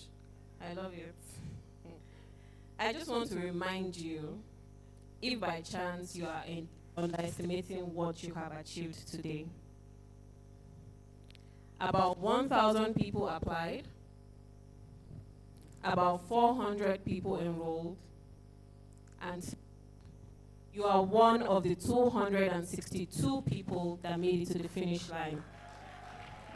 A round of applause for yourself.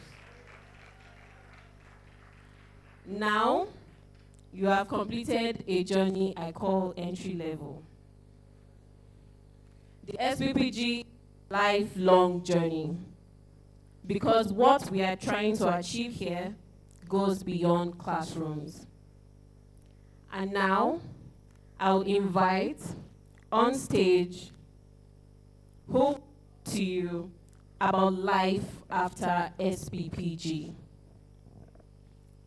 I would like to invite the director of the SPPG Public Leaders Network, Ms. Ariola Oloko.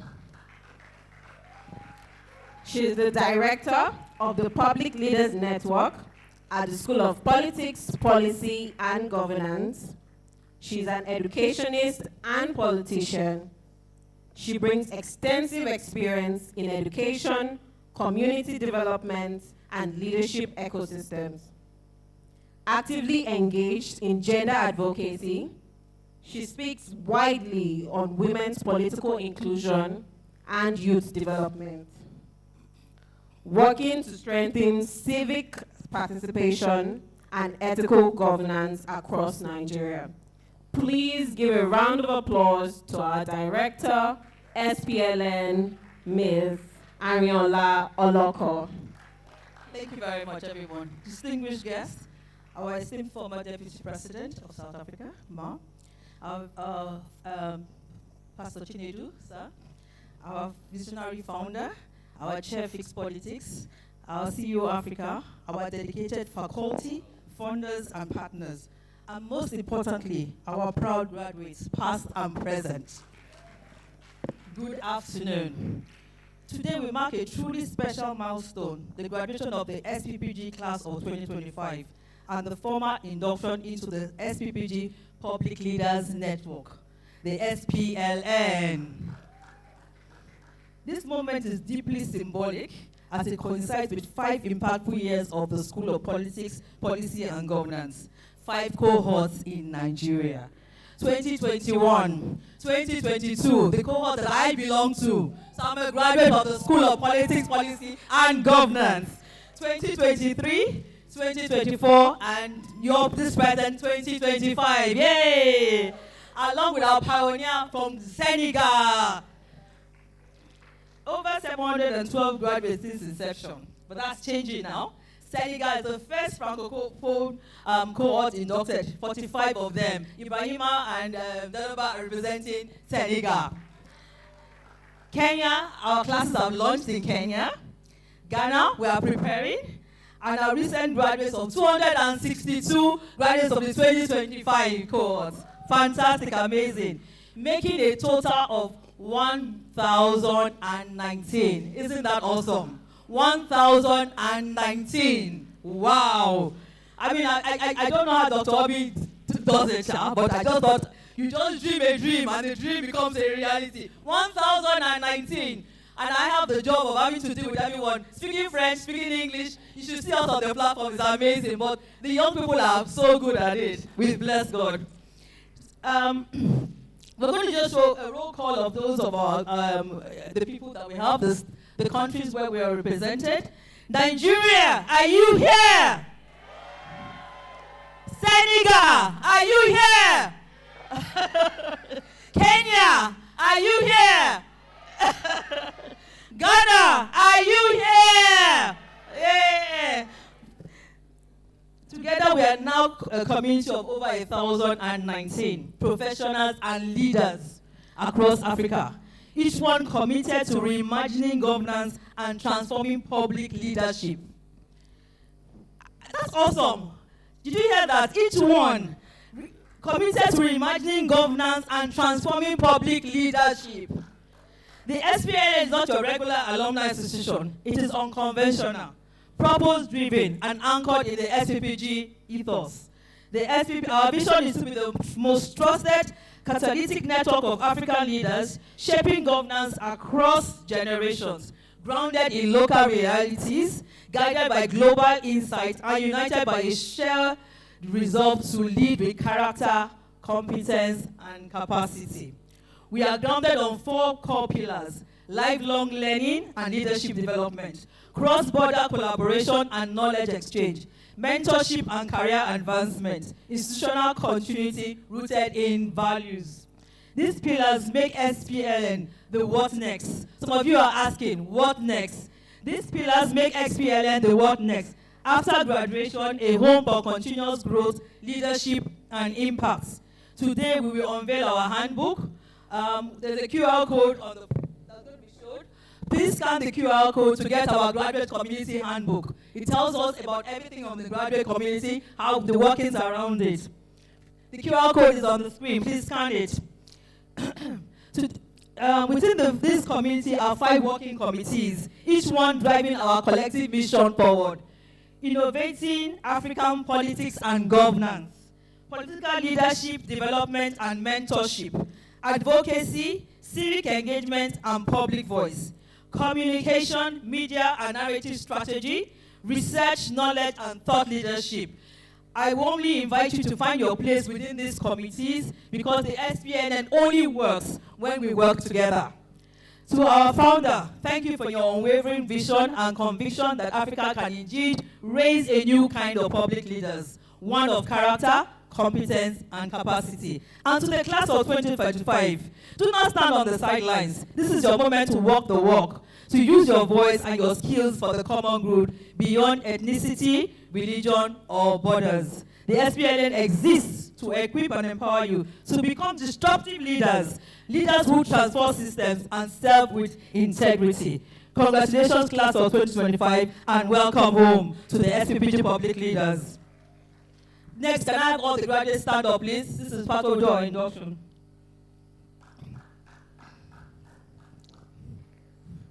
Today, thank you very much. Today, as part of your induction, each graduate received 3 symbols that represent who we are and what we stand for at the SPPG Public Leaders. First, a sticker. This is more than an emblem. It is a badge of identity and pride. Each time you see it on your car, your doorpost, wherever, let it remind you that you are part of a powerful movement, a network of reformers committed to integrity, good governance, and public purpose. Second, the balloon. At the close of today's ceremony, we will step outside, release these balloons together. This simple act is deeply symbolic. It represents our collective release into purpose, our commitment to raise above limitations and carry the SPPG vision beyond these walls and into every community, every office, and every nation we touch. And third, the flag of Africa. Each flag represents a nation, a story, a people. As we carry them, we stand united as one Africa and one movement. We celebrate diversity of language, culture, and experience, yet we remain bound together by our shared purpose to build a continent led by public leaders of character, competence, and capacity. We're going to take the pledge now. It should be displayed. HLE, the pledge.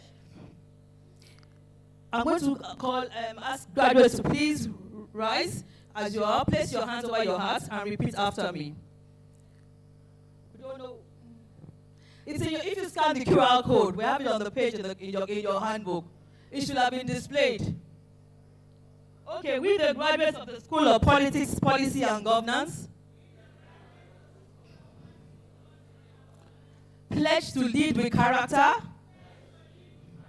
competence and capacity, to serve with courage, compassion, and integrity, to work across nations and generations for Africa's transformation,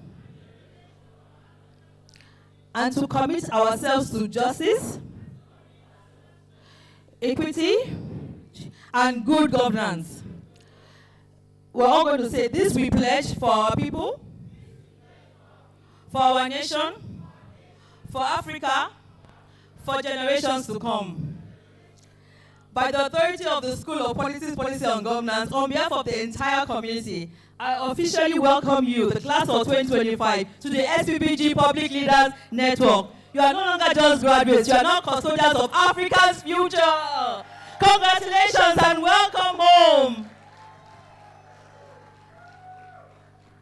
Ladies and gentlemen, please let's appreciate the director of the SPLN, the SPPG Public Leaders Network. I was going to say doctor, but I say it anyway, Dr. Ariola Oloko. Okay, so you guys thought when you got the certificate that was it, right? Now you are in the SPPG Public Leaders, the SPPG Public Leaders Network. Yes. Okay. Fabulous. So, are you guys all on the WhatsApp groups already? Are you? Yes, no? on Monday. That means we'll still have one on you. We can decide to put you or not put you in the WhatsApp group. Nah, you're all in, don't worry. So, we're going to move quickly because I know time is fast spent. Please accept our apologies and also thank you, ladies and gentlemen, for your patience. We are moving very quickly to the conclusion of this day. And as we do, we are going to take next a very special part of this event every year. We are going to present an award to two different groups of people, two people who will receive a joint award and one other individual in what we refer to annually as our Life of Impact Award. And so I'm going to read to you very quickly the citations of the three individuals who will receive this award. So first of all, they will be coming together. I'll mention their names and I'll read their citations. So Pastor James Wuye, who's the co-founder of Interfaith Mediation Center, and also Imam Mohammed Nurayan Ashafa is the co-founder also of Interfaith Mediation Center. Let's appreciate both of them. And that already sets up the conversation around who they are. Thank you. Should we have them? Okay, we should have them ready to come up. Sir, please. Thank you, sir. And thank you, sir. Let's appreciate them warmly as they come up. Imam and Pastor, let's thank. Thank you so much. Sir, I'm gonna shake your hand because you already did something so kind outside. Nobody here knows, but we're so grateful. Thank you, sir. Thank you so much. And so, ladies and gentlemen, Pastor James Wuye is a renowned Nigerian peace builder and interfaith dialogue advocate. Co-founder of the Interfaith Mediation Center in Kaduna, Nigeria, he has dedicated his life to promoting religious tolerance and conflict resolution across Nigeria and Africa. Yes, let's appreciate him. He is a former Christian militant who transformed into a peace advocate. Pastor Wuye has worked tirelessly to bridge divides between Christian and Muslim communities. His groundbreaking partnership with Imam Mohammed Nurayan Ashafa has become a model for interfaith cooperation globally. He has facilitated numerous peace processes, trained thousands of religious leaders in conflict transformation, and has been recognized internationally for his contributions to peace building. Pastor Wuye's work has been featured in documentaries and academic studies, and he regularly speaks at international conferences on religious tolerance, conflict resolution, and social cohesion. Ladies and gentlemen, please appreciate Pastor James Wuye. And with him, brothers in, I won't say arms, brothers in love. Imam Mohammed Nurayan Ashafa is a distinguished Nigerian Islamic scholar and peace advocate, co-founder of the Interfaith Mediation Center alongside Pastor James Wuye. He has been at the forefront of promoting interfaith dialogue and religious tolerance in Nigeria and across Africa. A former Islamic militant who experienced a profound transformation, Imam Ashafa now dedicates his life to building bridges between Muslim and Christian communities. His remarkable journey from religious extremism to peace advocacy, documented in various international media and academic works, serves as an inspiration for conflict transformation globally. He has trained religious leaders across Africa in conflict resolution, mediation, and peace-building techniques. Imam Ashafa's work is in promoting understanding between faith communities has earned him international recognition and numerous awards for his contributions to peace and social harmony. Ladies and gentlemen, please appreciate Imam Mohammed Nurayan Ashafa. And they will be receiving a joint award. Thank you, gentlemen. Thank you so much. And for the second award, of course, no guesses. It is a lady. So, she is Mrs. Ngizan Chahu, development practitioner and advocate. Let's appreciate her. Yes, as she comes up, Mama, thank you for being here. Thank you for your patience. She has been involved every moment since this event began. So thank you. Let's appreciate her warmly. Let's give her some energy. Thank you. Mrs. Ngizan, welcome, ma'am.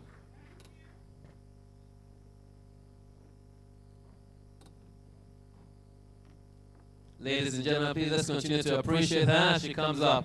Thank you, ma'am. Thank you so much for being here. Thank you. Thank you, ma'am.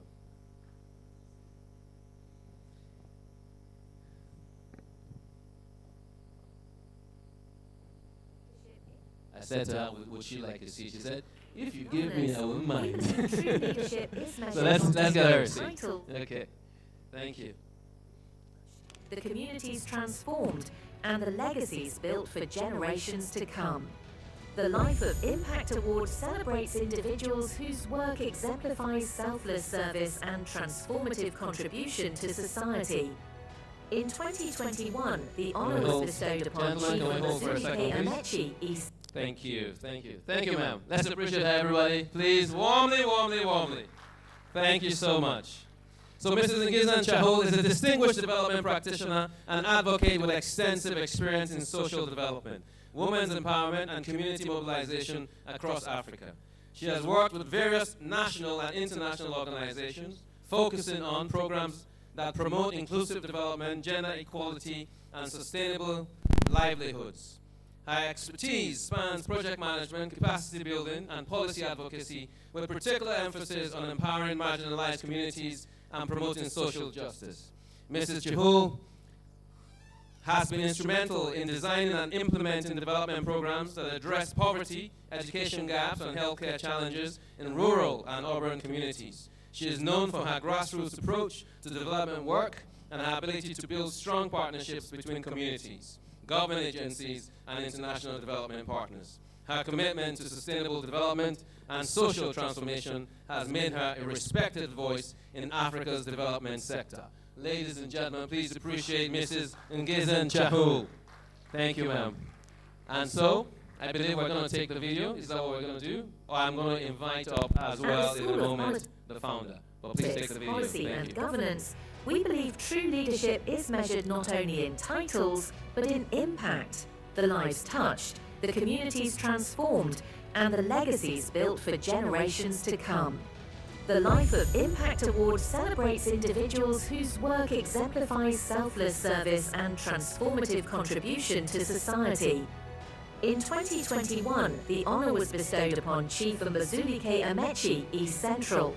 In 2022, it was Mr. Fola Adiola, Southwest. In 2023, we recognised Professor Hadiza Galadansi, Northwest. And in 2024, the award went to Dr. Nimo Bassi, South-South. And now, for the class of 2025, the Life of Impact Award honours not one, but 3 outstanding changemakers whose lives embody courage, service, and unwavering commitment to society. Imam Muhammad Nuraina Shafa and Pastor James Wui, internationally recognised Nigerian faith leaders who turned from violent enemies into powerful peace builders, and Mrs. Ngizan Chahul. She is the national president of the Nigerian Association of Women in Agriculture, NAWIA, and a tireless advocate for women's rights and agriculture.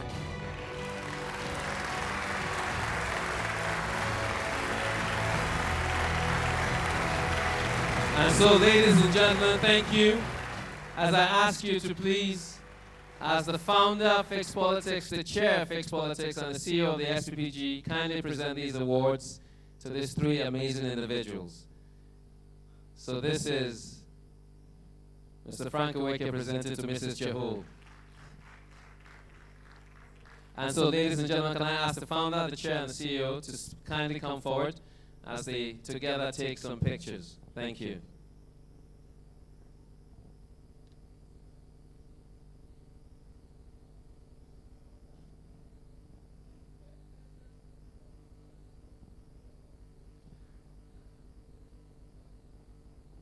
Fabulous. Ladies and gentlemen, a Life of Impact Award implies exactly what it says on the tin. It means that people have given their entire lives for the service of others. So, can we please appreciate them one more time? Thank you. If you feel like rising to your feet to appreciate people who have given everything. Thank you, thank you, thank you. And as you very well know, in our climate, to have 2 people who have worked tirelessly together to bring communities together in peace is a remarkable feat. And thank you, ma'am. Can you please rise and acknowledge these awardees? I mean, if you know the kind of work that our life of impact, our deeds have done in this country. We should be dancing, what is that, traditional, we'll just be dancing it for them. You see, we're a society that awards the wrong things. Here we are awarding the right things. You should be really applauding them.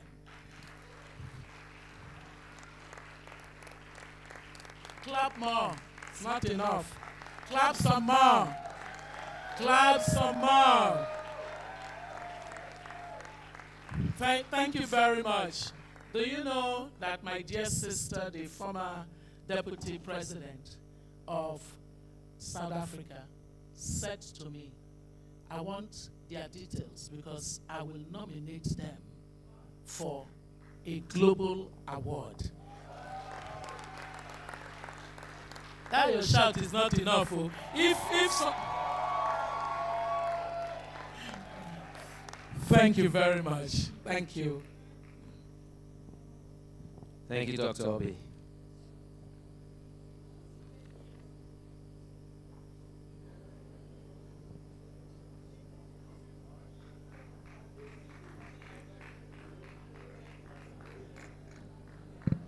Let's continue to just appreciate them warmly as they go off stage.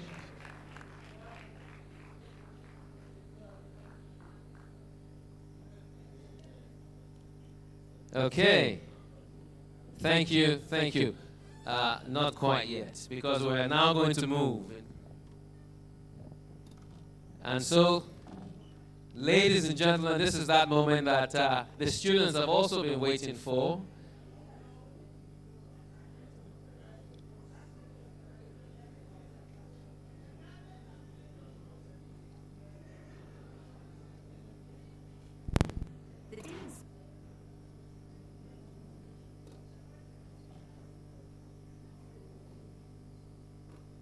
Let's appreciate the chair of fixed politics, everybody, ladies and gentlemen, as he goes back to his seat. Okay, while we have you here, I'm hoping that you've done a bit of exercise. Your legs are in good shape. Nothing. What am I going to be doing? Okay, I just need you to be here for a few minutes because we're also going to take a moment to recognize the faculty and the WSG members of fixed politics. So, Dr. Obi. So we're just going to take the faculty video, and Dr. Obi will say a few words as we recognize people who have been crucially important on this journey of SPPG. So for all our faculty and all the WSG members, this is a moment to appreciate each and every one of you for tireless service. Thank you. Today, we pause to celebrate our world-class faculty, our graduate uniqueness of new political culture. We salute their steadfast dedication to raising a new genre of leaders prepared to shape Africa's future. Meet the world-class faculty of the SPPG. Let's appreciate the faculty, the global faculty of the SPPG. They have given of themselves tirelessly.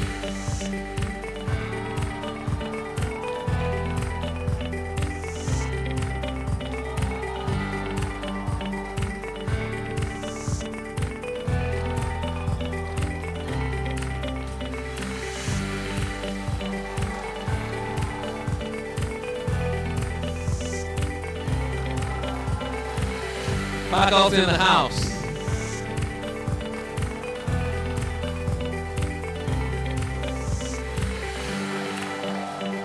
The Dean of 2025.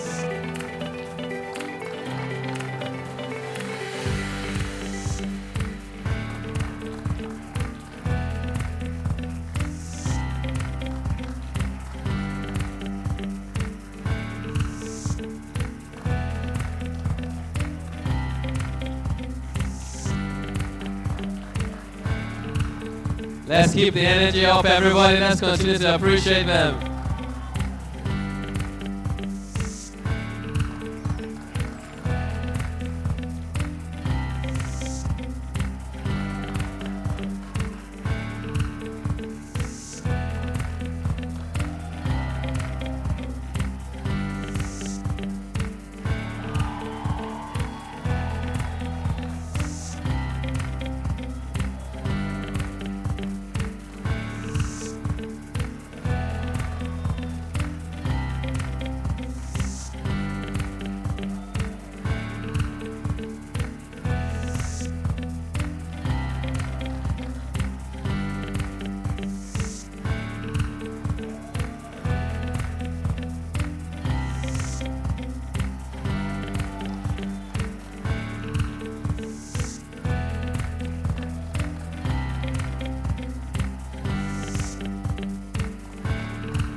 Remember, ladies and gentlemen, it's a global faculty.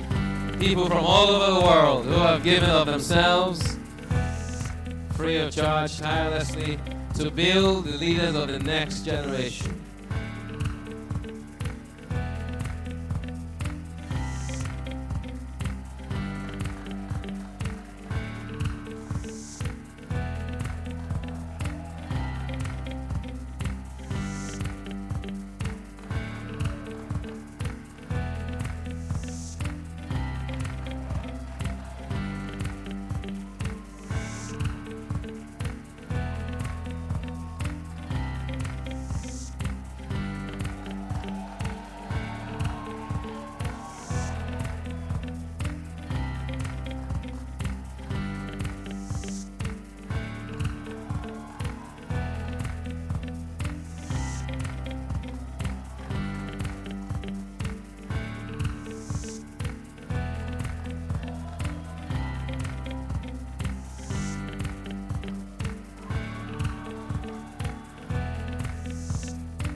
Ladies and gentlemen, the Global Faculty of the School of Politics, Policy and Governance. Let's appreciate them.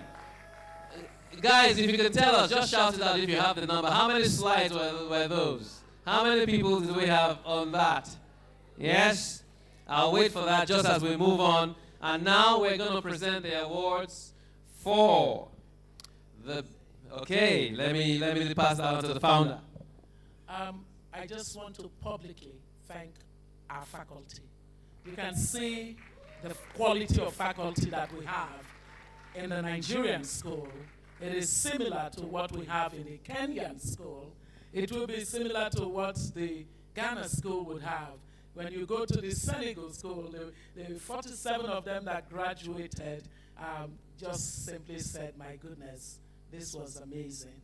Because of quality of faculty. It's always been my knowledge, based on the dean of my school at Harvard University, who said, it is not because there's something special about our school. It is simply because we have known the path to finding the best of talents anywhere in the world and finding the best of faculty anywhere in the world. We bring them together and Harvard happens. That's the story of us having this quality of faculty. And I'd like you to just really give a resounding, not standing. If you choose to stand, that's your choice. But resounding applaud to your faculty that took you through the program to your graduation. Thank you very much. Thank you. Thank you, ma'am. The number is, can you see that? 90 plus. There are over 90 faculty. Let's appreciate them. Thank you so much. For Nigeria. So thank you, gentlemen. Thank you. Okay, so we're going to move very quickly on now as we invite over 5 years. I heard Ms. Lawson say that. That's brilliant. So we are going to invite up, can I ask the Dean to come up as well, please? Let's appreciate the Dean.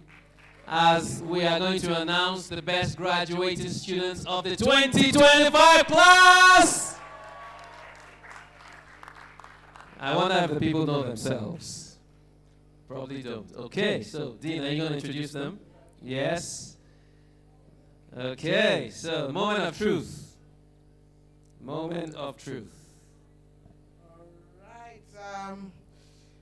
Well, the people we're calling up here, there were people who were able to meet up to 95% plus attendance. Please give them a round of applause. Active participation in class, so they were able to do their assignments, and all what is necessary for them to do. And because we are very inclusive, they were also nominated by their classmates. So this is your results that we are bringing out, not ours. So let me first start to call the first two runner-ups. Runner-up, Usuwama Okerege Atairo. Is this Wama here? Let's go. Let's run out. We'll take it back.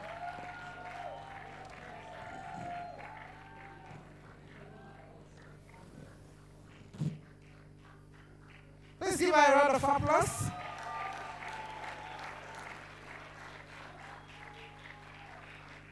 You can come up here. We'll take it back. Yes. The first runner-up male, Chukwuemeka Chukwudi. Chukwuemeka Chukwudi, are you here? Okay. Now, I don't think it's here. All right. So, she's online. It's online. Chukwuemeka is online. All right. If you guys stop spotlighting, HLE, please.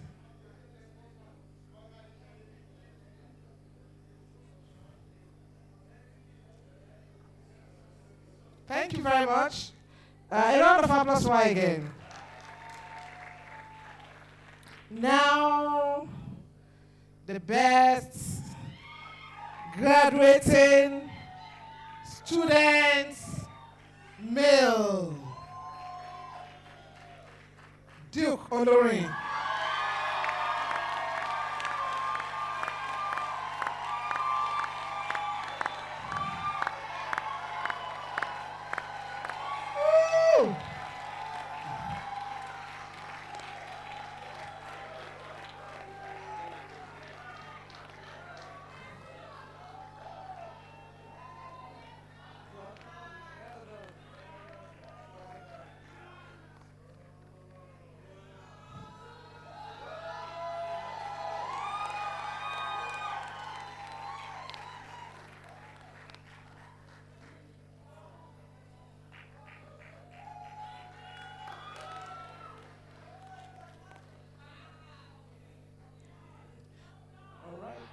You can wait for the. Oh, you can wait. Yes. Then, Duke, please can you stay on the side? And the best graduating student, female. Ọmọlọ́lá Olúwaṣeun Olúwadára.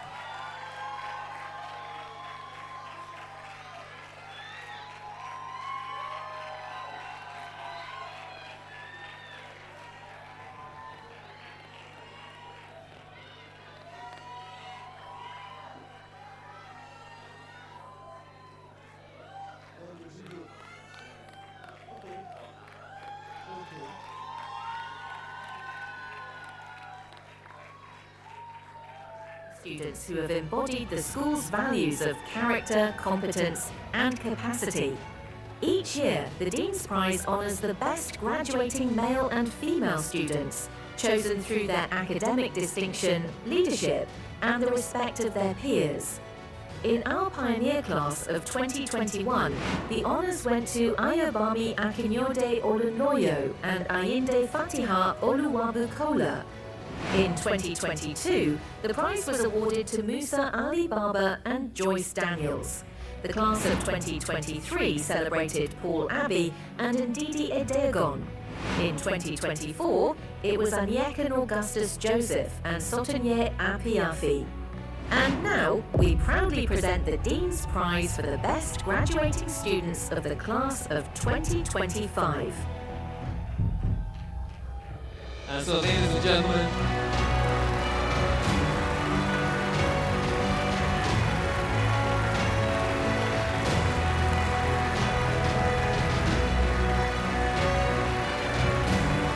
these are your 2025 male and female best graduating students.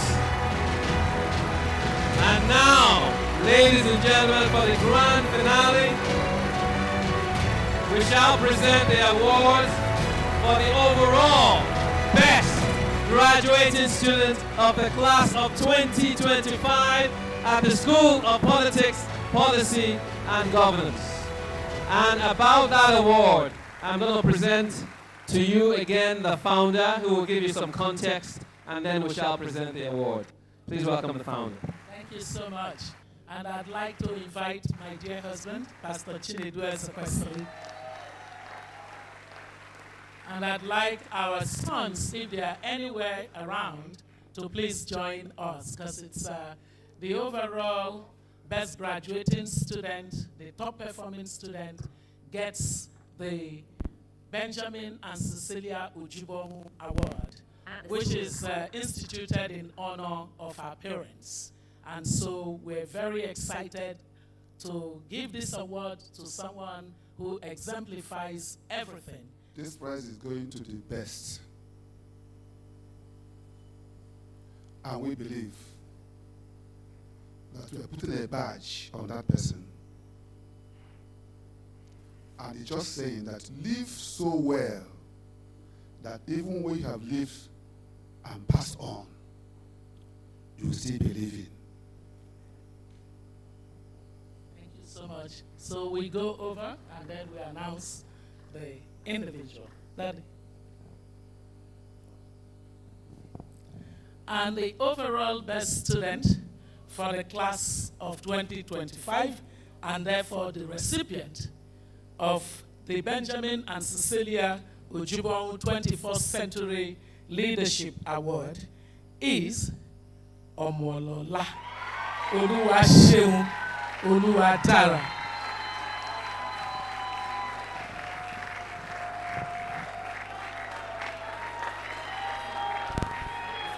Politics, policy and governance, excellence and impact are at the heart of our mission to raise a new generation of value-driven leaders. Each year, the Benjamin and Cecilia Ujubuonu Award celebrates an outstanding graduate whose journey reflects character, competence, and capacity. In our pioneer class of 2021, the honour went to Ayobami Olunoyo. In 2022, it was Precious Amicho. The class of 2023 saw Ndidi Edegon take the award, and in 2024, The spotlight shone on Igboje, Ohio Renuan, Ohio Mokai Enahoro. And now, we proudly announce the recipient of the Benjamin and Cecilia Ujubuonu Award for the class of 2025.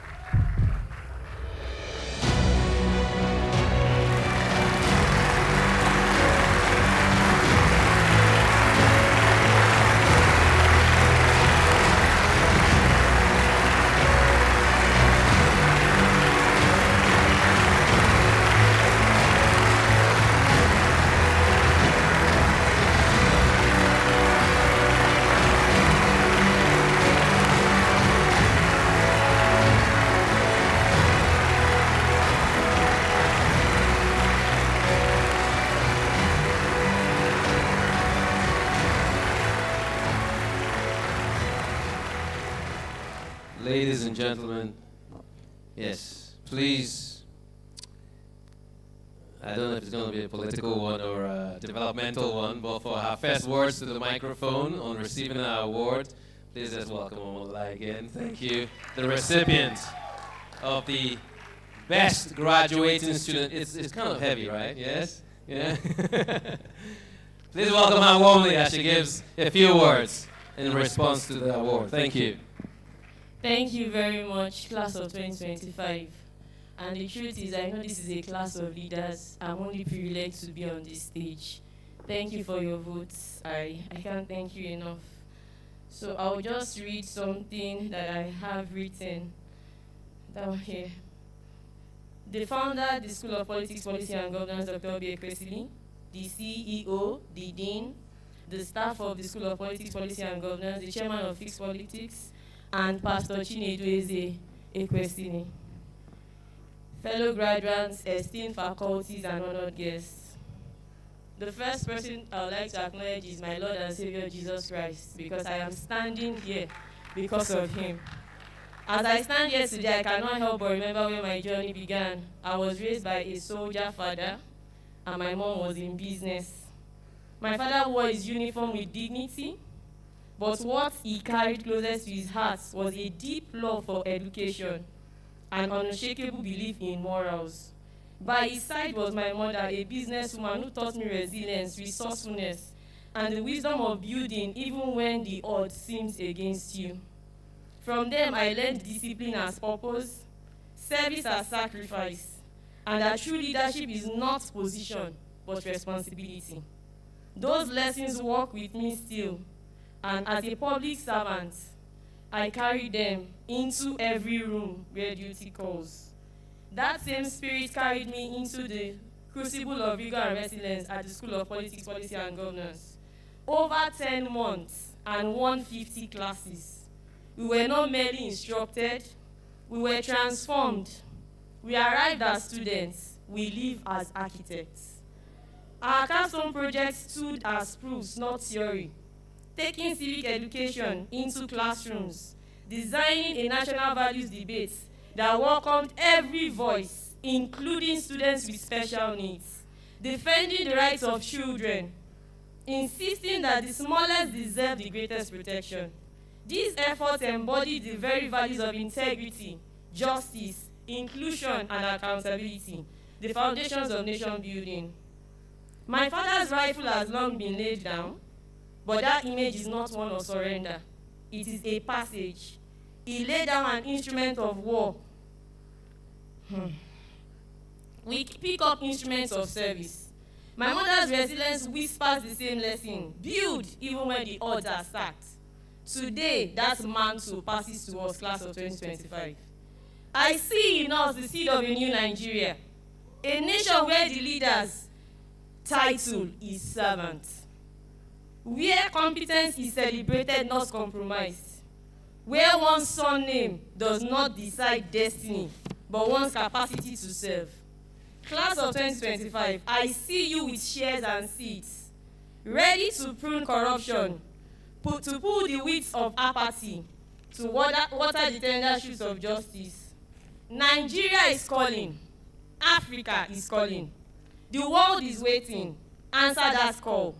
Not with a whisper, but with a roar. Do not trade principle for power. Do not serve from the shadows. Stand in the light, let the light be your measure. In closing, I echo the timeless warning and hope of Dr. Obi Ezekwesili. When I look at the world as it is, there is a serious vacuum of leadership. The world is crying for leaders. Let this moment be our Kakaki blast. Let it sound from Yaba to Aba, Kano to the creeks of the Niger Delta. Let it be a summons to conscience, to courage, to action. Class of 2025, arise. Edide, Billy, Tashi, arise with the dawn, arise with integrity. As your compass, arise with an unyielding fire to serve. The world is waiting. May our voices carry like a drum that never fades. May our deeds be a flame that no wind can put out. May our journey be measured in safer children, in wider civic stables, in dialogues that include the specially abled and the unheard. May the standing ovation that follows not be one for a voice, but for the chorus of lives change because of we chose to do the right thing. This is our moment. This is our mandate. This is our clarion call. Class of 2025, arise!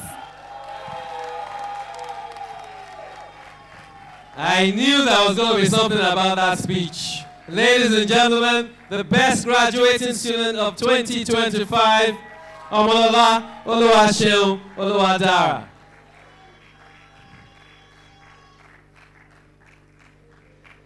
If anyone is ready to cast their ballot right now, feel free. Okay. And so, ladies and gentlemen, let's appreciate the founder as she goes back to her seat, the CEO as well, and the dean. And so, for her final rendition today, we have to release her. Ladies and gentlemen, please welcome one more time the lovely, amazing saxophonist, Temilayo Aboduri. Let's welcome her warmly. Oh,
Mr. Bodri. Ladies and gentlemen, Timilayo, we want to see if we can put you on the spot a bit. I don't know if we can. Well, let's see if we can. Yeah? Great nation, Timi Dakolo. Is it your song? Dr. Obi says. Let's give it a moment to breathe, ladies and gentlemen. That diaphragm is working very hard. Let's appreciate Timilayo.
Celebrate the amazing talents that is Timilayo Aboduri.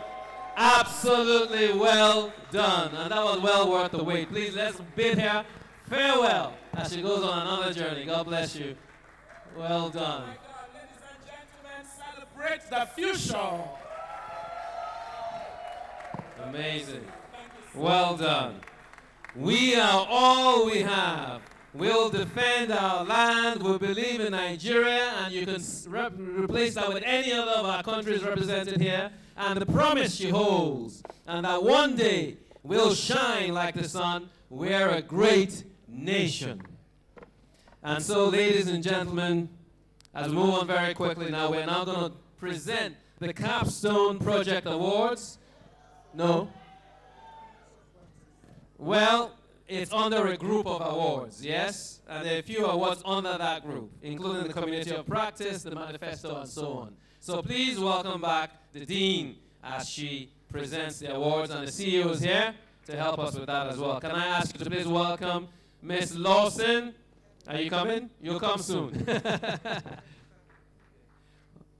Chair of Fixed Politics, Mr. Frank Oweke, please. Can we have him?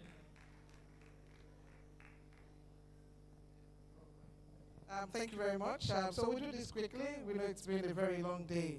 So we'll first start with the Community of Practice Group Excellence Award. And we have 3 groups in these categories.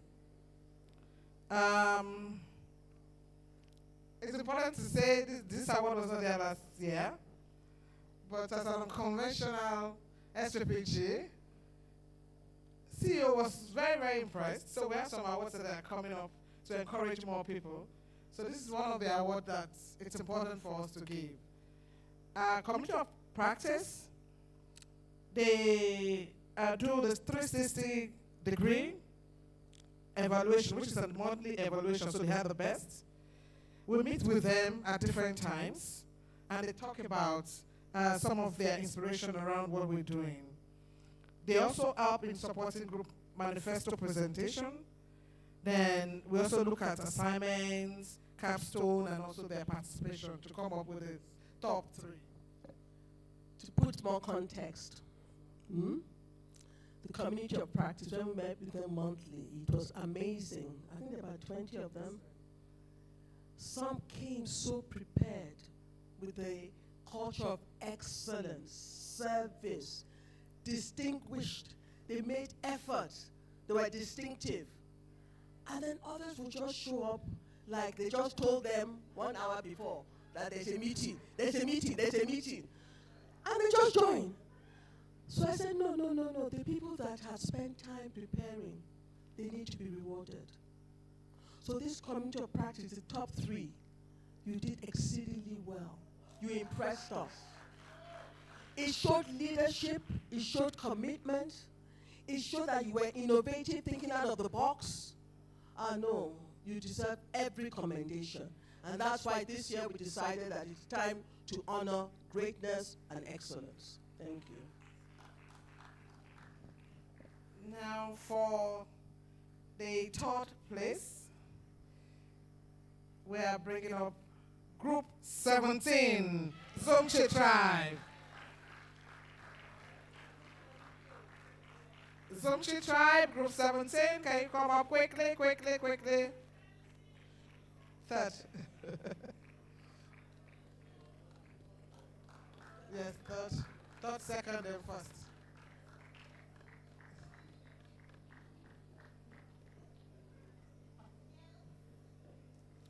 Clap for them, Gucci. So, do you want to spray it on that side? First this month. This is 3rd this month.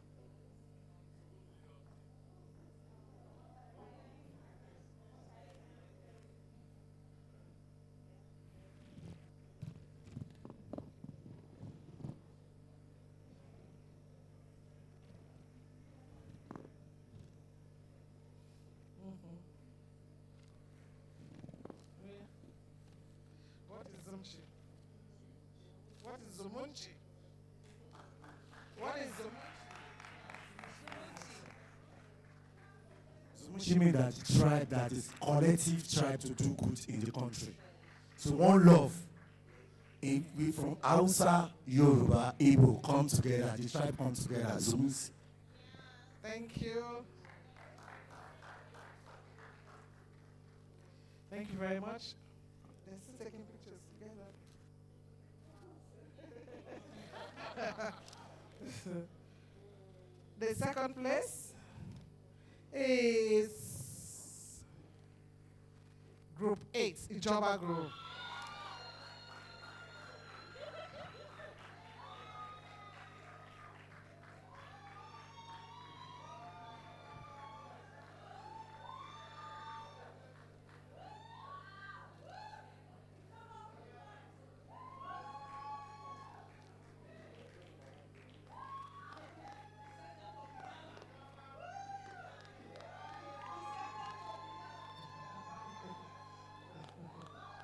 Some people should go on the other side too. Some people should go on the other side. Spread. While they're moving, during the solidarity walk, the Buga dance, we do it as competition. The top 3 dancers are all from this group as well.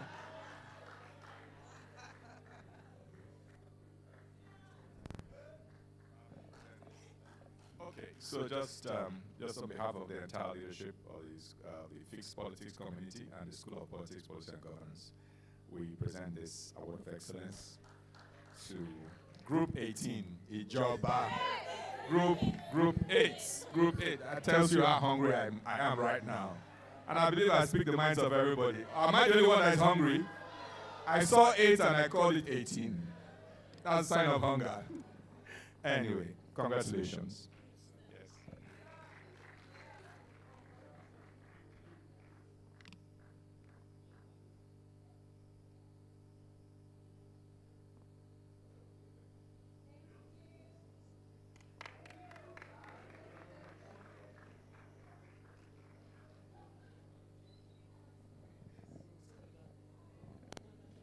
And the first position, number 1, Group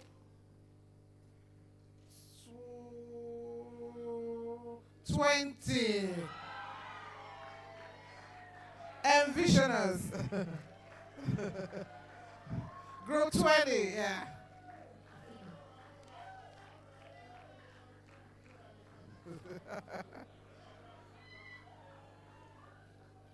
Come on.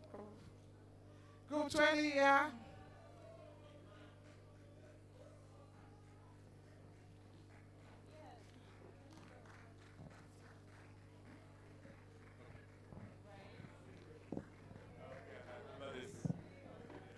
Hello. Congratulations. Congratulations, please. Just move down.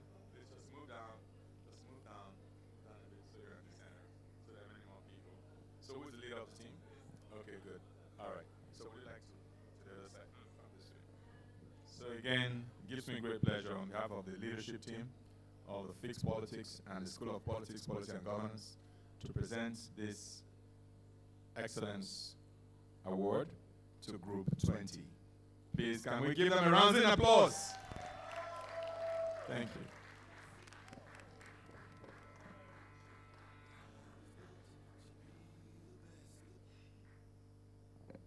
Congratulations to all of you. Thank you. Congratulations.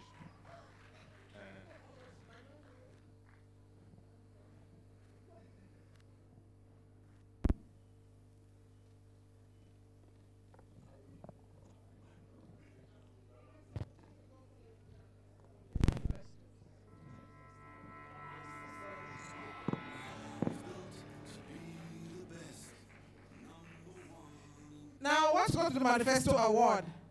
Now, about the Manifesto Awards, we are expected to, each group is expected to select the best manifesto. So meaning that we had 20 manifestos, then they would then come to compete before a panel of judges. Then we would select the best 6. Then we move the best 6 to the board of SPPG and Fixed Politics to then identify the most promising manifesto. But this year was very difficult. And so, because we're an unconventional organization, we want to do it in the unconventional way. Before I call up the best manifesto of the year, I want to call up the 6 other groups that did so well, you know, represented by the people who presented their manifesto, to come on stage. We had 20, yeah, to come off stage to get their letter of commendation as promised by the founder of Fixed Politics and SPPG. You see, we're very unconventional. May I call on stage Tisado Alexandra? Is it here? I think it's online.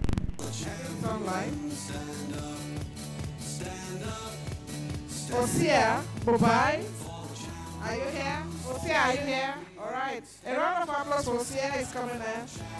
TJ Sumi Arewa.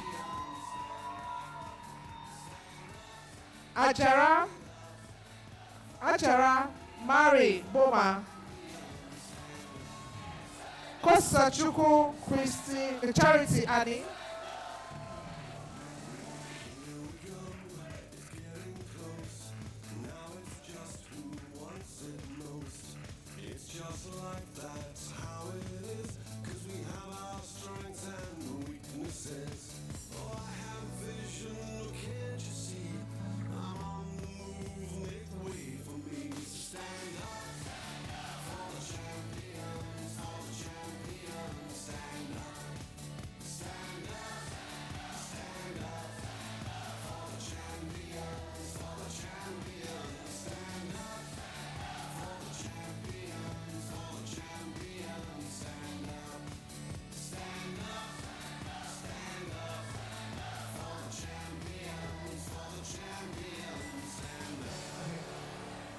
And for the best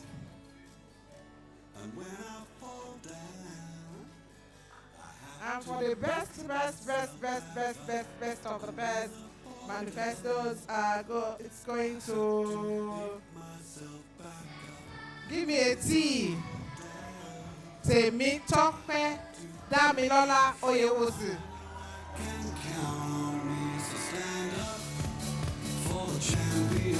For the champions, stand up, stand up, stand up. For the champions, stand up.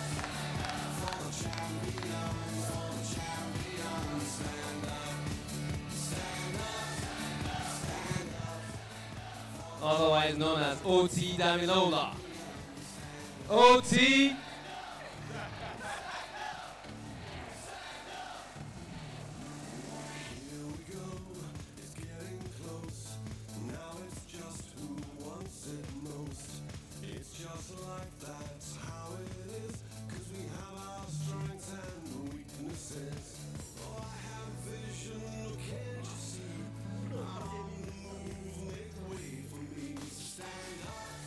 Oh wow. OT, you have an impromptu speech. Yes. Yes, Madam President. My fellow citizens, it is an honor to address you tonight. We have come a long way from November through to today. And like I said during our last class, a word that describes us is resilience. We have stayed through the process, showing up even when it was hard. And for me, while working on this manifesto, that was one of the things that was on my mind. That this is not a day's journey. It's not a journey of a couple of years. My group member and I were talking about how, Dr. Obi and Madam CEO have been friends for over 3 decades. I hear Chairman talk a lot about friends he's known for and been working with for decades. And as they say that, it tells me that this is not a journey that we're going to start and stop. We're going to have to stick with it until we get what we want. And in the words of my manifesto, in the tagline of my manifesto, we said, we want to share. We want to share because we need to share the responsibility in order to share the prosperity. All hands have to be on deck, and it has to be on deck for the long haul. So thank you to everyone, Group 8, Ijoba Nation. Thank you for your support. Thank you for all of the edits. Thank you for all of the contributions and all of the changes that we made. You guys are incredible. Class of 2025, this is our time. Well done, OT Damilola. And can I tell you, ladies and gentlemen, when it's inside, it's inside. She had no idea that speech was coming, and it just came out. Fabulous. Okay, so we're now going to present the capstone project. And I am going to ask you to please kindly welcome two amazing ladies who I am very privileged to call friend. Please welcome the leader of our WSG1, Madam Tito Aderojo as she comes, and WSG3, Miss Bumi Lawson as she comes as well to help to present the capstone awards. So please warmly welcome them as they come up. Thank you. If you were here for the Africa conference, you'll have heard both of them speak yesterday, and they were fabulous. Okay.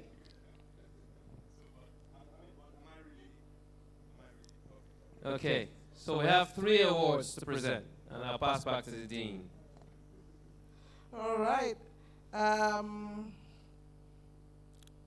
For the third position,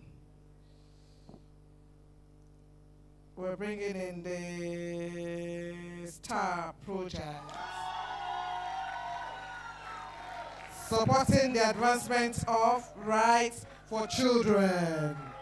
Well done, guys. Congratulations. Let's welcome. STAR project, supporting the advancement of rights of children. So presenting the award is Mrs. Bumi Lawson.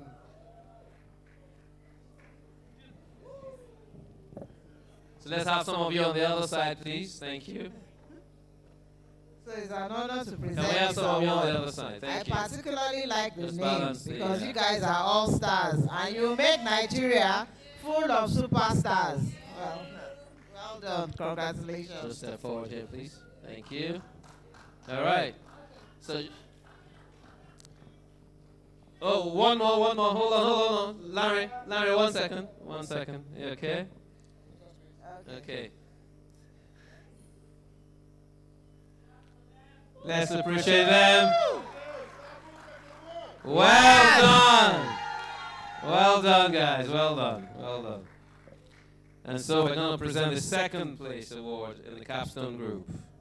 Yeah, it's going to be done by Miss Tito Aderojo, and his project Echo. Hey! I love the way the dean puts suspense. Echo! Let's warmly appreciate, guys, look alive, energy! Go and get your award as we celebrate you guys. Well done. Project Echo! Well done, congratulations. Oh, I love the way that you guys are coming from 2 sides. Did you plan it? Did you know?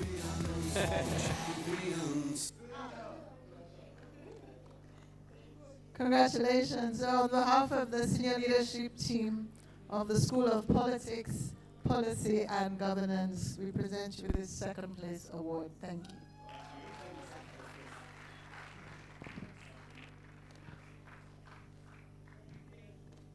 Project Echo, congratulations, well done. And now we're going to present the award for the top place capstone project of 2025. Over to you, Dean. And that's going to be done by the chair, Fixed Politics. So let me invite the best capstone project award 2025, the National Values Project. The National Values Project. Let's welcome them. champions. Stand up for the champions. Let's welcome them.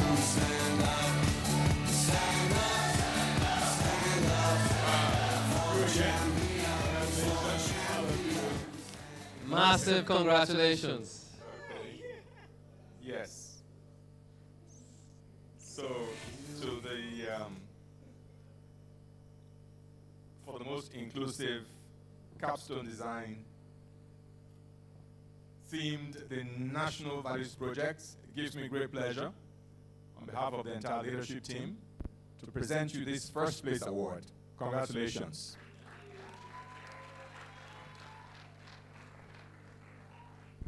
The capstone project is a defining part of the SPPG journey, where students are grouped into teams and challenged to design before we go, and execute solutions I just to realized something. and development problems. Guys, before you disappear with your excitement, I just realized something. Dr. Obi, with your permission, please. I just realized something. No, please sit. I just wanted to say something. Not since 2021, and I say this with all humility when I received the awards, but not since 2021 has the winner of the best graduating female, the winner of the best overall graduating, and also the winner of the best capstone. So now we have one male and one female to have achieved the feat. Thank you for matching the records. Congratulations. Well done. So you guys have a star in your group. The capstone project is a defining part of the SPPG journey, where students are grouped into teams and challenged to design and execute solutions to real governance and development problems. It is here that learning meets practice and ideas become impactful action. Every year, the Capstone Project Awards recognize the top 3 projects that best demonstrate innovation, inclusiveness, and real-world impact. In our pioneer class of 2021, the honours went to first place, Road to Good Governance; second place, the Young Leaders Development Project, YLDP; third place, Perfect 7 Project, P7P, tackling voter apathy. Okay, so if we just conclude that, ladies and gentlemen, thank you, thank you, thank you.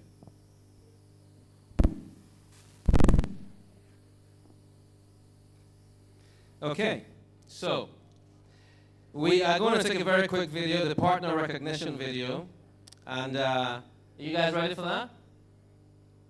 Can I have a thumbs up if you are? Fantastic. So please, let's go ahead as we take the partner recognition video just to appreciate our partners of Fixed Politics and SPPG. Please go ahead, Every great gentlemen. vision Thank you. needs partners, allies, and believers. At the School of Politics, Policy, and Governance, our story is also the story of those who have walked beside us, fueling a mission bigger than ourselves, to prepare leaders who will shape Africa's future. Our partners have been instrumental for our expansion through Senegal, Kenya, Ghana, and other African countries that will soon join us. The resources and support they provide have played a vital role in advancing our mission. So, we want to use this opportunity to appreciate you. Thank you, Fixed Politics, our mother organization, for laying the foundation and guiding the vision of SPPG. Thank you, MacArthur Foundation, for standing with us in building stronger democratic institutions.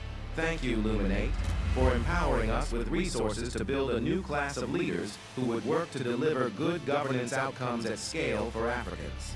Thank you, Schmidt Futures, for investing in innovation and leadership for Africa's transformation. Thank you, Hurdy School, for academic collaboration and expanding our reach across borders. Thank you, GIZ, for supporting convenings like the Africa Conference and strengthening our continental impact. Thank you, Gerald Elisa Asher Foundation, for opening doors through scholarships that support our students. Thank you, 100X Impact Accelerator, for the global recognition, platform, and resources to scale our impact. Thank you, Arise News, for being a steadfast media partner, live streaming our events and amplifying our admissions campaigns. Thank you, Radio Now, for amplifying our voice through platforms like the Big Ideas podcast. To each of our partners, we say thank you. Your unwavering support fuels the dream of building credible leaders who will shape Africa's future. One of the things you would have learned at the school is that whereas people think that money is the most important resource to solve any problem, we believe differently. We believe that partnership is your number one resource. And we have seen that at play in the realization of the vision and the mission of the fixed politics, especially the SPPG. And partnership is not just institutional, it's also the individuals. So for example, as I said to you, this school is not a school that provides a source of living for us. The voice you've been hearing for the voiceover is the voice of Odinaka Chukwu Mo Chuba Ezekwesili. That is the wife of my son, Chinwuba Ezekwesili. And our faculty are honorary faculty members, meaning that we just get to send them a token of an Amazon voucher in December. We'll send out $100. In fact, it used to be, was it $50? $70? Just because they are not in the program to earn a living. We're all a rescue squad determined that there will be transformation of leadership on our continent. Odinaka Chukwu's parents also teach you. Sydney and Biola Ufeli. Have you seen them in class? They teach you everything to do with etiquette. Yes, for free. So all of these individuals are partners of the dream. And it is important that every one of you will understand the power of partnership and collaboration. And so for our institutional partners, for our individual partners, did we even show your Adua Center? Did it come up? New Central, yes. There are so many institutions of goodwill that support this vision. And so we want to publicly acknowledge them and celebrate their work. The Gerard Olisa Foundation that offers all of you who are beneficiaries of the Gerard Olisa Foundation Scholarship. Where are you? Can you? Well, we want to specially acknowledge that foundation. This is a Nigerian in the diaspora who saw what we're doing, building new leaders. And he simply endowed a sum that will cover and you know it's a nominal school fees. If we say school fees now, it will be as if you paid anything. It's a nominal school fees. But he covered it, and every year we get to admit, he pays for about 10, or is it 15? I don't remember what number it is, but you know yourselves. So we want to thank our partners. We want to say, continue to work with us on this journey until all of Africa's politics is taken over by people with character, competence, and capacity. I thank you very much. Thank you very much, ma'am. Another round of applause, please. Ladies and gentlemen, please appreciate the founder and the CEO. And indeed, all our partners at SPPG. And I think we can now almost release the dean, almost. We are going to invite up none other than the chair of Fixed Politics, Mr. Frank Uweke II, as he comes to give us a final word. This is the final charge for the class of 2025. Please, sir, please, just wait there for a second.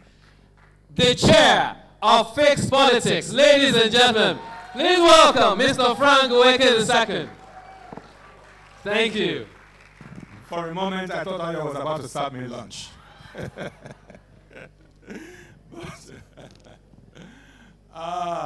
Anyway. Well, if you just calm down just momentarily, just 2 minutes, and we're out. I believe that from 10 o'clock this morning until now, you've had an ear full, right? But the Bible says, teach the child the path in which you want him to grow, and in his old age he will not depart from it. You're not children, you're adults, but your time at the School of Politics, Policy and Governance was a time of learning, new knowledge, new thinking, and new aspirations, right? And so we sincerely hope, the entire leadership, the only thing that I know would make our founder and our Digital and Sunshine Vice Chancellor, our Dean, and indeed other members of our community really happy is just to know that even when you have walked away from this hall this afternoon, that we can trust you to remember and to apply everything you've learned. That you remember the lessons and the values that have been imparted to you. Nothing will make us more proud. Nothing will create greater satisfaction. Something else by quoting one of the greatest philosophers that have lived, Plato. You have all heard about Plato, right? And if you're really interested in public service and government and governance and other things, I will encourage you to read the book, The Republic. It's a very profound piece of writing. Please read it. Read it if you're really interested, because sometimes it's good for you to know that there's nothing new under the sun. There's nothing in any constitution, there's nothing in any governance framework anywhere in the world that was not first contemplated, articulated, and written down by these philosophers gone before us, whether it is Plato, or Socrates, John Locke, all those, Cicero, you name them, Aurelius, all of them, they wrote these things ahead of us. So I'll leave you with a quote for you to understand the importance of this initiative. And so Plato said that a community suffers nothing terrible if its cobblers, you know who cobblers are? If its cobblers are bad and degenerate. Did you hear that? A community suffers nothing bad or terrible if its cobblers are bad and degenerate. But if its legislators, which in those days, way back at their own time, if they are governments, if they are elites, if they are rulers, that if they become degenerate, then such a community, the only people that have the opportunity to bring in good government and good laws, he said such a community is ruined. Did you hear that? Would you like me to repeat it? A community suffers nothing terrible if its cobblers become pretentious and degenerate. But if its legislators, who alone have the capacity to bring in good laws and development, become degenerate, such a community is ruined. And this is the situation across Africa. You have the cobblers. They are the ones in leadership positions.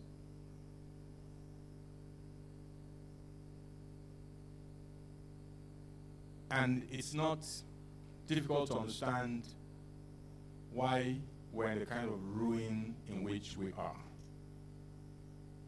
So, I don't mean to kill your joy, but just like I asked you yesterday after, I think, or was it the day before after the conference, I ask again, now what? Where do we go from here? Will you remember the lessons you've been taught? Would you apply the knowledge that has been shared with you? Are you going to continue to be cynical? Or are you going to rise up? Are you going to be the light in the darkness? Are you going to embrace mediocrity, or will you provide leadership? Will you be true to everything you have subscribed to in the course of the last 10 months? Can we depend on you? Can our nations across the continent depend on you? Are you going to be the ones to reimagine politics? Are you going to be the ones to bring about the change that we crave so, so, so deeply? Are you going to buckle under the weight of temptation? When it is time to share money, are you going to stand up and say, no, this is not who I am, this is not what I was taught? When it is time to decide where projects should go, will you be dispassionate? Will you be dispassionate? Will you be fair by simply saying no, even though I'm from this community, even though I have the capacity, I have the influence to make this happen, but I know that this community does not deserve it or already has what it needs. Let it go to somewhere else that is more needed. These are the things that you must think about. Please, you have acquired this power to make laws for us and to make good, to bring good governance. Do not lead our nations to ruin. So, on this note, let me again congratulate all of you. Let me congratulate all of you. And remember, you're not the first ones. Our public services across the continent is filled with people who have attended some of the best schools and had the best education that money cannot buy. Just like you. Your fees are nominal. Your fees are nominal. But I hope that you'll be different. I hope that you will carry the flag of the School of Politics, Policy and Governance. I hope you will have enough compassion for our people. I hope that you would choose the narrow path and not the wide road where it's so very easy for so many people to go. Go and shine. And please make us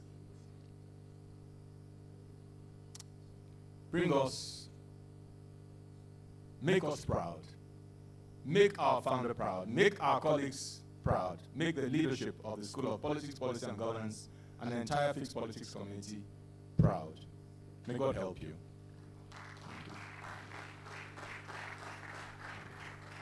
A round of applause for our chair, Fixed Politics, Mr. Frank Nweke II. A round of applause for him.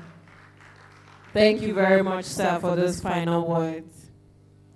Quickly, we will go to students, graduation committees, presentation of gifts. It will be quick. So these gifts are by the students, for students. I'll now call on Ijeoma Eze for the presentation of gifts. A round of applause for her, please. Ijeoma Eze.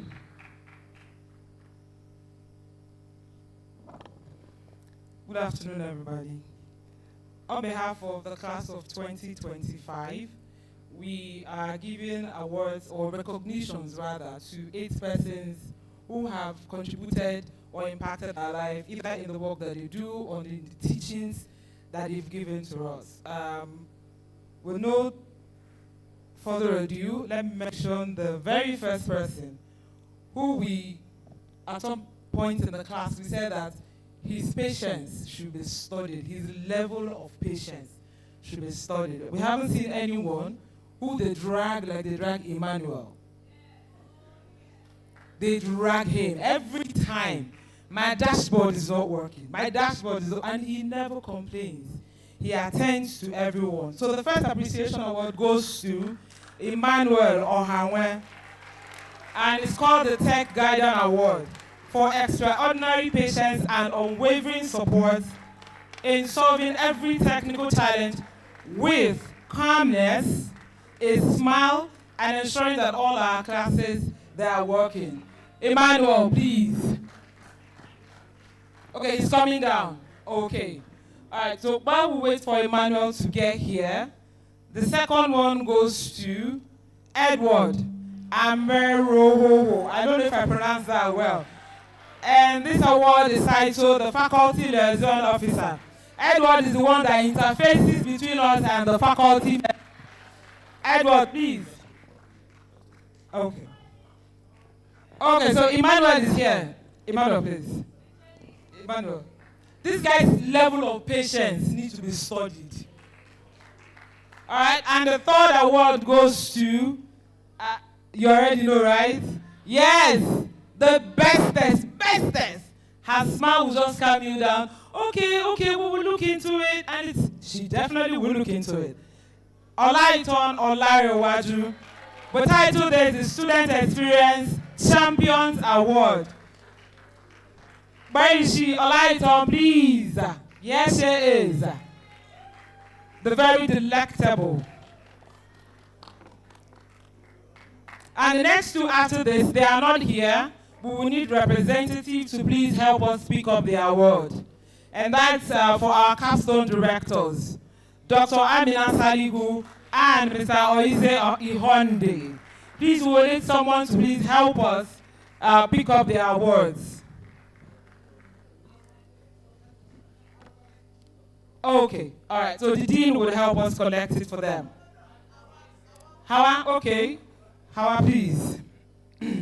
And while Hawa is picking that up, the next is our indefatigable dean. The Amiable Dean Award, that's what we'll title this one. Oh, please forgive me, the awards are being presented by the committee members. I forgot to mention that part. And the next is, somebody please roar. Our everyday youngie, CEO, Madam Alero Aida Otobo. And this we titled is the Indefatigable Leadership Award from the class of 2025. Class of 2025, please, let's stand up as we honor. Yes, as we present this award, we are all going to collectively present it from where you are standing with a standing ovation. Please, let's present the last but not the least award to our very madam, the one who does not tolerate lateness, the one that is she's in class. Give me the names of those people who are not here. HID, Century, I want their names now. No, this is not what we are teaching you for yet. Draw the line. Yes. Dr. Obi Ezekwesili. And this award is titled the Pillar of Integrity Award.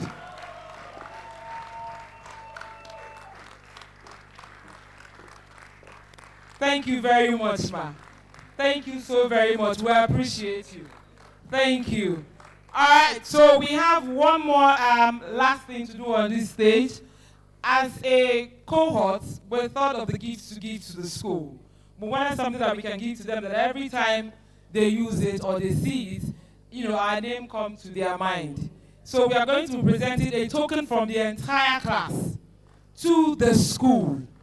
Yes, please, can we bring that? And the yearbook, please. And also with 10 copies of our yearbook. So this is from the entire class to the School of Politics, Policy, and Governance. We want to say that we appreciate you.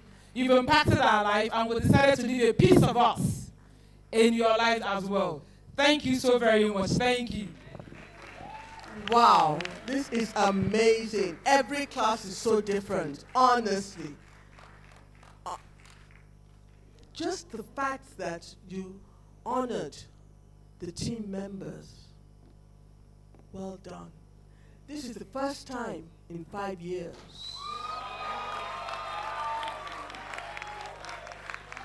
Honestly. And so we said, Edward, you're happy, aren't you? Olaiton. Emmanuel. I like that. You have to study your patience. Who else have I left out?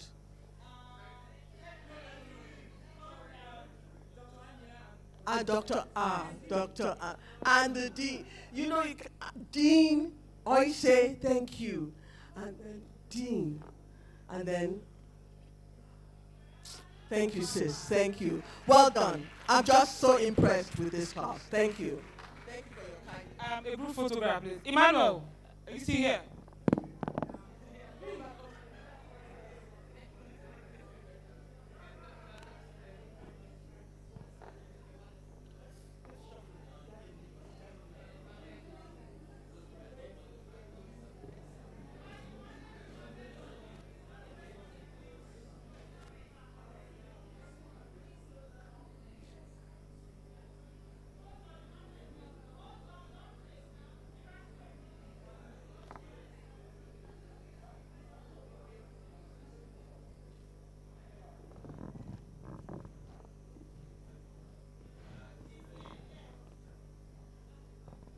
Lara, do you have a wide lens? Okay.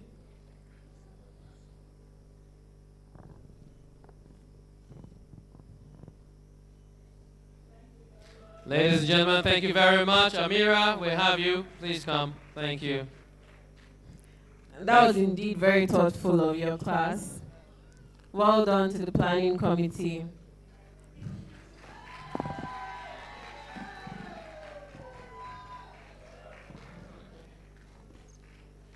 So, the second moment we've all been waiting for, closing remarks. I'll now call on the Dean of the class of 2025 to deliver her closing remarks. Dr. Abiola Akiyode Afolabi. A round of applause for her.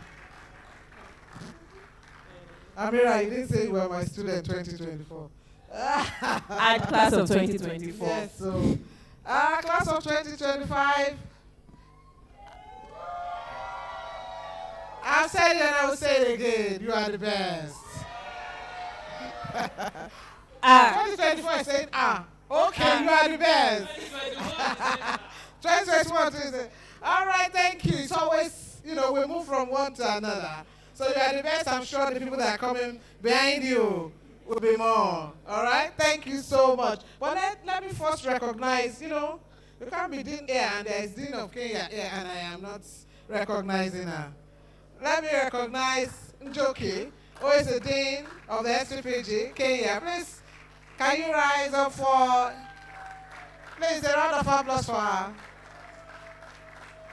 Aha!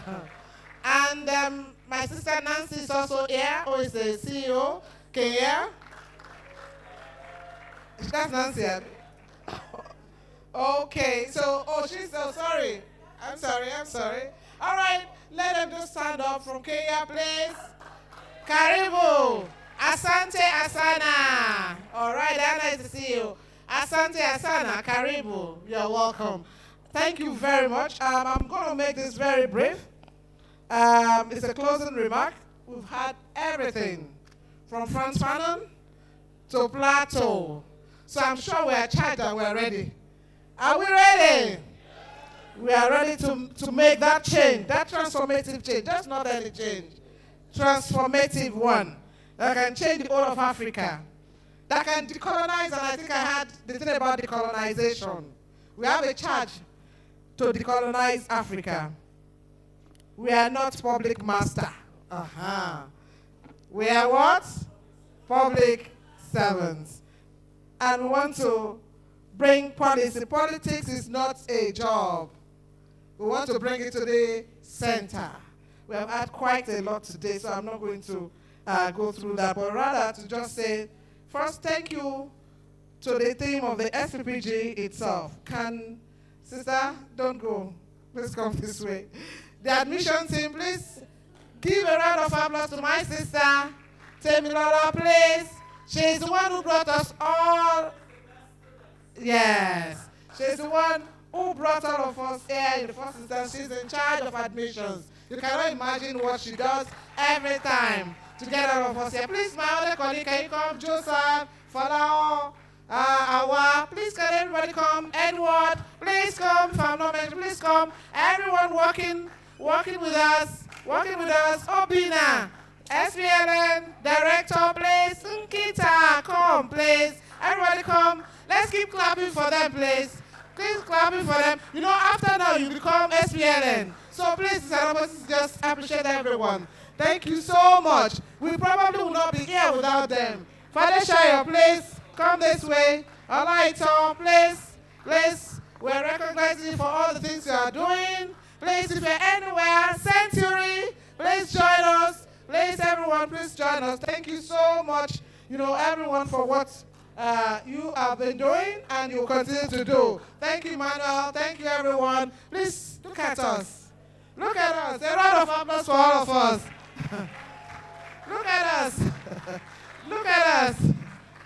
Our Gapata CEO. I don't want to bring you up again. Thank you very much. Thank you so much. Thank you for what you do. Thank you for being who you are. Thank you for everything. I can't thank you enough. The professionalism, everything that you do. Please, thank you so much. Obina, well done. Nikita, Century, Emmanuel, Uzoma. Don't let me go. Don't let me go that way. All right, thank you so much, everyone. Adiza, thank you. Thank you, Father Shire. Thank you for now. Thank you, everyone. Thank you for the work you do. Thank you for contributing to Nigeria. Thank you for contributing to SPPG.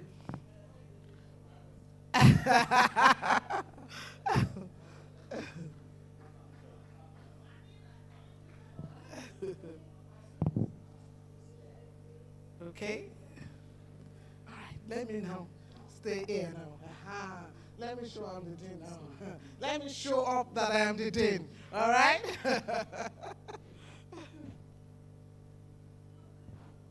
So say SPPG, we say we are the best. SPPG! SPPG! Thank you very much, everyone. Thank you so much. Thank you so much. So let me thank all the special guests here today, particularly Dr. Fumzile, Deputy President, former Deputy President, South Africa. Thank you so much, ma. Thank you so much, for being here, and your team too. I can see Noah, I can see the other people here. Thank you very much. Governor Oti is no longer here now. The chair of Fixed Politics, Sir Frank Jr., Frank Wick, I'm saying Sir now, yes, I know we just did birthday now. So Sir Frank Wick. WSG 1, 2, 3, thank you very much. CEO, indefatigable, always, thank you so much, ma. Founder, thank you. And I want you to all please rise up to join me in thanking our father who is here. Thank you so much, sir. I will do it in the Yoruba way. Thank you very much, sir.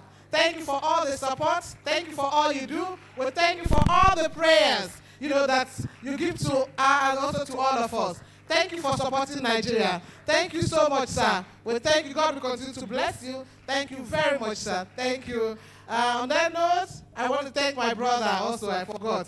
MC. Thank you. Amira. Thank you so much. Thank you very much. Thank you for always being counted. Thank you. So, thank you. And so, ladies and gentlemen, please, as we come to a close, I'm just going to move this back. Amira, you just step over here. Let's just move this back. Thank you. So, ladies and gentlemen, this has been an amazing day. Would you agree? You guys are the last ones literally standing, or maybe sitting is the word to use. But we're really grateful for all that has happened and all the people who have been involved. We celebrate the class of 2025, all previous and also all future classes of the School of Politics, Policy and Governance. Class of 2025,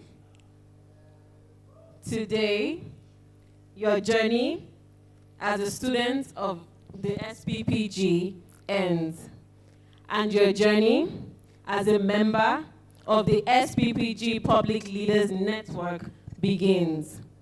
We look forward to all the great things you will do for Nigeria. Thank you for being here. And so, ladies and gentlemen, if we could, we are just going to close the way we started. If I can ask you all to please rise as we take the national anthem. thank you for the honor and the respect to this nation. And as we do so, we will play the national anthem of the Federal Republic of Nigeria. But please, in our hearts, let us accept it as the national anthem of every. I'm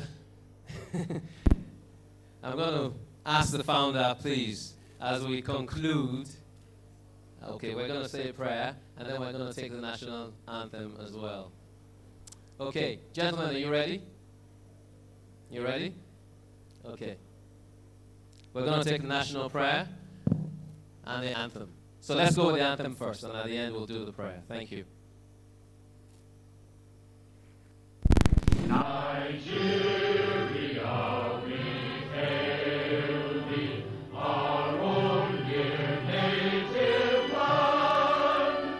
Though tribe and tongue may differ, in brotherhood we stand. Nigerians all and proud to serve our sovereign motherland. Our flag shall be a symbol that truth and justice reign. In peace or battle honored, and this we count as gain.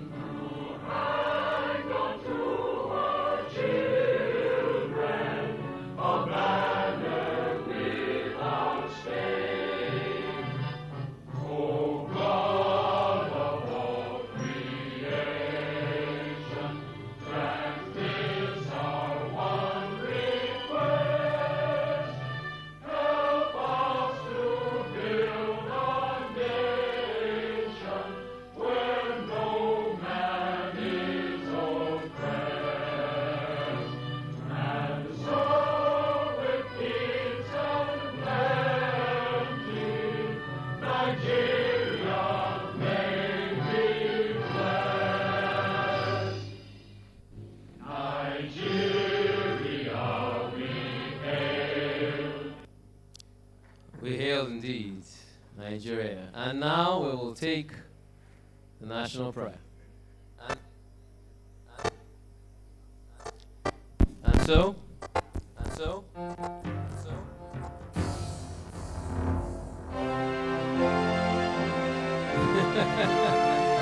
I don't think we're going to play that one.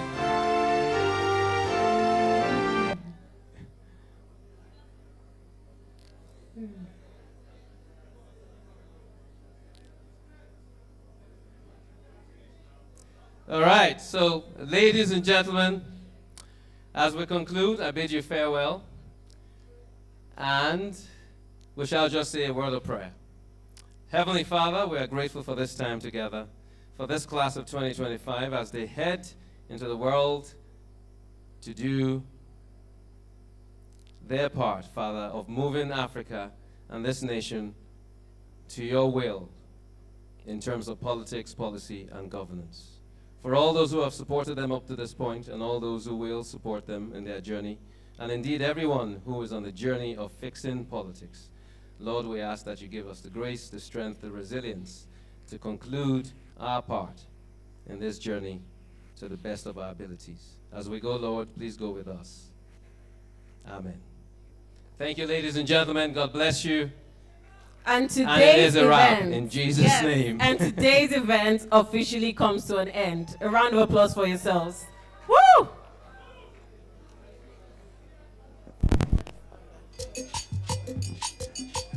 Ladies and gentlemen, there are two groups we would love to thank. Joy, can we thank all our interpreters and the sign language? And our rapporteurs. And our rapporteurs as well. We want to appreciate you guys. Well done. Yesterday, the day before We yesterday, see all the work you did. Joy, wave. Yes, well done. Please head outside for photographs. Please take photographs, keep the memories. Goodbye.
Members of the class of 2025 that are still in the room, please head outside for your group photograph.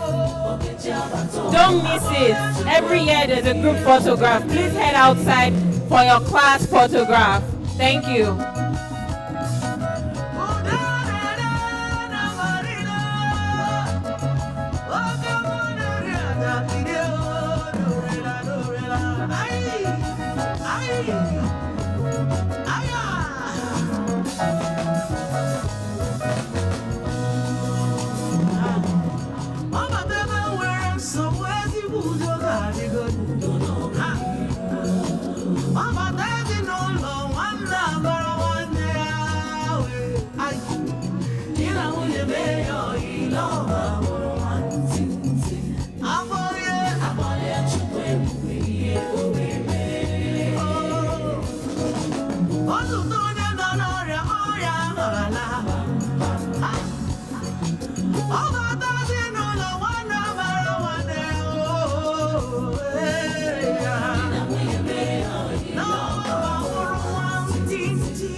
Ebere